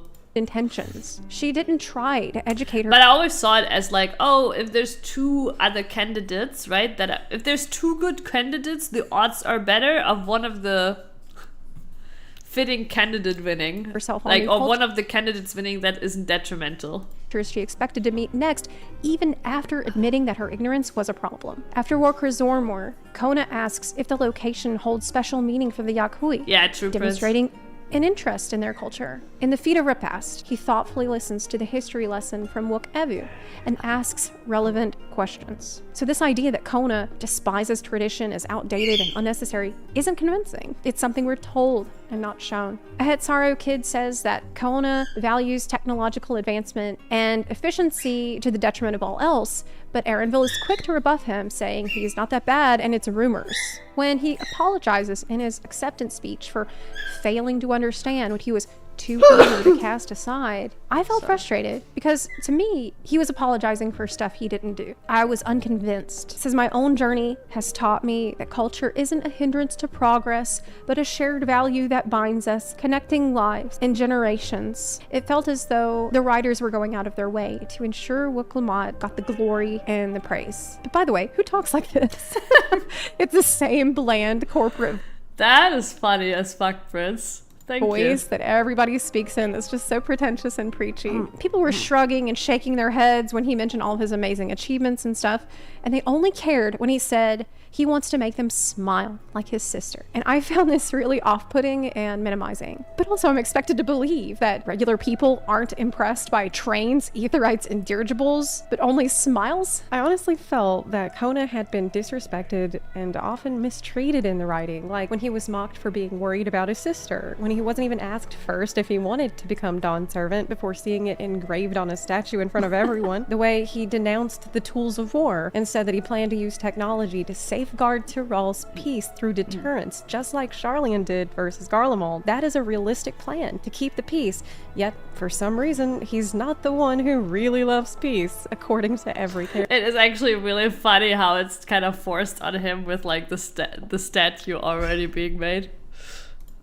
As a proponent of better living through Charlian technology, Kona had the most validating experience of his journey in Mamuk, which was a huge success where Charlian technology transformed a culture for the better. This is what he believed in the most, and the reason he felt fit to lead. But affirmation only strengthens resolve for Wook Lamott in this story. Immediately after, he forfeits his claim because Wook Lamott is being nice. And that might sound like an oversimplification, but I'm afraid that's really all there is to it. He says, compassion, even for the likes of him, and the choice is simple. The scene ends, and he yeah, you continue to eclipse me in every way is obviously... surrenders the throne 2 minutes later.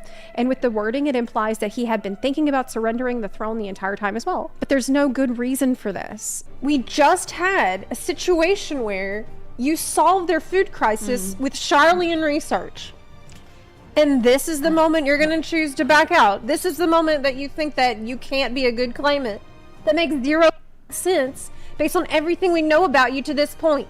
The writers never bothered to show his inner thoughts in any substantial or meaningful way beyond, I care. I don't fully agree that the writers never showed this. I do remember scenes of like where we saw him kind of like going a little bit back and forth with Thancred and Urianger in like their evening camp, right? And to me it was a little bit uncertainty implied at that point already on his claim. Like, he was uncertain. I still think objectively he was the better candidate. Right? But I feel like it was shown that he had doubts, but objectively he was the better candidate. Care about my sister. He never shows up in Shaloni, even though he grew up there as a nomad. He doesn't and can't visit Alexandria, even though he is our tech nerd. Like Kryl, Kona's potential arc is overshadowed by the need to elevate Wuklamot and give her center stage at all times. He's underutilized, and so are Urianger and Thancred by extension, who just follow along and supporting Wuklamot after his surrender. I kept thinking to myself, why am I not helping Kona instead? Ishola and Graha arrived later on, and I was overjoyed to see them, but Stola didn't do much beyond guarding the portal. This is what I mentioned too, like you like, it's 2 sentences and then they're gone. Pathways to other reflections has been her primary field of study since leaving Runar in Shadowbringers, so I was a little disappointed that we didn't see her scholarly enthusiasm about what it all represents. There just wasn't time for that. Bakul Jaja has an abrupt change of heart immediately after his battle with Wook, which feels like it came out of nowhere. His tragic backstory and full character transformation are squeezed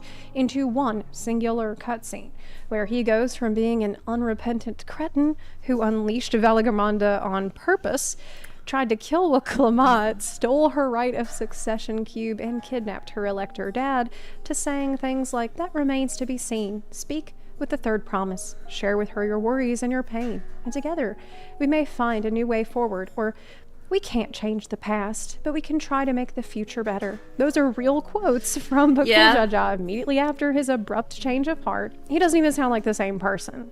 Instead, he sounds like every other Dawn Trail NPC, the one who repeats the same generically friendly and safe platitudes at every turn. We're expected to believe that he did evil things because he was desperate to prove himself.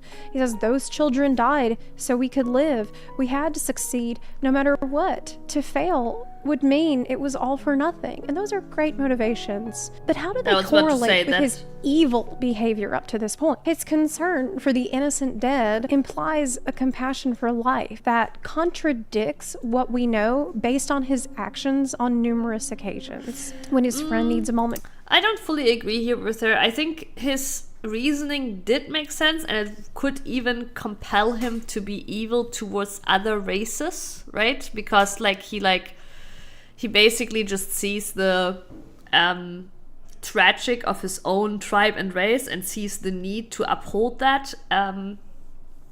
But it was too fast. It wasn't like, as she said, it's like one cutscene, right? And it's like a complete shift in personality.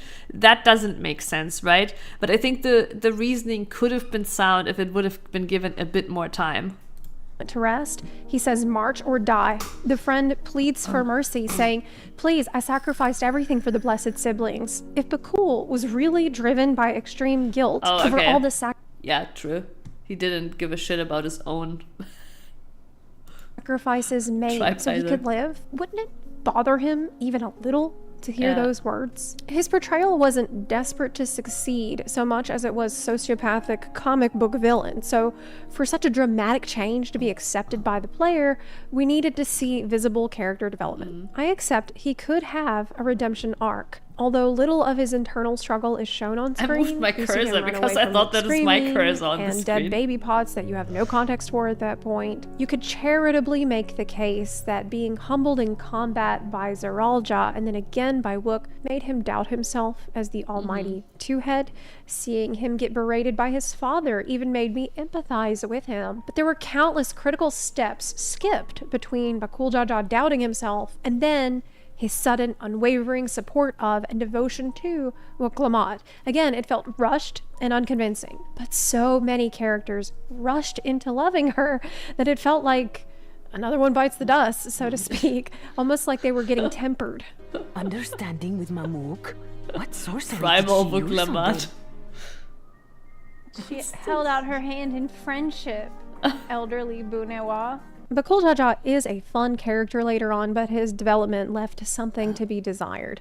He also never faces punishment for his crimes, which cheapens the impact of things like Valagarmanda's release in retrospect. The writers established that anyone from each task could disqualify him on the spot if they so desire, but nothing ever comes from this. Maybe he'll do some community service in the patches. In some ways, I wonder if Bakul Jaja's backstory would have better suited Zeralja. If Bakul Ja had, like, one jaw, been an obnoxious big brother who needs a reality check but doesn't do anything outrageously evil and ends up being your friend by the end. And Zeralja being the blessed siblings that countless babies were murdered to create, placing him under immensely crushing pressure to succeed. To me, that would make a lot more sense for Zeralja to go insane from that expectation and guilt, setting him on the dark path that led him to murder, genocide, and conquest. But Zeralja's villainy is... That's actually a fair point, like that Bakul Jaja had like the darker backstory, while Zeralja had the crazier villain arc.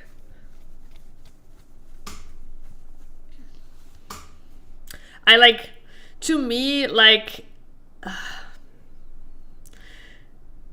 when I played through it, again, the Bakul Jaja shift was obviously noticeable, but I was more upset that this whole issue was resolved within 10 minutes. But generally, I enjoyed a lot of the first half. I liked that plot twist too. I was definitely, in terms of character development, Zeralja and Vuklamat stood out the most, right? Because Zeralja, like, was always, like, in the first half, he's just this mystery, right? We don't really know, like, he might even be good at the start, right? Like, it's really unclear. And then all of a sudden it's revealed that he's like giga evil and thirsting for revenge, and I don't know, his motivations are never well explained, to be honest. Later attributed to the burden of being the king's true-born son. While many people accept this explanation, and it is far from the least believable motivation. If maybe Prince, if someone had told Zeralja that he can just pay it off with money, you know, then maybe we wouldn't have had to kill him. In Dawn Trail, for me, maybe there would have been a character shift and he would have just paid it off. It felt hard to swallow because of Galul Jaja's portrayal as a kind and compassionate father who was deeply invested in his children's success. I felt puzzled weird by Zeralja and struggled to fathom his leap from overburdened trueborn son and genocidal, patricidal maniac who abandons his own son in turn, claiming he was spurned by his father. Like, am I meant to believe this just because Galul Jaja didn't hand him the throne? He didn't seem spurned to me, having been treated with the same consideration as the other claimants. Also, it seems wildly irresponsible for Galul Jaja to let a child like this control the military, but that's a side issue. When we do meet Zeralja earlier in the plot, he says things that don't have much to do with his later character development. His bizarre... Yeah, initially it's all just about he believes in, like, the strong leading, basically. Philosophy that you need to teach the value of peace through war didn't make much sense. He calls the Garleans simpletons, but doesn't elaborate. Like, the line sounds badass on his own, but when you look at the full context of Garlemald and everything we as players have already experienced, this line being said and not elaborated... Yeah, as I said, like, Zeralja feels like a big mystery throughout the first half of Dawn Trail, right? Where it's like, his plans aren't really clear. It's not really clear what he plans to do.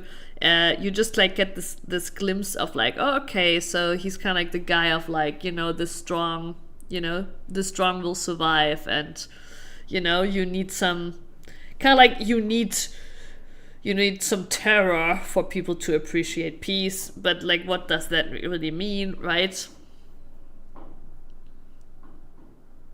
Yeah. And yeah, him turning... So here's the thing. Obviously, when he comes, attacks the city and kills his father, it's a weird, like, 180. But then when you learn, oh, wait, he was in a time bubble, actually, for 30 years. Right? He was actually gone for 30 years. You do feel like, oh, okay, that's why, right? In this 30 years, something happened, right? You're like, okay, it was weird, but in these 30 years, something happened that, made him now decide he has to kill his father, right?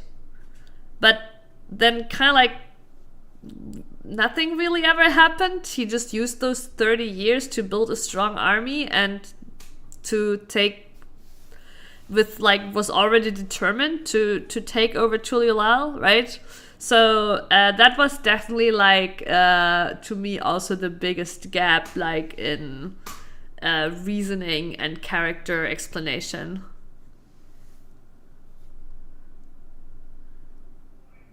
I think painted that better in Naruto, yeah. Well, it makes it read like an edgy 10-year-old made a new OC who's definitely cooler than the other big bad from the last story. Like, if I'm being honest, at no point did I feel I understood Zeralja. Yeah. We just don't see much of his reasoning. You never really understand him. That's what I like. He's a mystery.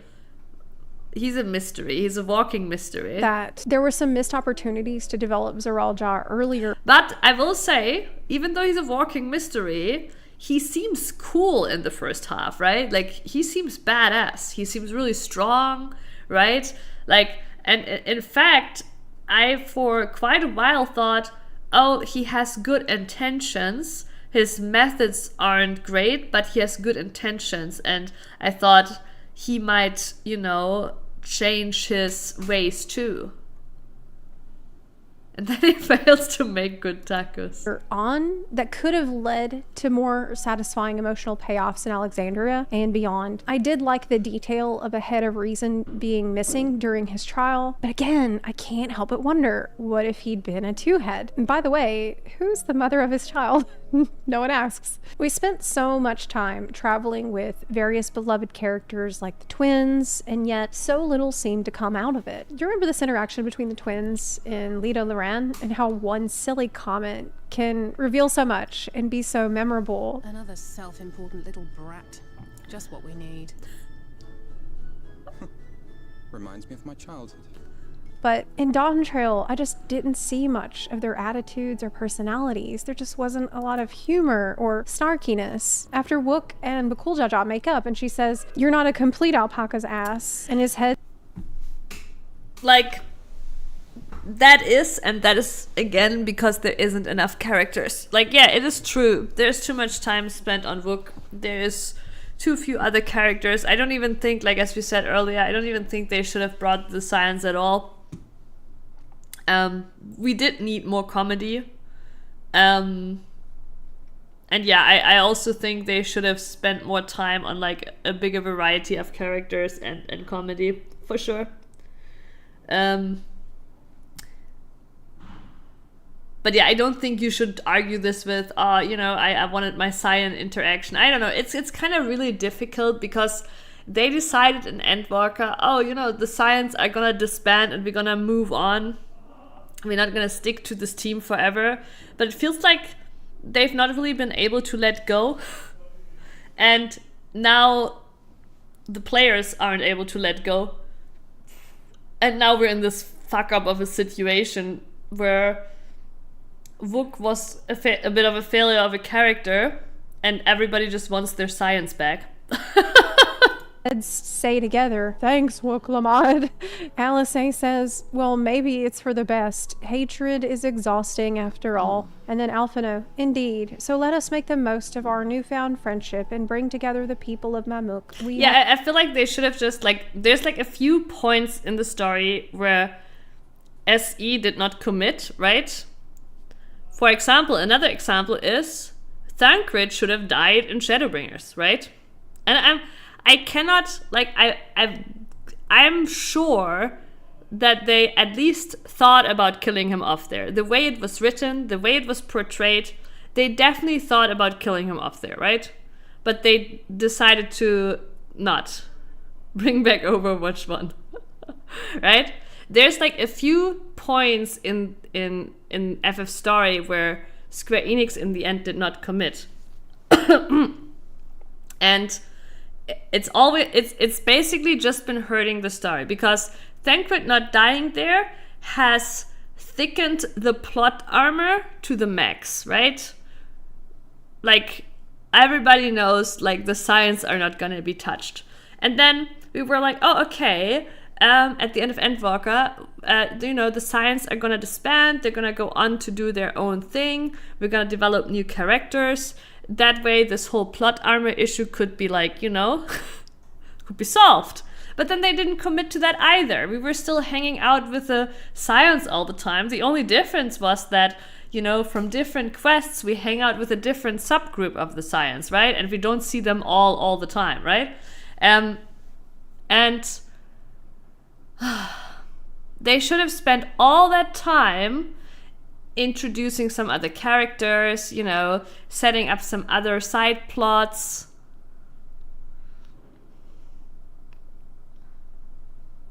I thought you were gonna bring up the part where they tried to make us believe the science all died. Oh, at the end of Shadowbringers?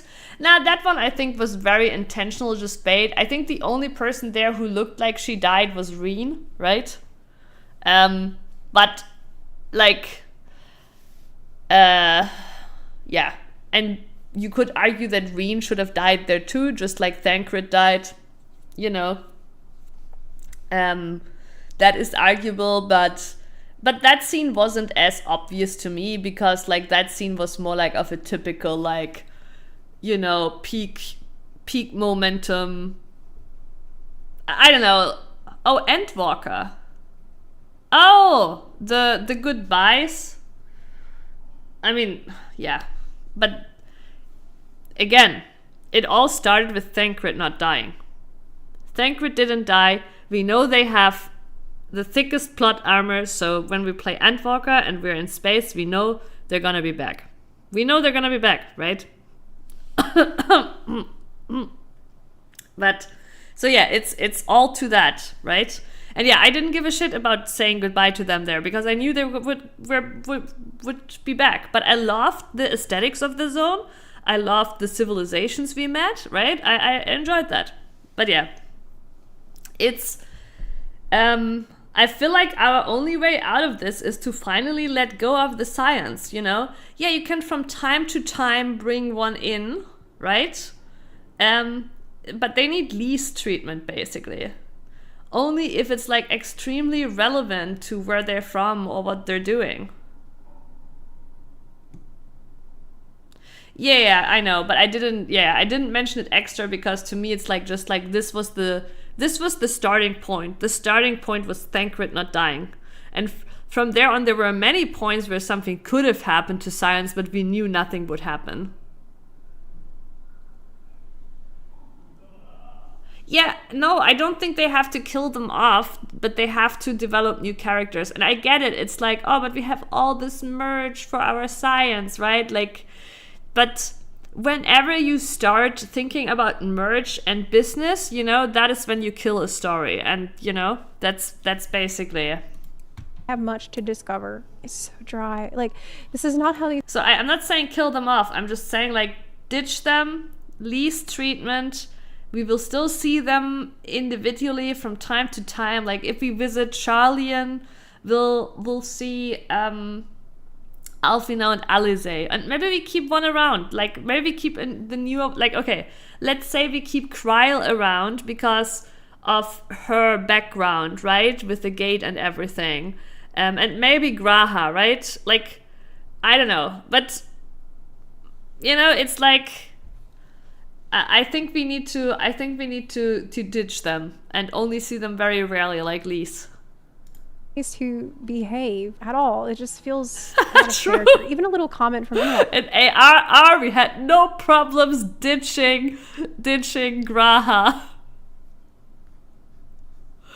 putting him into labyrinth forced to there's sleep. A fire and an edge, just a personality there that was missing. Kryl and yeah, has generally always been like extremely witty and fun in conversation, with an endearing habit of poking fun at Alphino. She loved to challenge scholars who think that they're clever, hoping they'll rise to the challenge. And it would have been fun to see her do this to Kona, for example. And it wasn't as though our companions didn't have. It wasn't just like in Heavensward, Hawkefont, and Isael, and like there were deaths there too. We have substantive things to discuss throughout our long journey. Alphino's failure with the Crystal Braves is something that taught him many lessons he consistently used from that point onward, and he grew massively as a person and character because of it. He knows from hard experience that idealism and lofty ambitions aren't enough to succeed, yet he never offers any real insight or skepticism to Uklamot when she exhibits naivety or ignorance. I often felt disconnected from characters I love as they just weren't behaving like themselves. They weren't saying or doing anything offensive or anything wildly beyond the pale. It was just very bland, very safe, and worst of all, out of character. Many times it's just people listing off their respective tasks or who they'd pair up with in the next activity, so we all split off and then we repeat it again the next time. One Scion, however, who stayed in character and was a real joy every time he was on screen, who was definitely having his summer vacation, was Estinian. He was funny and charming, living this free-spirited life of an adventure that I so wished my character was having this expansion. As for me and my bunny girl, I never felt less free than I did in Dawntrail, being forced into choices and obligations that didn't feel natural to me at all. But not only that, feeling inept in moments where it didn't make sense for me to be there standing helplessly. Galul Jaja dying and Sphene doing her villain monologue. We know she's about to kill everyone and nobody tries anything. Yes, Emmet Selk did villain monologues, but they made sure every character couldn't just attack him. Like after he shot the Exarch, he immediately said, "Don't attack me or your Exarch friend is dead." He held the Exarch hostage throughout that whole thing, so it made sense why nobody attacked him. Give a reason why characters can't do anything. Again, I do want to emphasize that I don't dislike the concept for Uklamot, and I see her as another victim of the story's flaws rather than the cause of its shortcomings. She is overutilized. Estinian is playing FF14. And underdeveloped from a structural and literary stand. To see her in context of how she's integrated into the entire main story journey, we're still talking about Vuk. Far from the only character or element suffering from similar issues. It's not her fault. Like, it's not the fault of who she is that she or others have fallen flat. She doesn't deserve hate or vitriol, and I find a lot of the anger directed towards her to be really misguided, and I do hope that today's video can help people better understand and articulate the... I don't think so. If you say this after an hour, people who hate Vuk will like watch like this and be like right, and they'll never get to this point broader issues where you're like, don't hate Vuk. I know I just talked about all the little nitpicks about Vuk's character for an hour, but don't hate her. It's not her fault. She's not real. And how they impact almost every aspect of it. Another thing I need to address here quickly is the music. Machinations needs to be stopped. It's time to let it go. This goes for many other overused tracks in the game. We have got to stop relying on the same handful of tracks over and over again for every little thing in cutscene. When I'm dreaming and I hear machinations, I know I'm having a nightmare. There was a moment I'll never forget where the Dawntrail theme music started to play, and I'm thinking, okay, something's cooking. All right, I'm getting excited. And then, without further delay then, all right, electric guitar, it's time to rock and roll, y'all. I'm ready for Master Chef Scion's edition. This is gonna be wild. What? No!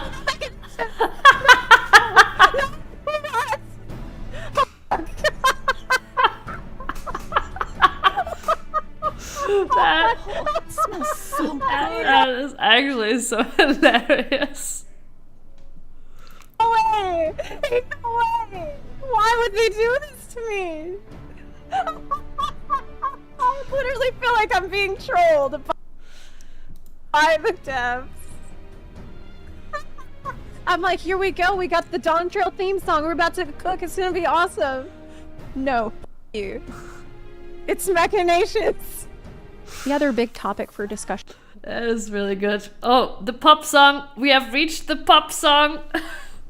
But before we dive into the pop song, It's also kind of a shame, and I'm gonna go out about language differences again. Estinian doesn't call us the same thing in English he does in Japanese. In JP, he's always referring to us as partner, like we're still war buddies or something. But in English, it's just more formal. It's the same thing. Yugi and Yami refer to each other in Yu-Gi-Oh! Aibo. You saying that though, I feel like Estinian sometimes says something similar to that. In English, he says, what does he say? Because I feel like, yes, it's not partner, but like when you say that, I'm like, yeah, true. Sometimes Estinian says something along that line. Yeah.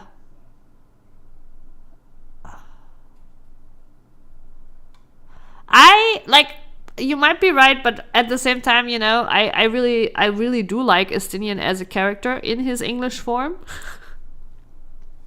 I think he's charming.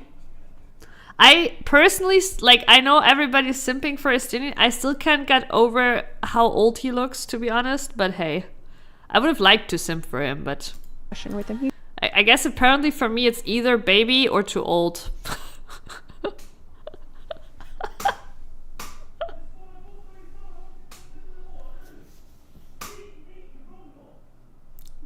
Did you hear that?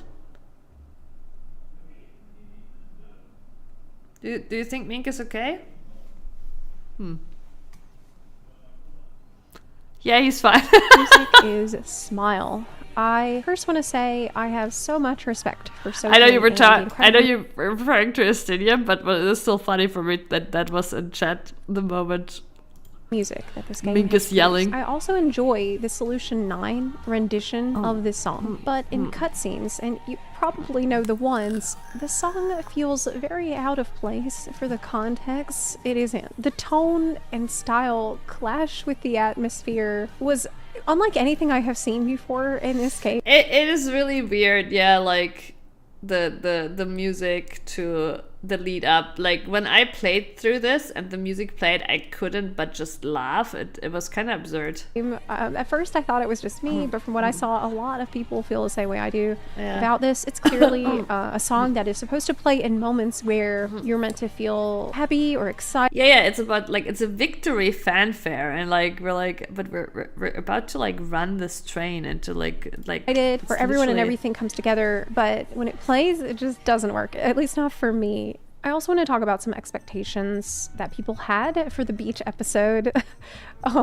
Things this expansion story was marketed as ended up not being accurate, and I know this contributed to some of the mixed reception that it's gotten. First, being marketed as the best summer vacation ever. CGI trailer shows the Scions hanging out and chilling, having fun, being themselves. Thancred flirting with some girls, Stola studying a pillar, Urianger with pina colada. This made me think that the former Scions would get a chance to breathe and be themselves. It's just difficult. What do they do when they're just hanging out? Nuanced discussions online, Prince. Not trying to save the world anymore. But unfortunately, all of these scenes appear in the ending credits for Dawn Trail. And in the actual story itself, the Scions are sidelined at best, and at worst, cardboard cutouts of themselves. It was marketed as a rite of succession. Yes, there would be drama between the Scions due to the competition and taking different sides. We clashed with Thancred and Urianger briefly once in a dungeon, and then nothing else happens with this. So calling this drama is borderline misleading. About low stakes, you arrive in Tyrol to discover that one of the claimants would like to establish an ethno-state, while another has plans for world domination through conquest. Though my impression of the latter was good luck in Ishgard, idiot. They might have some experience fighting reptiles, and they might not need your lesson about how bad war is, but I digress. Considering the competition early on, and of course the alien attacks from Alexandria, I wouldn't describe the story as low stakes. But dragons are no lizards. I would, however, call it muddy stakes for reasons. I mean, it's... what do we... Like...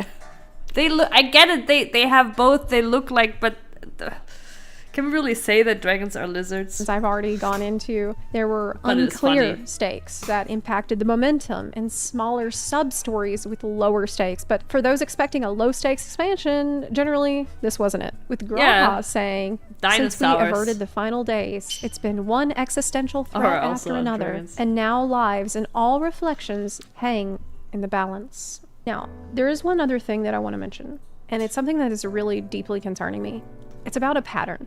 Are they making an MSQ package? We know that they've made the dungeon package, which is 2 packs and a boss, 2 packs and a boss, 2 packs, a barrier, and a boss. Are they trying to also make an MSQ package? Final area is filled with dead people. Final dungeon is you going through the memories of the main villain. The final dungeon is narrated by the main villain. The final dungeon is where the world is ending. The final area teaches you that nothing lasts forever and you need to let go and move on. The final area teaches you that there is hope. The final boss ends with them learning to appreciate and have faith in the heroes. How did this happen for the 3rd time? Technically 4. Well, technically this one did not happen, right? Sveen's just gone. There is no... I guess a little bit. At the end of the trial, she's like very shortly like, walk. If you want to count 6.5's dungeon, where you go into Golbez's memories, is every expansion just going to try and replicate Amarat as a final area? Living Memory reuses the same general narrative structure of Ultima Thule, but this time, rather than saying goodbye to each scion as we move forward, we say goodbye to each simulacrum. Namika, Kryle's parents, and Kefki.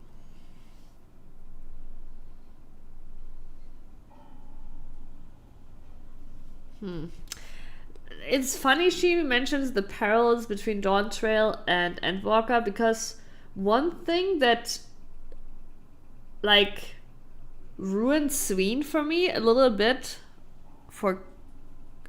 was the fact, and I don't know if you noticed this, Prince, I've told this other people and some people seem to not agree or not have noticed this, but the first time you meet Sveen, before you see her, she says hello, like, and she says it sounds like Meteon.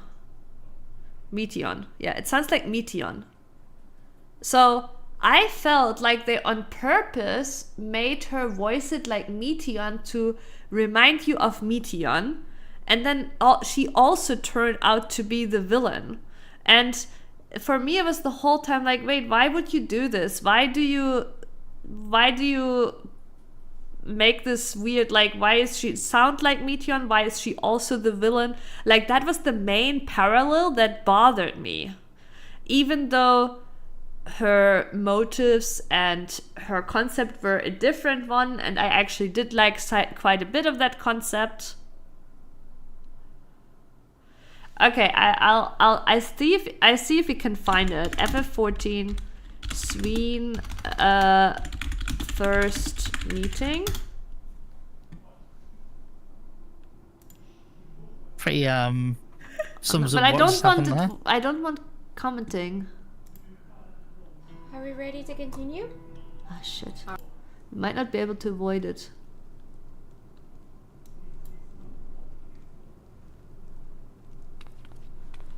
Greetings.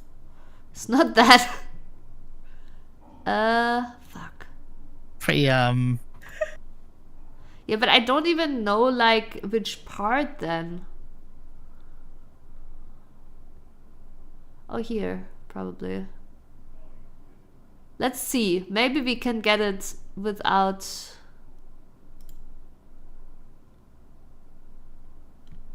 Oh, it seems to be like right at the start.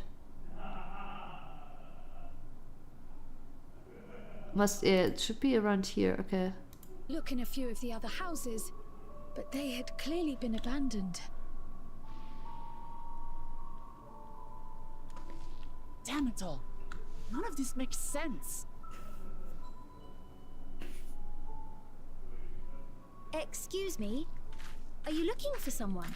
Oh, just excuse me. Wait. What the... Hi. It is not as similar as it's in my head.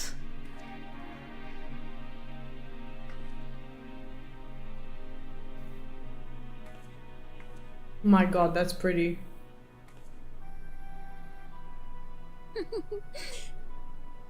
I apologize for giving you a fright. But yeah, I don't know, that first excuse me gave me Meteon vibes. I thought it was she said hello. That's actually funny that it wasn't even hello. What the? Excuse me. Are you... Excuse me. Yeah, it's okay. No, I get that other people didn't. Like, for me, it gave like a Meteon impression. I don't know why. And I thought like it had now been in my memory that she said like even hello and not even excuse me.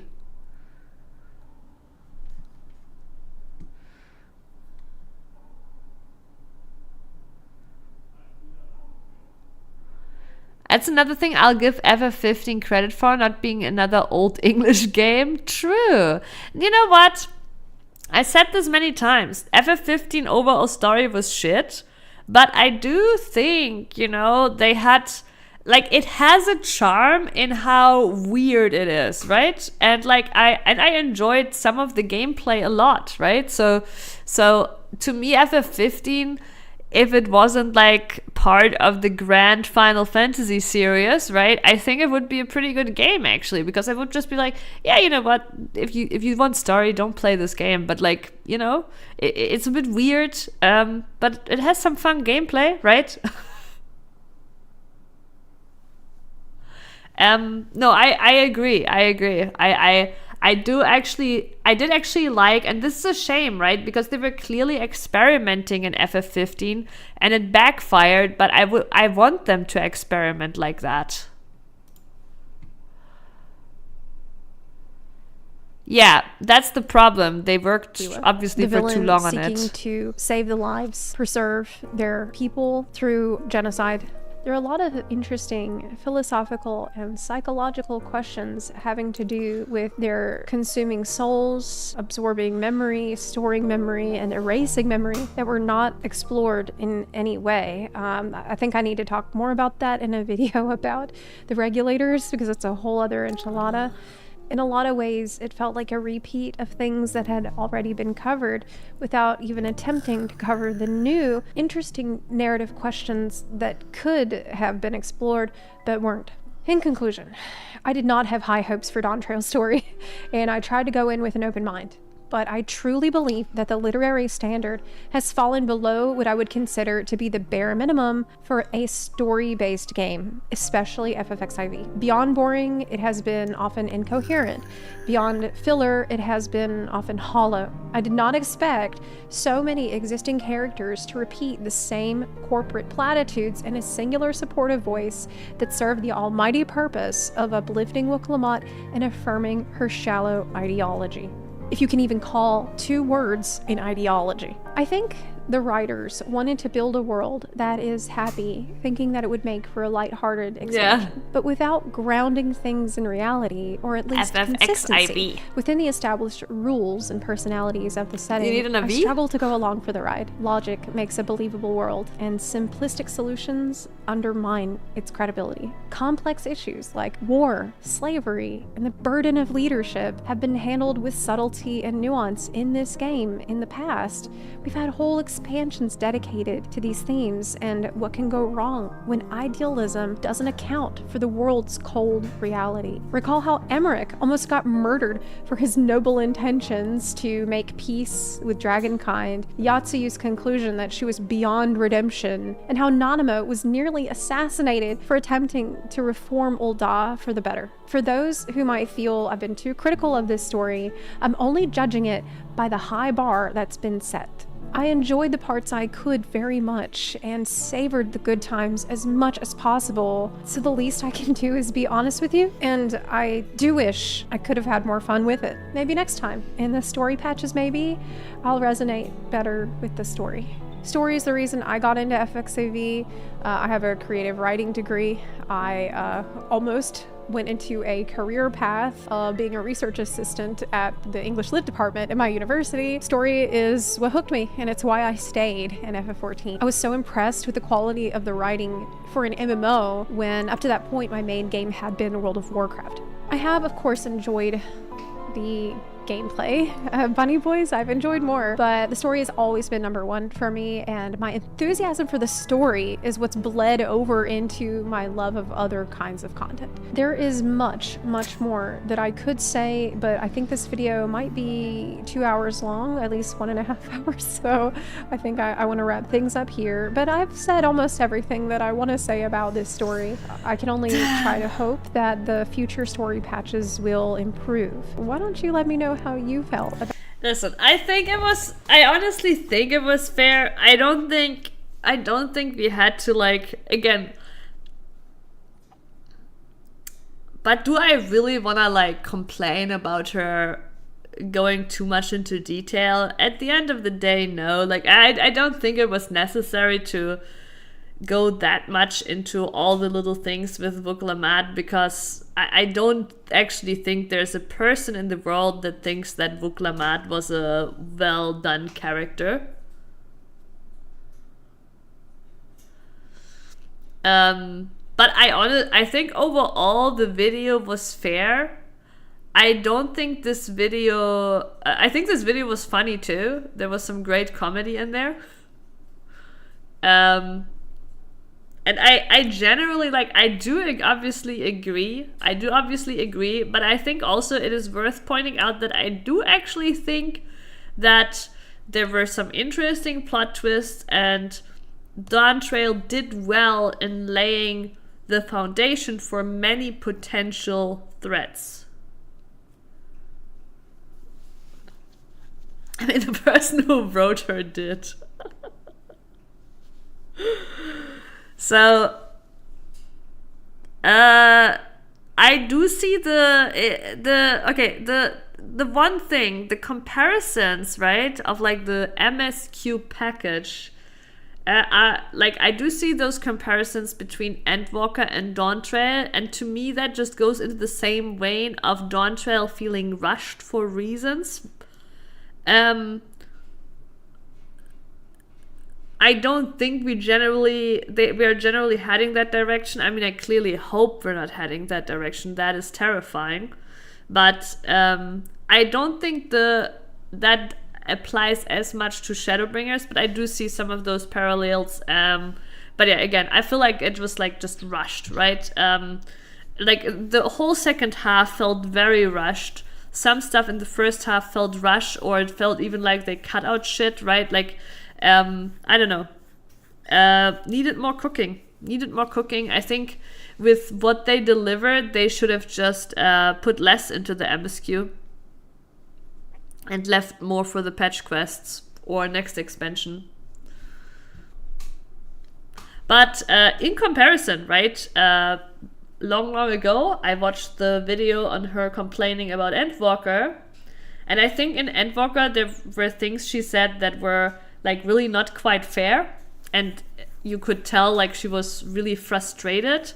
I actually think this video is fair. Like, it goes into many nitpicks that I think like kind of like, you know, are unnecessary to really convey the issue, but I think it's overall a very fair video, and I didn't like get as much of a like, oh, I'm just burned out and angry and need to vent vibe. Yeah, I agree, Prince. Yeah. Like the Vendor Walker video was way more like just venting and being frustrated and not always constructive or even really fair. But yeah. Good video. Oh my god, like we watched this video like for like 3 hours. How even? I don't understand. How did I do that? I felt like there were so many parts where I didn't say anything to the video, but I guess we also had our debates.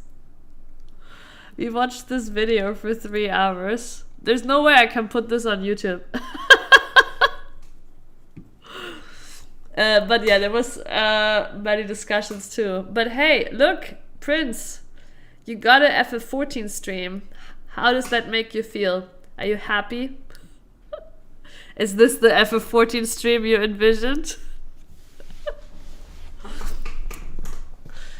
Also, Prince needs 3 parts, yeah. Actually, yeah. Man, I could milk this heart. I'm releasing like 1 part every quarter of the year. Where's my flip up emote? Wait.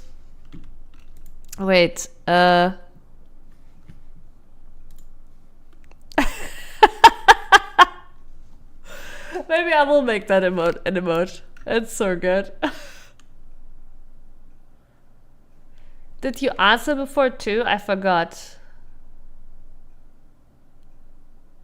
Oh, the meme rewind thing. I watched it a little bit. I actually did not watch the full thing. I'm streaming too much recently.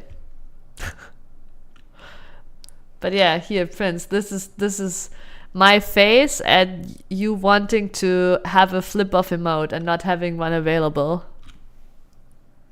Now's the time. We already here.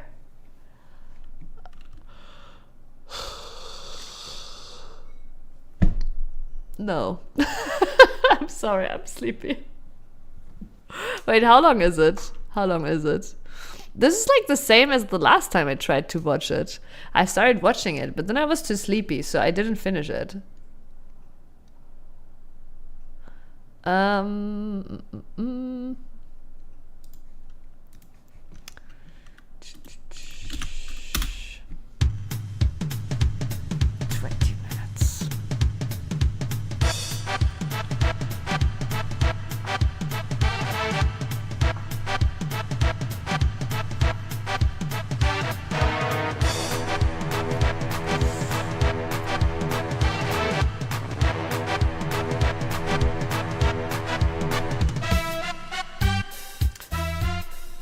Alright, enjoy your brain rot.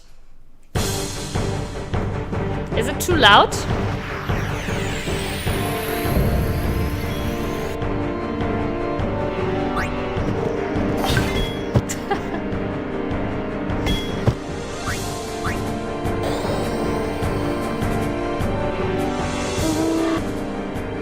Stay away from the summoner!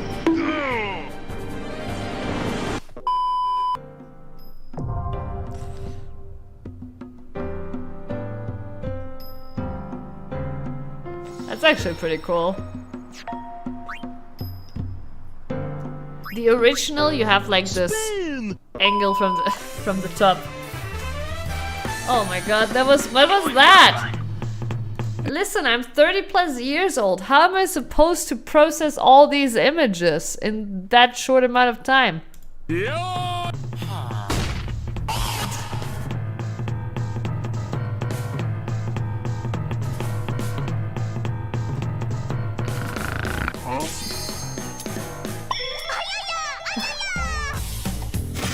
Shameful. Grass touch. Yawn trail, yeah. Ooh, piece of candy.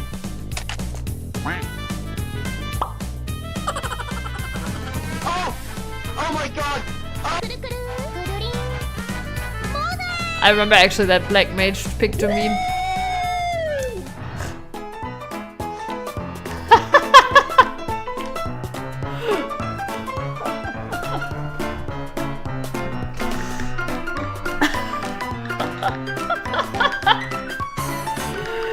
God, her being like this is so fitting for like a muted movie too.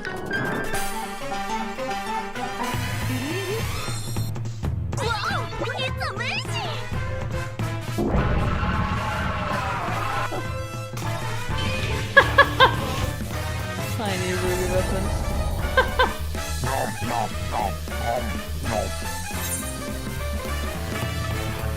Brother, ew, what's that? What's that, brother? She's there in there as a healer? That is so funny.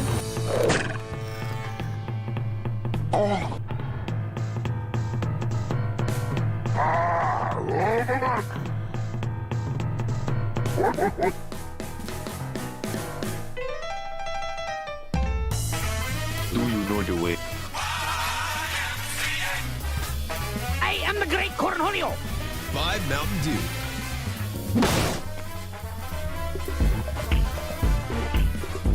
The great cataclysm faithfully recreated. Oh no.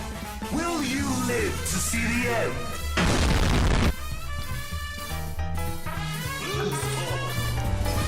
When I was They could have also showed the curtain call in the 89 dungeon. People that are saying cope, you're getting banned. I can see the future. I'm on fire.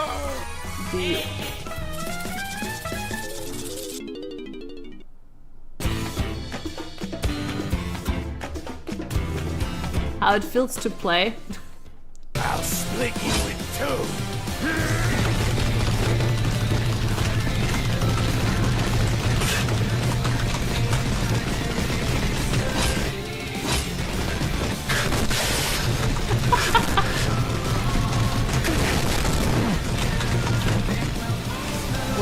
One.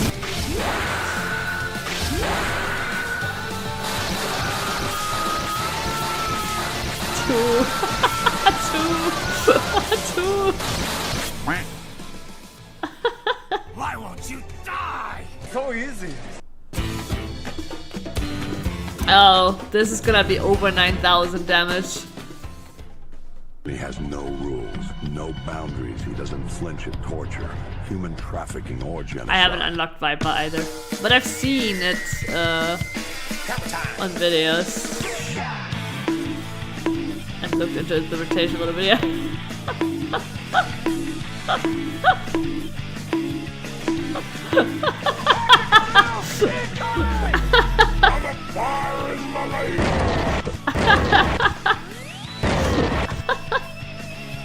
Nuclear launch detected.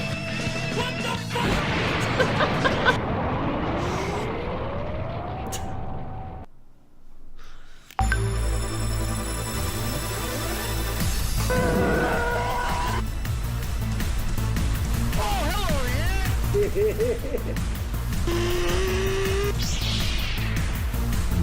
Oh, that one. At this orange?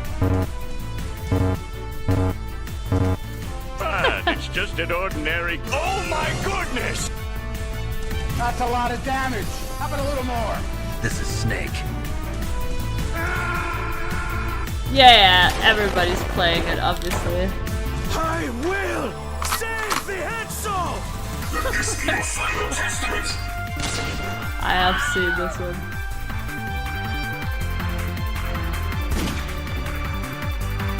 Give me a drink, bartender. Car games on motorcycles. Darkness on motorcycles!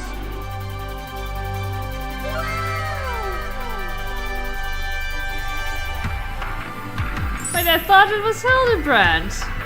What you're seeing is advanced warfare. Bruh.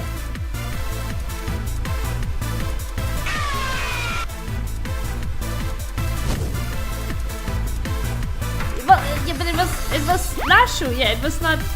Yeah, it was not him. I thought they were like showing like a nice like up the leg, the thigh to imply, you know, it's a woman, but then it's like, you know, actually Hildebrand. Gotcha, bitch! Head on. Apply directly to the forehead.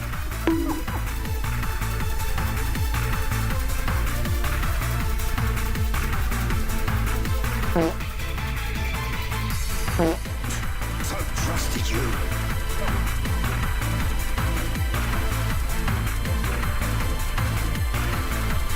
That sign can't stop me, because I can't read.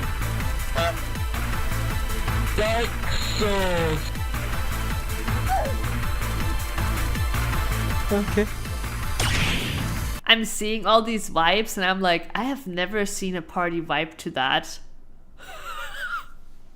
But also I've only played Healer this expansion in the Dawn Troll dungeons, so maybe that's why. Like no, in all the level 100 dungeons, right? I have leveled other jobs up through 90 to 100, but So I don't know, but I'm like, oh wait, people die there? People wipe there?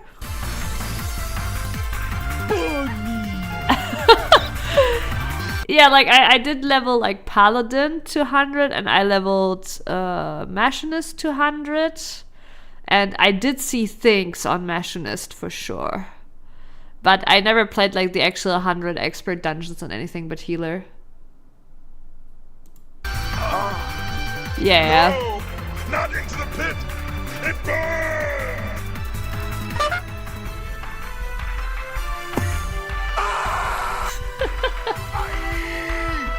Hacker man.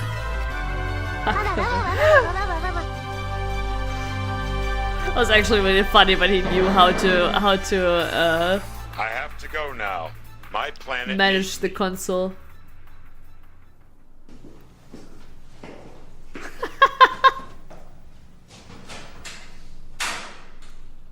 Buddy, I think you got the wrong door. The leather club's 2 blocks down. Fuck you.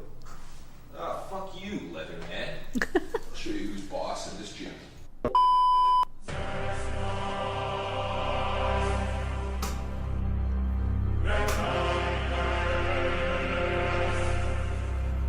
I've only done the dungeon once as well. And I didn't die. And I'll never do it again, so I'm good. I mean, eventually I'll probably do it again and not remember and die. This lost child. Destroy the child. Corrupt them all. You must die! Wait for it. Wait for it. And I'll beat your goddamn ass. Rising above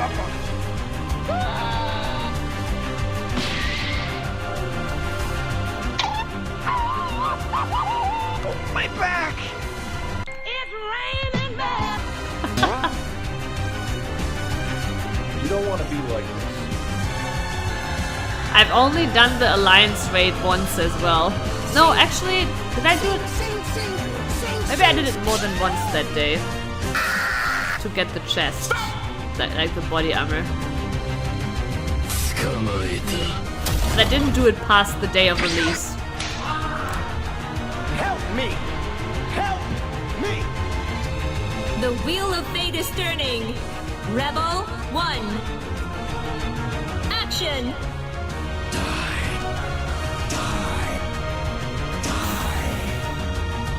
Jesus! Really? I feel like those slashes were actually really fucking forgiving because you could like kind of like could kind of like stand in the center and be like a little like, you know, pixel hopper. Like even if you forgot like which side goes first, if you like stood like perfectly in the center, you could adjust to as soon as it shows. Do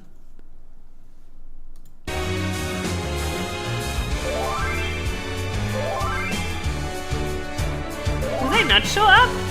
No, they do. I'm sure, like, because I remember that I didn't remember. Oh wait, was it left or right first? Huh, maybe this is a loading thing. Oh, on PS4, yeah, maybe it is just a, funny, Because yeah, I remember I didn't remember, oh wait, was it left one first, right one first, and I was just perfectly in the center and waited and reacted. Feels bad. Cloud of darkness. Assemble.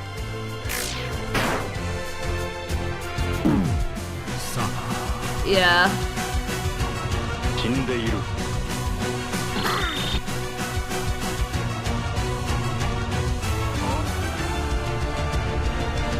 Oh, it already has the chaotic rate.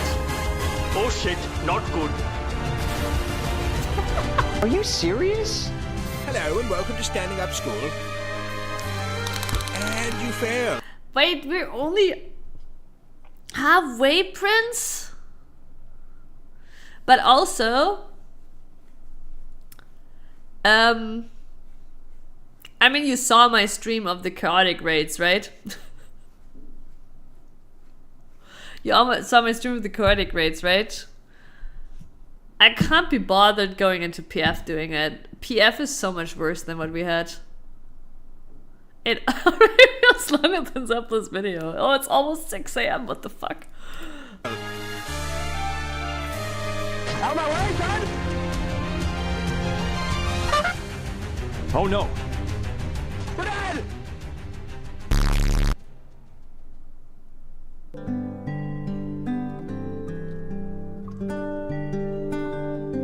Did you get a clear in PF, by the way, Prince? Twilight Town. Actually, that is so accurate. Looks like my summer vacation is over. Yeah, Mink has actually grinded PF a lot, and he's mostly had bad experiences.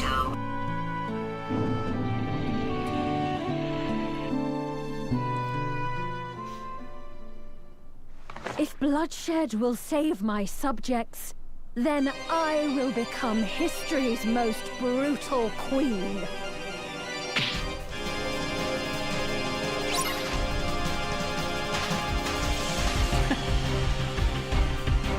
She does look like a Heartless!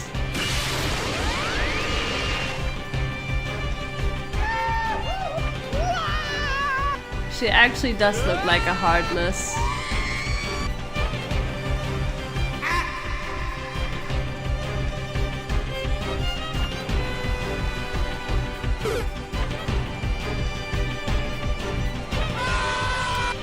Yeah, I think the biggest difficulty is to get a full 24 man that actually sticks through, right? Through it, because progging it from start does take a long time, right? You saw us too. I mean, we're blind.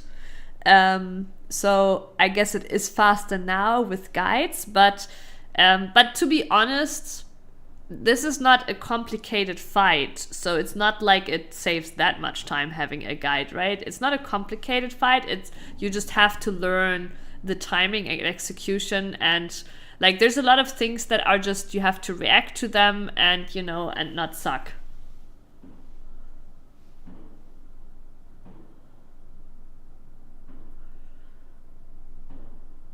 Someone left saying thanks for the prog in a clear party. Oh my god. But maybe they were memeing. Maybe they were memeing and maybe they were actually saying, I thought this was a clear party, but this was clearly a prog party. Prince. But anyways, I don't think the chaotic raids, like the mechanics, they're not complicated, but there's still quite a few mechanics you have to kind of like learn. But yeah, the most punishing thing is with the towers, right? If someone fucks up towers, it's basically it's actually not the tower, it's more so that people fuck up the spread or the pairs and cleave. Somebody there tends to always fuck up, and that just then steamrolls into a wipe. I don't know. But yeah, hardest thing is get 24 men to actually stick through it. Yeah, exactly. Yeah, like nothing is complicated in the Chaos Raid. There is no mechanic where you have to like remember some complicated sequence or, you know, look for some complicated patterns, whatever, right?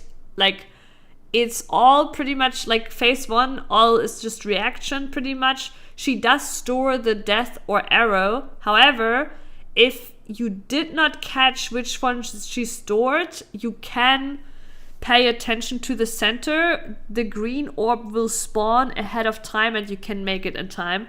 And if there's no green orb, you know it's death. So even if you didn't pay attention to that, you can still react to it, but it's much tighter.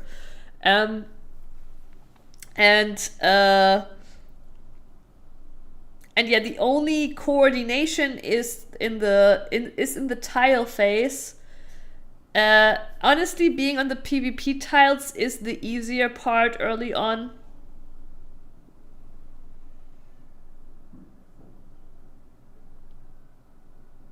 Yeah, you can also just go to the corner and knock back prevent. But yeah. But yeah, there's nothing complicated there, 100%, like nothing. It's really just learning the execution of it.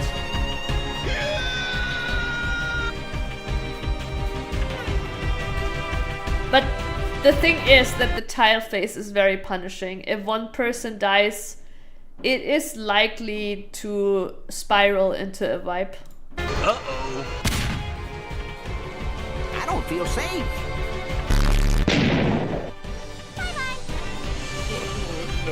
No. Tree hugger, hello. I'm watching FF14 meme rewind.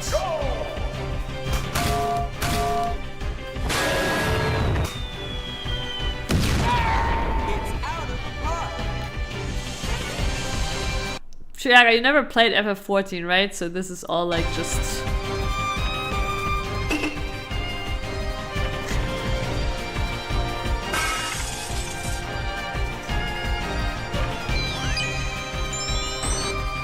Bye, have a great time.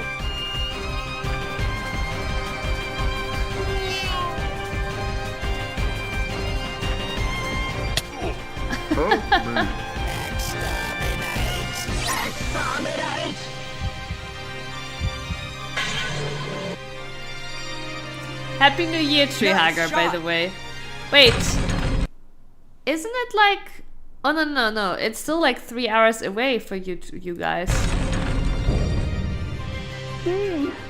Listen to Sweet me. is balling, yeah.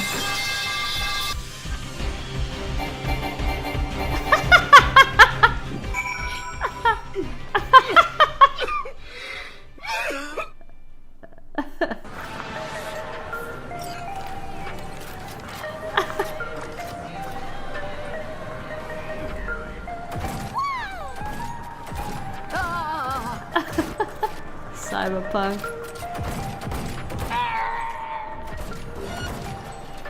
Yeah.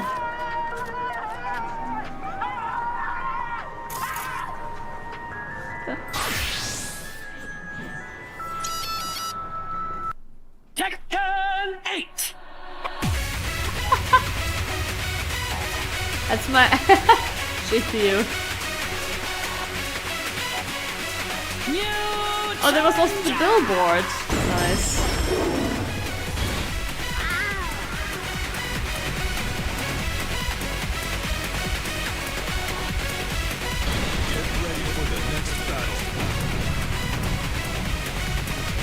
Welcome back to the stage of history. Choose your fighter.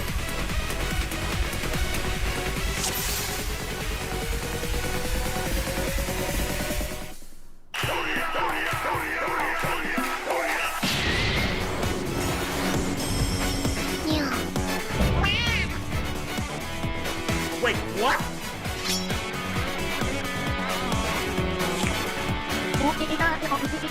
Do we really need this, Prince? We never cry.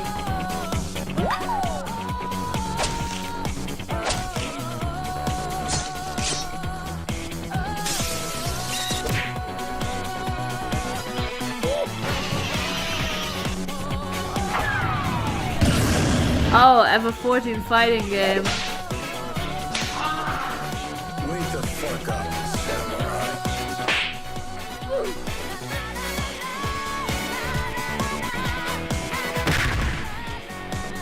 I don't like where this is going.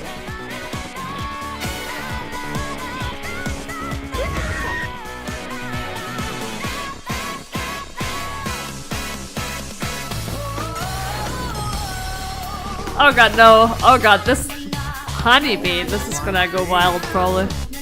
Wait, why are we not hearing the honeybee song? Hello? Sim donated 10,000. You like jazz?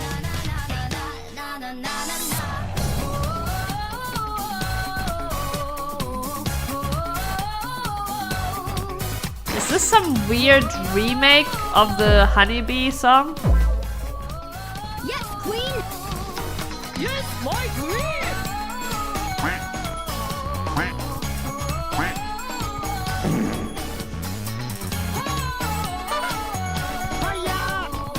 This is from ARMS. Oh, I see.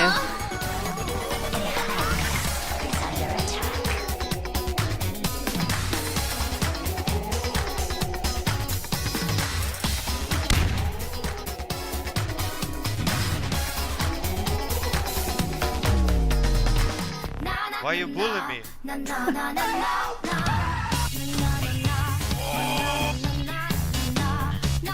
beautiful.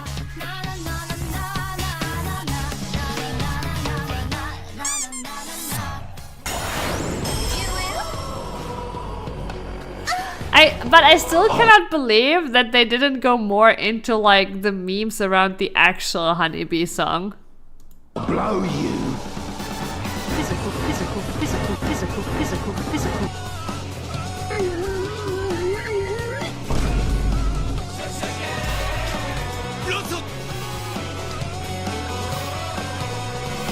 I know people keep saying like pre-patch Dark, but I don't like. Dark Knight still sucks. Bombs? The change wasn't that big. Oh, that's hot.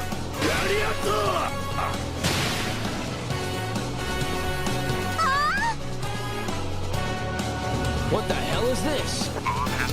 Yeah, also the difference between the Japanese and the English. The English is like as if you're like listen, like the English sounds like it's sung by like a southern, you know, Southern American mid-40s woman, right? You know, literally like you're having like a sugar mummy singing it.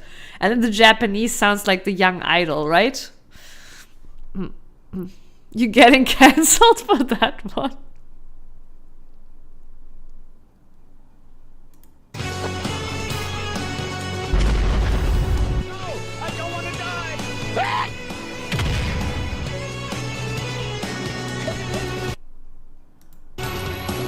It's not.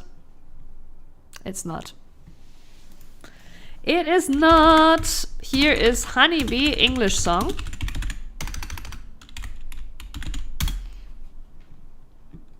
Sorry. Honeybee. I have actually. I think I've even shown this on stream before. This starlet with a sting. The adorable but deadly. Sweet but poisonous. Honeybee lovely. Let's put on a lovely show for the Wait, audience. is this... No hard feelings if I kill you?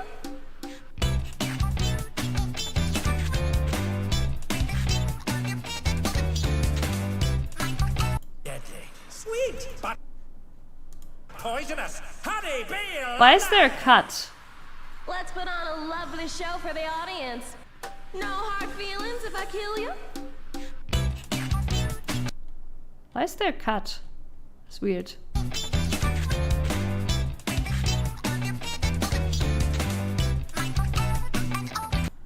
Let's just give me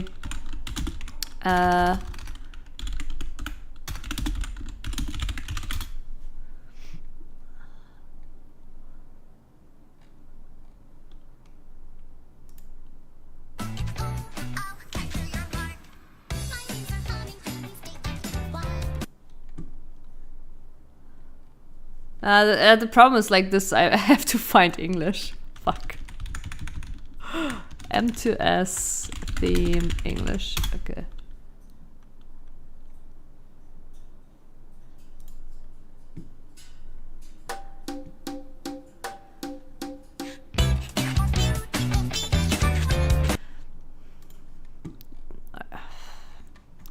Okay, wait.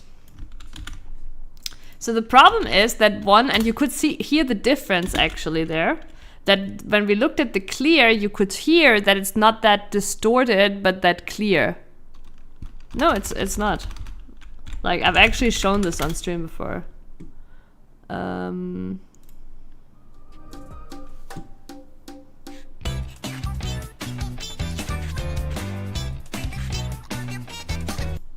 just want to like normal, like from the start. No.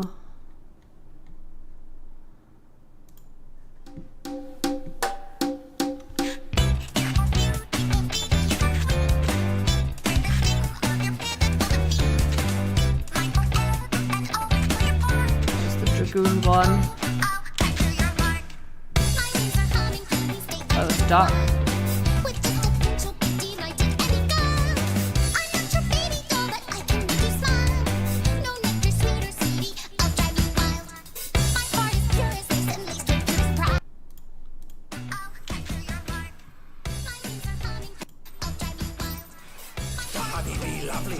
No.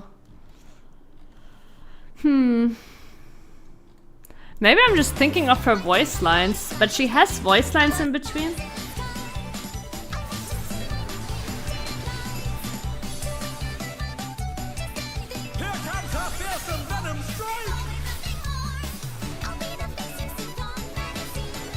Where's the...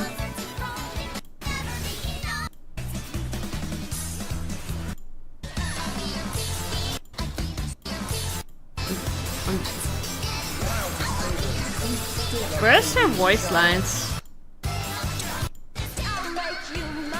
Ah yeah, here. I'll make you mine. So this is English.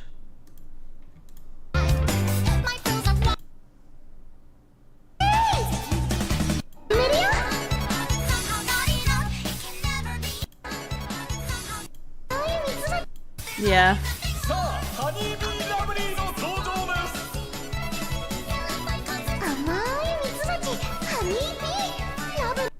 Yeah, it's the voice lines. It is the voice lines.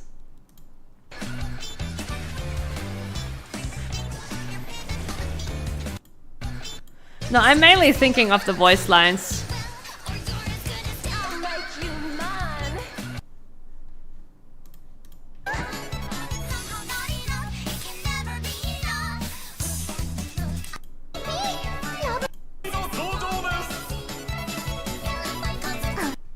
Like, the English one just sounds like a southern sugar mummy. Like, when I talked about it, I wasn't even thinking about the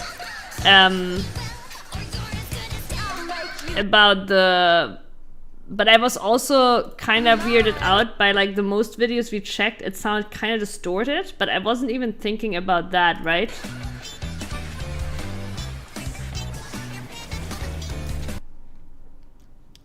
Like, she also says somewhere in the fight, like, this, like, I'll make you mine, right?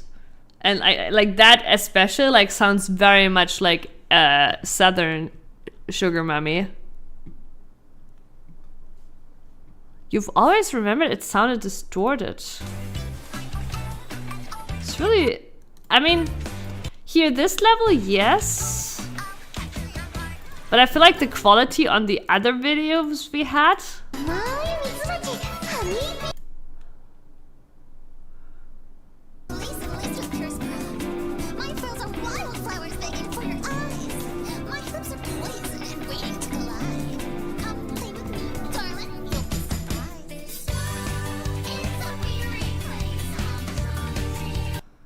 This video definitely has, like, a higher sound quality, way higher sound quality, but yeah. And I feel like in-game, like, of course there is some voice distortion, right? But it doesn't sound that degree of distorted. It's hard to describe. It sounds clearer. Yeah, I know. Of course there's always a voice distortion on that, right? But, like, it sounds clearer in game, I feel like. But yeah, anyways, still southern sugar mummy. Monster. I'm a furry and I'm a savage. How's this?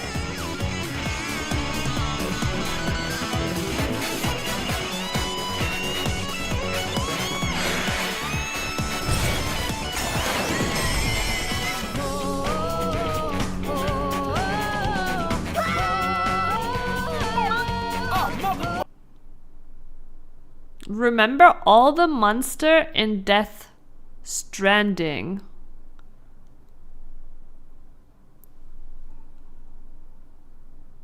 Don't they just look like kind of like shadows? Oh, the energy drink. Oh.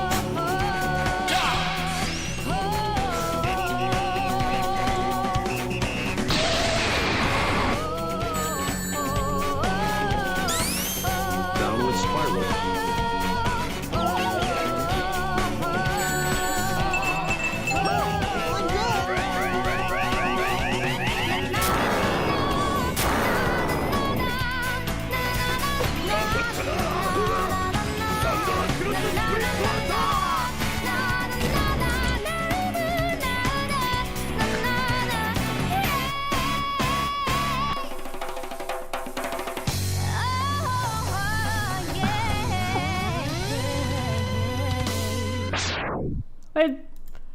No. There's no way anybody ever died to that, right? This is just for the video, right? Nobody ever died to that, right? Right? What? How? What? I've not seen that. I've not seen it. How do you... But I'm a healer, so maybe that's why, but... But I don't even think this hits particularly hard.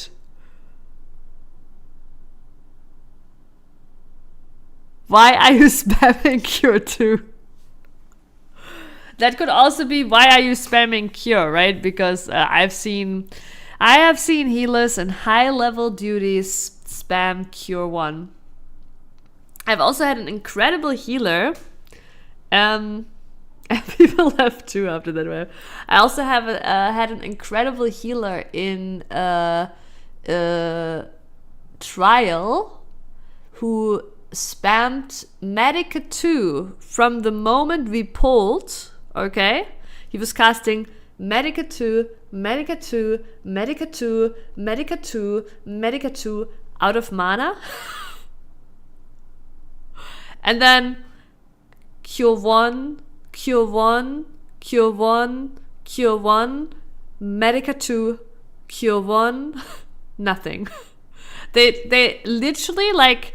They dumped all their mana on Medica 2s within like the first 8 seconds. And from that point onward, they only casted Cure 1. And then when they had enough mana again, they casted again Medica 2.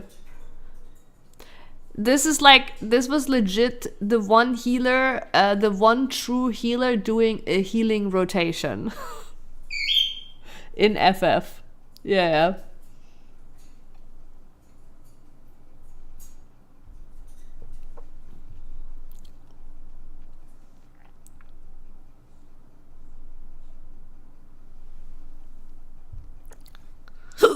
What was I getting cancelled for again, Prince?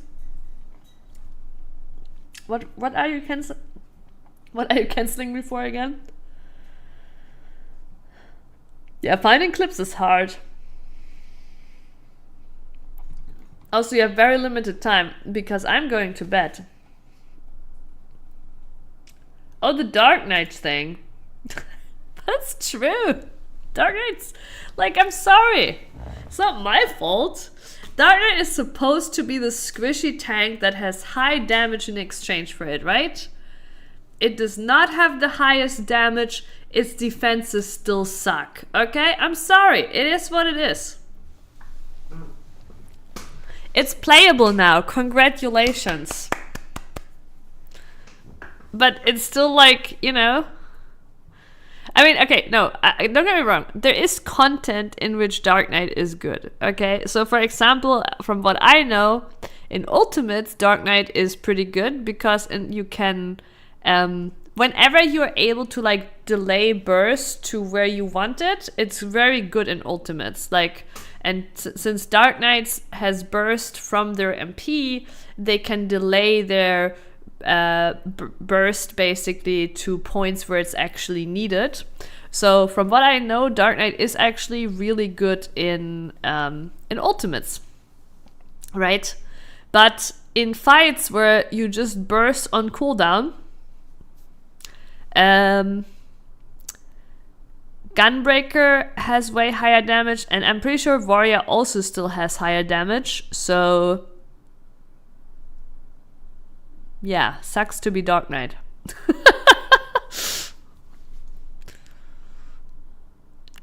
Okay, let's see the clip.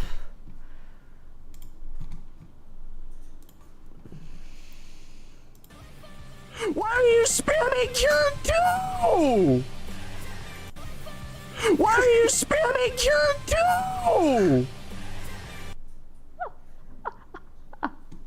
That was pretty good. He was a tank. Oh my god.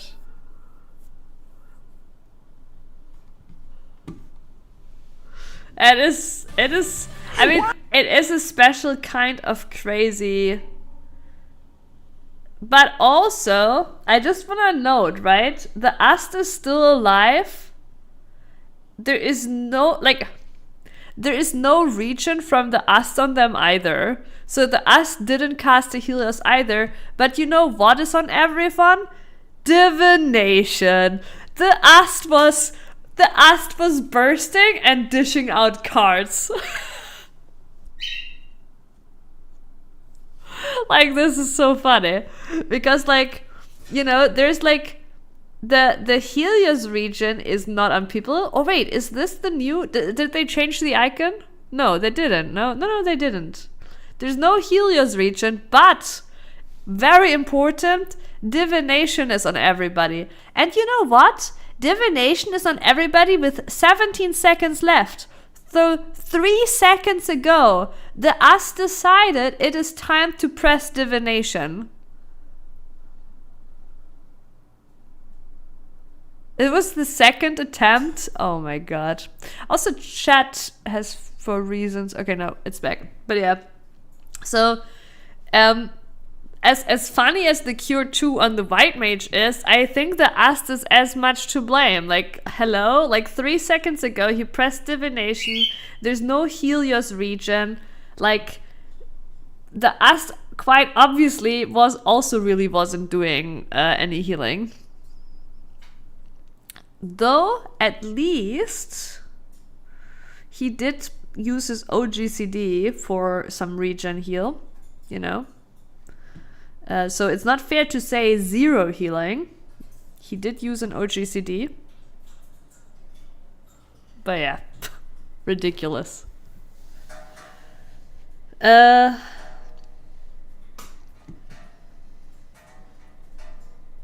And while it's not this guy's fault, he did not use his Divine Veil or Passage either. I'm not saying it's his fault. It's not. You don't need any of these to survive this, right? This is not high damage. This is survivable just by one healer spamming the right spell, okay? But he could have used his Divine Veil at least. Because the Divine Veil now doesn't just give a shield, it gives a regen too. So it is actually a significant output in these kind of situations.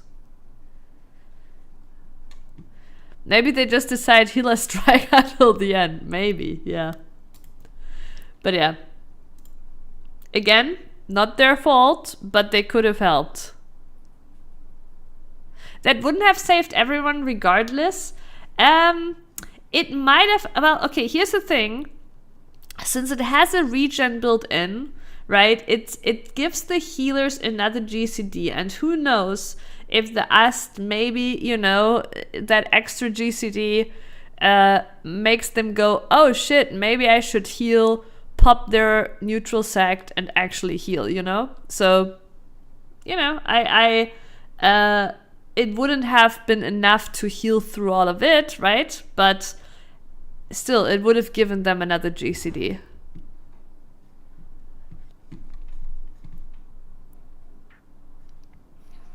And I think this should be a learning moment where you go, well, I could have pressed my buttons too, right? Like, the simple response is, it doesn't matter because at the end of the day, you should press your buttons.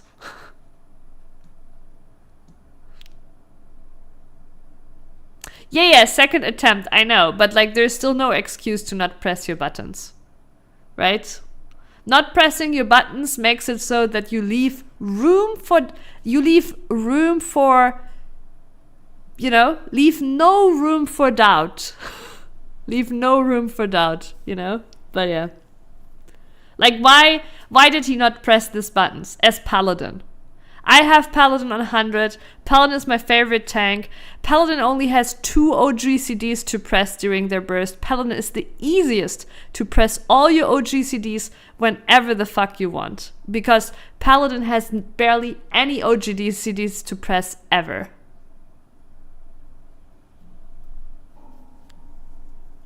Shocked to hear that from the lazy healer? I mean, yeah, you press OGCDs, so you don't have to press GCDs, Prince. That is the thing.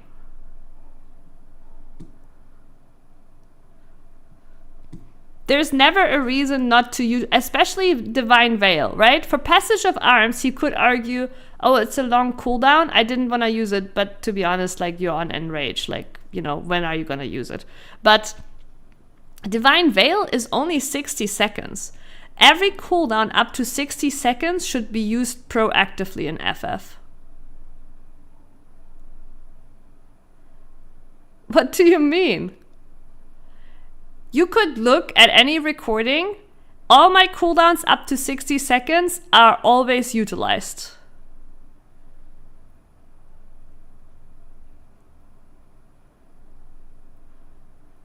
Where you make a joke and try to turn it into a truth. It is a truth, though. No, it is a truth. I made a joke. No, actually, I didn't not make a joke. I said, hey, it is not his mistake, but he should press these buttons. That is not a joke. Like, he should press these buttons. There's no excuse not to press these buttons, right? Especially on Paladin. Paladin has 0 OGCDs to press. They can always press their buttons all the time. Like, maybe. You don't know. And that's the thing, Prince. You definitely give the Ast another, at least 1 more GCD, maybe even 2 more GCDs, because Divine Veil comes with a shield and a regen. Like, it doesn't matter, right? Like, it's like saying he's allowed to play bad because somebody else played bad. Right? That's your argument. I don't need to, you know.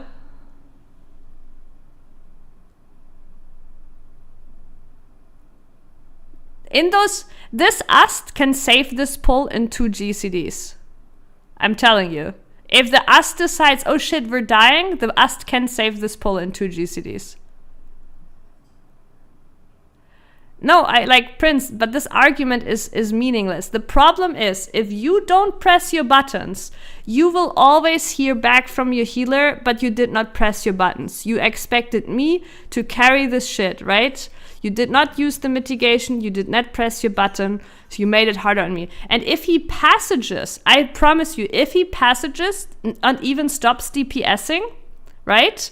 The 20% mitigation, that healer lives for another 4 GCDs, you know? Yeah, I know, Prince, but it doesn't matter.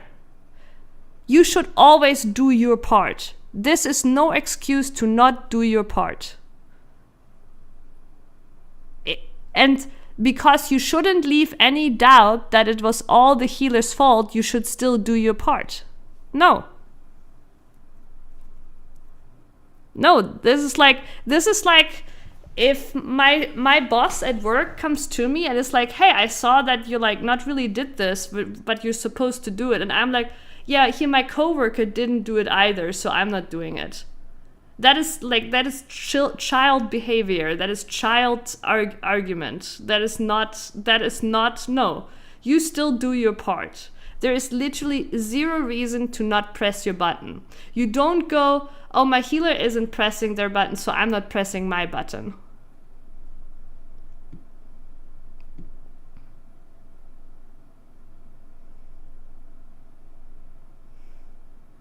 I told you I'd say something and you'd make a big deal about it? No.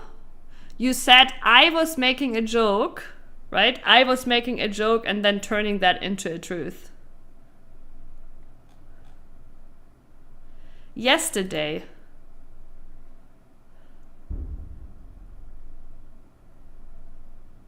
I don't remember that, honestly. I don't remember that.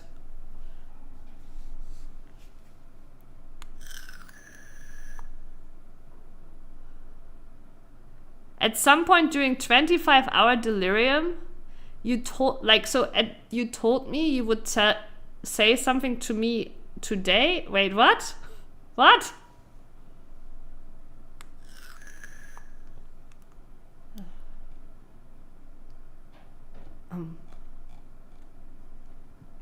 But yeah, like, you know, especially if you wanna be like, hey, it is this healer's fault, you should always like cover all your ends, right? And that means pressing these buttons. We could even go further, but I don't even see cover on his hotbar, to be honest. Let's see.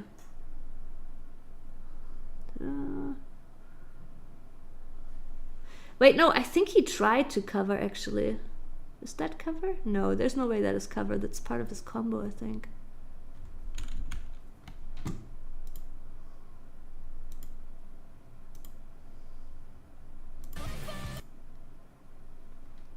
No, it's not cover. No, cover. Is that cover? This might be cover. This might be cover. Okay, maybe he had already covered. Cover is like a little rose. It's like a shield and a rose. It's like a green, yellow, and red icon. Like there's like a rose. I don't know if it's actually a rose, but there is some little red thingy on it, and then there is like a shield and green. That's kind of like the icon. Like this here could be cover, technically. It's really hard to see. So maybe, yeah, like this could be cover.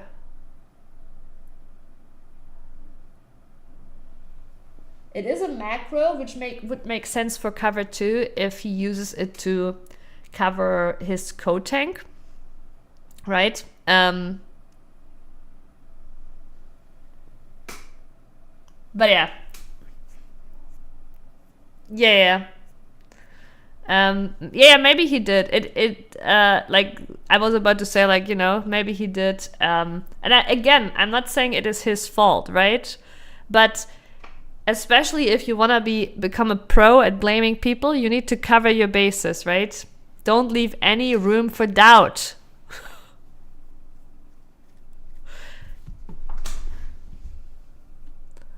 And like, not pressing Divine Veil is a bit of a crime because it's a 60-second cooldown. It's free, it's a shield, it's a regen. This one should always be on cooldown pretty much, like with only very small gaps. Who is easy? Oh, Zepla. Zepla.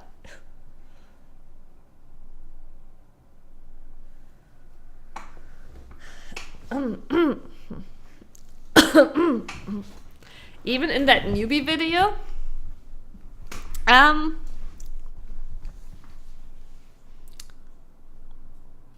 don't think I really nitpicked him. I remember laughing about it, right? And like kind of like, and I do remember being like, oh my god, I feel so bad because I know he had such a hard time, right? But obviously, yeah, if it's in front of me and I see like all these obvious like errors, right, I will talk about them, right? Because that's also a part of like why you make content about games, right? Now, will I be upset about you not playing perfectly? No. Or will I be upset about you like not doing these things? No, right? But like part of making content about games is talking about how to, you know, how to do things, right? Like when you see me play Bazaar or Hearthstone, I also explain my plays, right? When you see me play PoE, I will also talk about technicalities of how mechanics work, right? That is just part of how I play games, yes. And I play raiding in FF14. I'm not like in a high end. Like our static is like, you know, pretty casual, and we don't expect anybody to play perfect either. However, since you play with 7 other people, we still expect everybody to, like, you know, try their best. And also, if you wanna have the motivation to long-term raid, you should always aim to improve, because without any improvement, it's honestly also just boring, right? It's a boring, bland grind.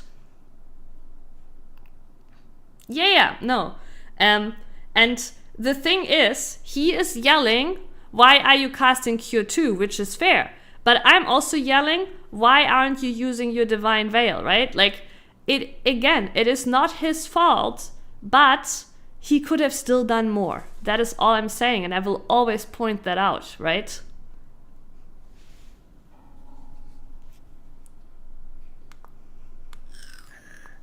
And who knows, the white mage might have a comeback of like, oh yeah, my keyboard was broken for some fucking weird reason. I was like with one hand on the cable, with the other hand trying to click Cure 3, but instead I clicked Cure 2, and and with 3 more GCDs, the keyboard would have started working. Obviously not. It's extremely unlikely, right? But like generally, none of that, like somebody else playing bad doesn't give you the excuse to play bad. Like, or rather, this should be such a normal habit for you to press that no matter where you are, no matter what's going on, it doesn't make sense that it's not pressed. Yeah, but like again, Prince, it doesn't make sense for this to not be pressed, right? That's like that's like if you see me play Sage and I don't press my caracol, that would be abnormal. There is never a world in which you don't press that button.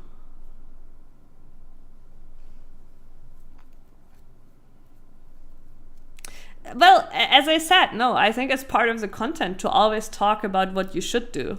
And maybe this makes you also go think, I actually have this 60-second cooldown over here that I don't use like proactively, right? And you should use it proactively. It's only 60 seconds, That bit should be on cooldown all the time.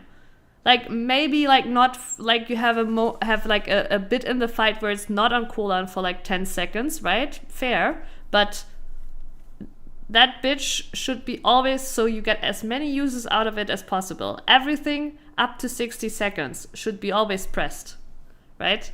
And that's why I'm saying it. Obviously, he's not here. It's not like I'm talking to him, right? This is just part of the content, Prince. This is not me talking about traveling to the past and surviving this pull.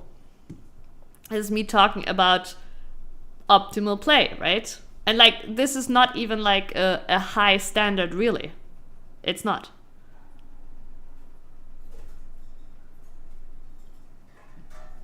And that is why I say it, Prince. Because this is something so easy to fix. This is not a high standard thing. I'm not talking about you having 99% uptime on the boss. I'm not talking, about these kind of things, right? About drifting for perfect alignment with your party for the right raid buffs, like intentional drifting. I'm not talking about that kind of shit, right? I'm talking about really simple things that, are, and that's kind of like what our static operates on as well, right? We're not like some giga tryhards. But do the simple things, like press your buttons, right?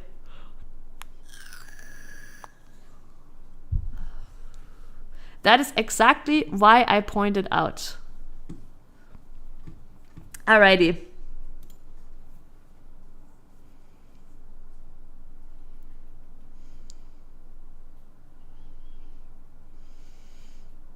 And that's why I brought up you letting me die in Labyrinth. I honestly don't remember what it was, but I would argue that is still your fault. Yeah. I would argue that was still your fault if you died in Labyrinth. Probably. Wait, how do you die in Labyrinth and it not being your fault? Let me think. I mean, the tank could have failed you, maybe.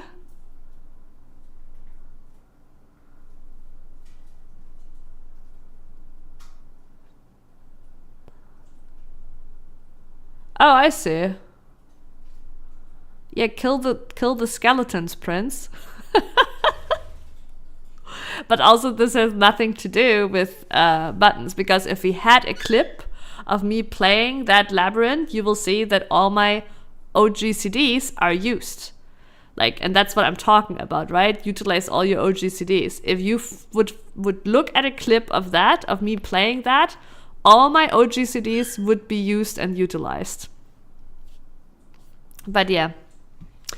Anyways, I will go to bed now.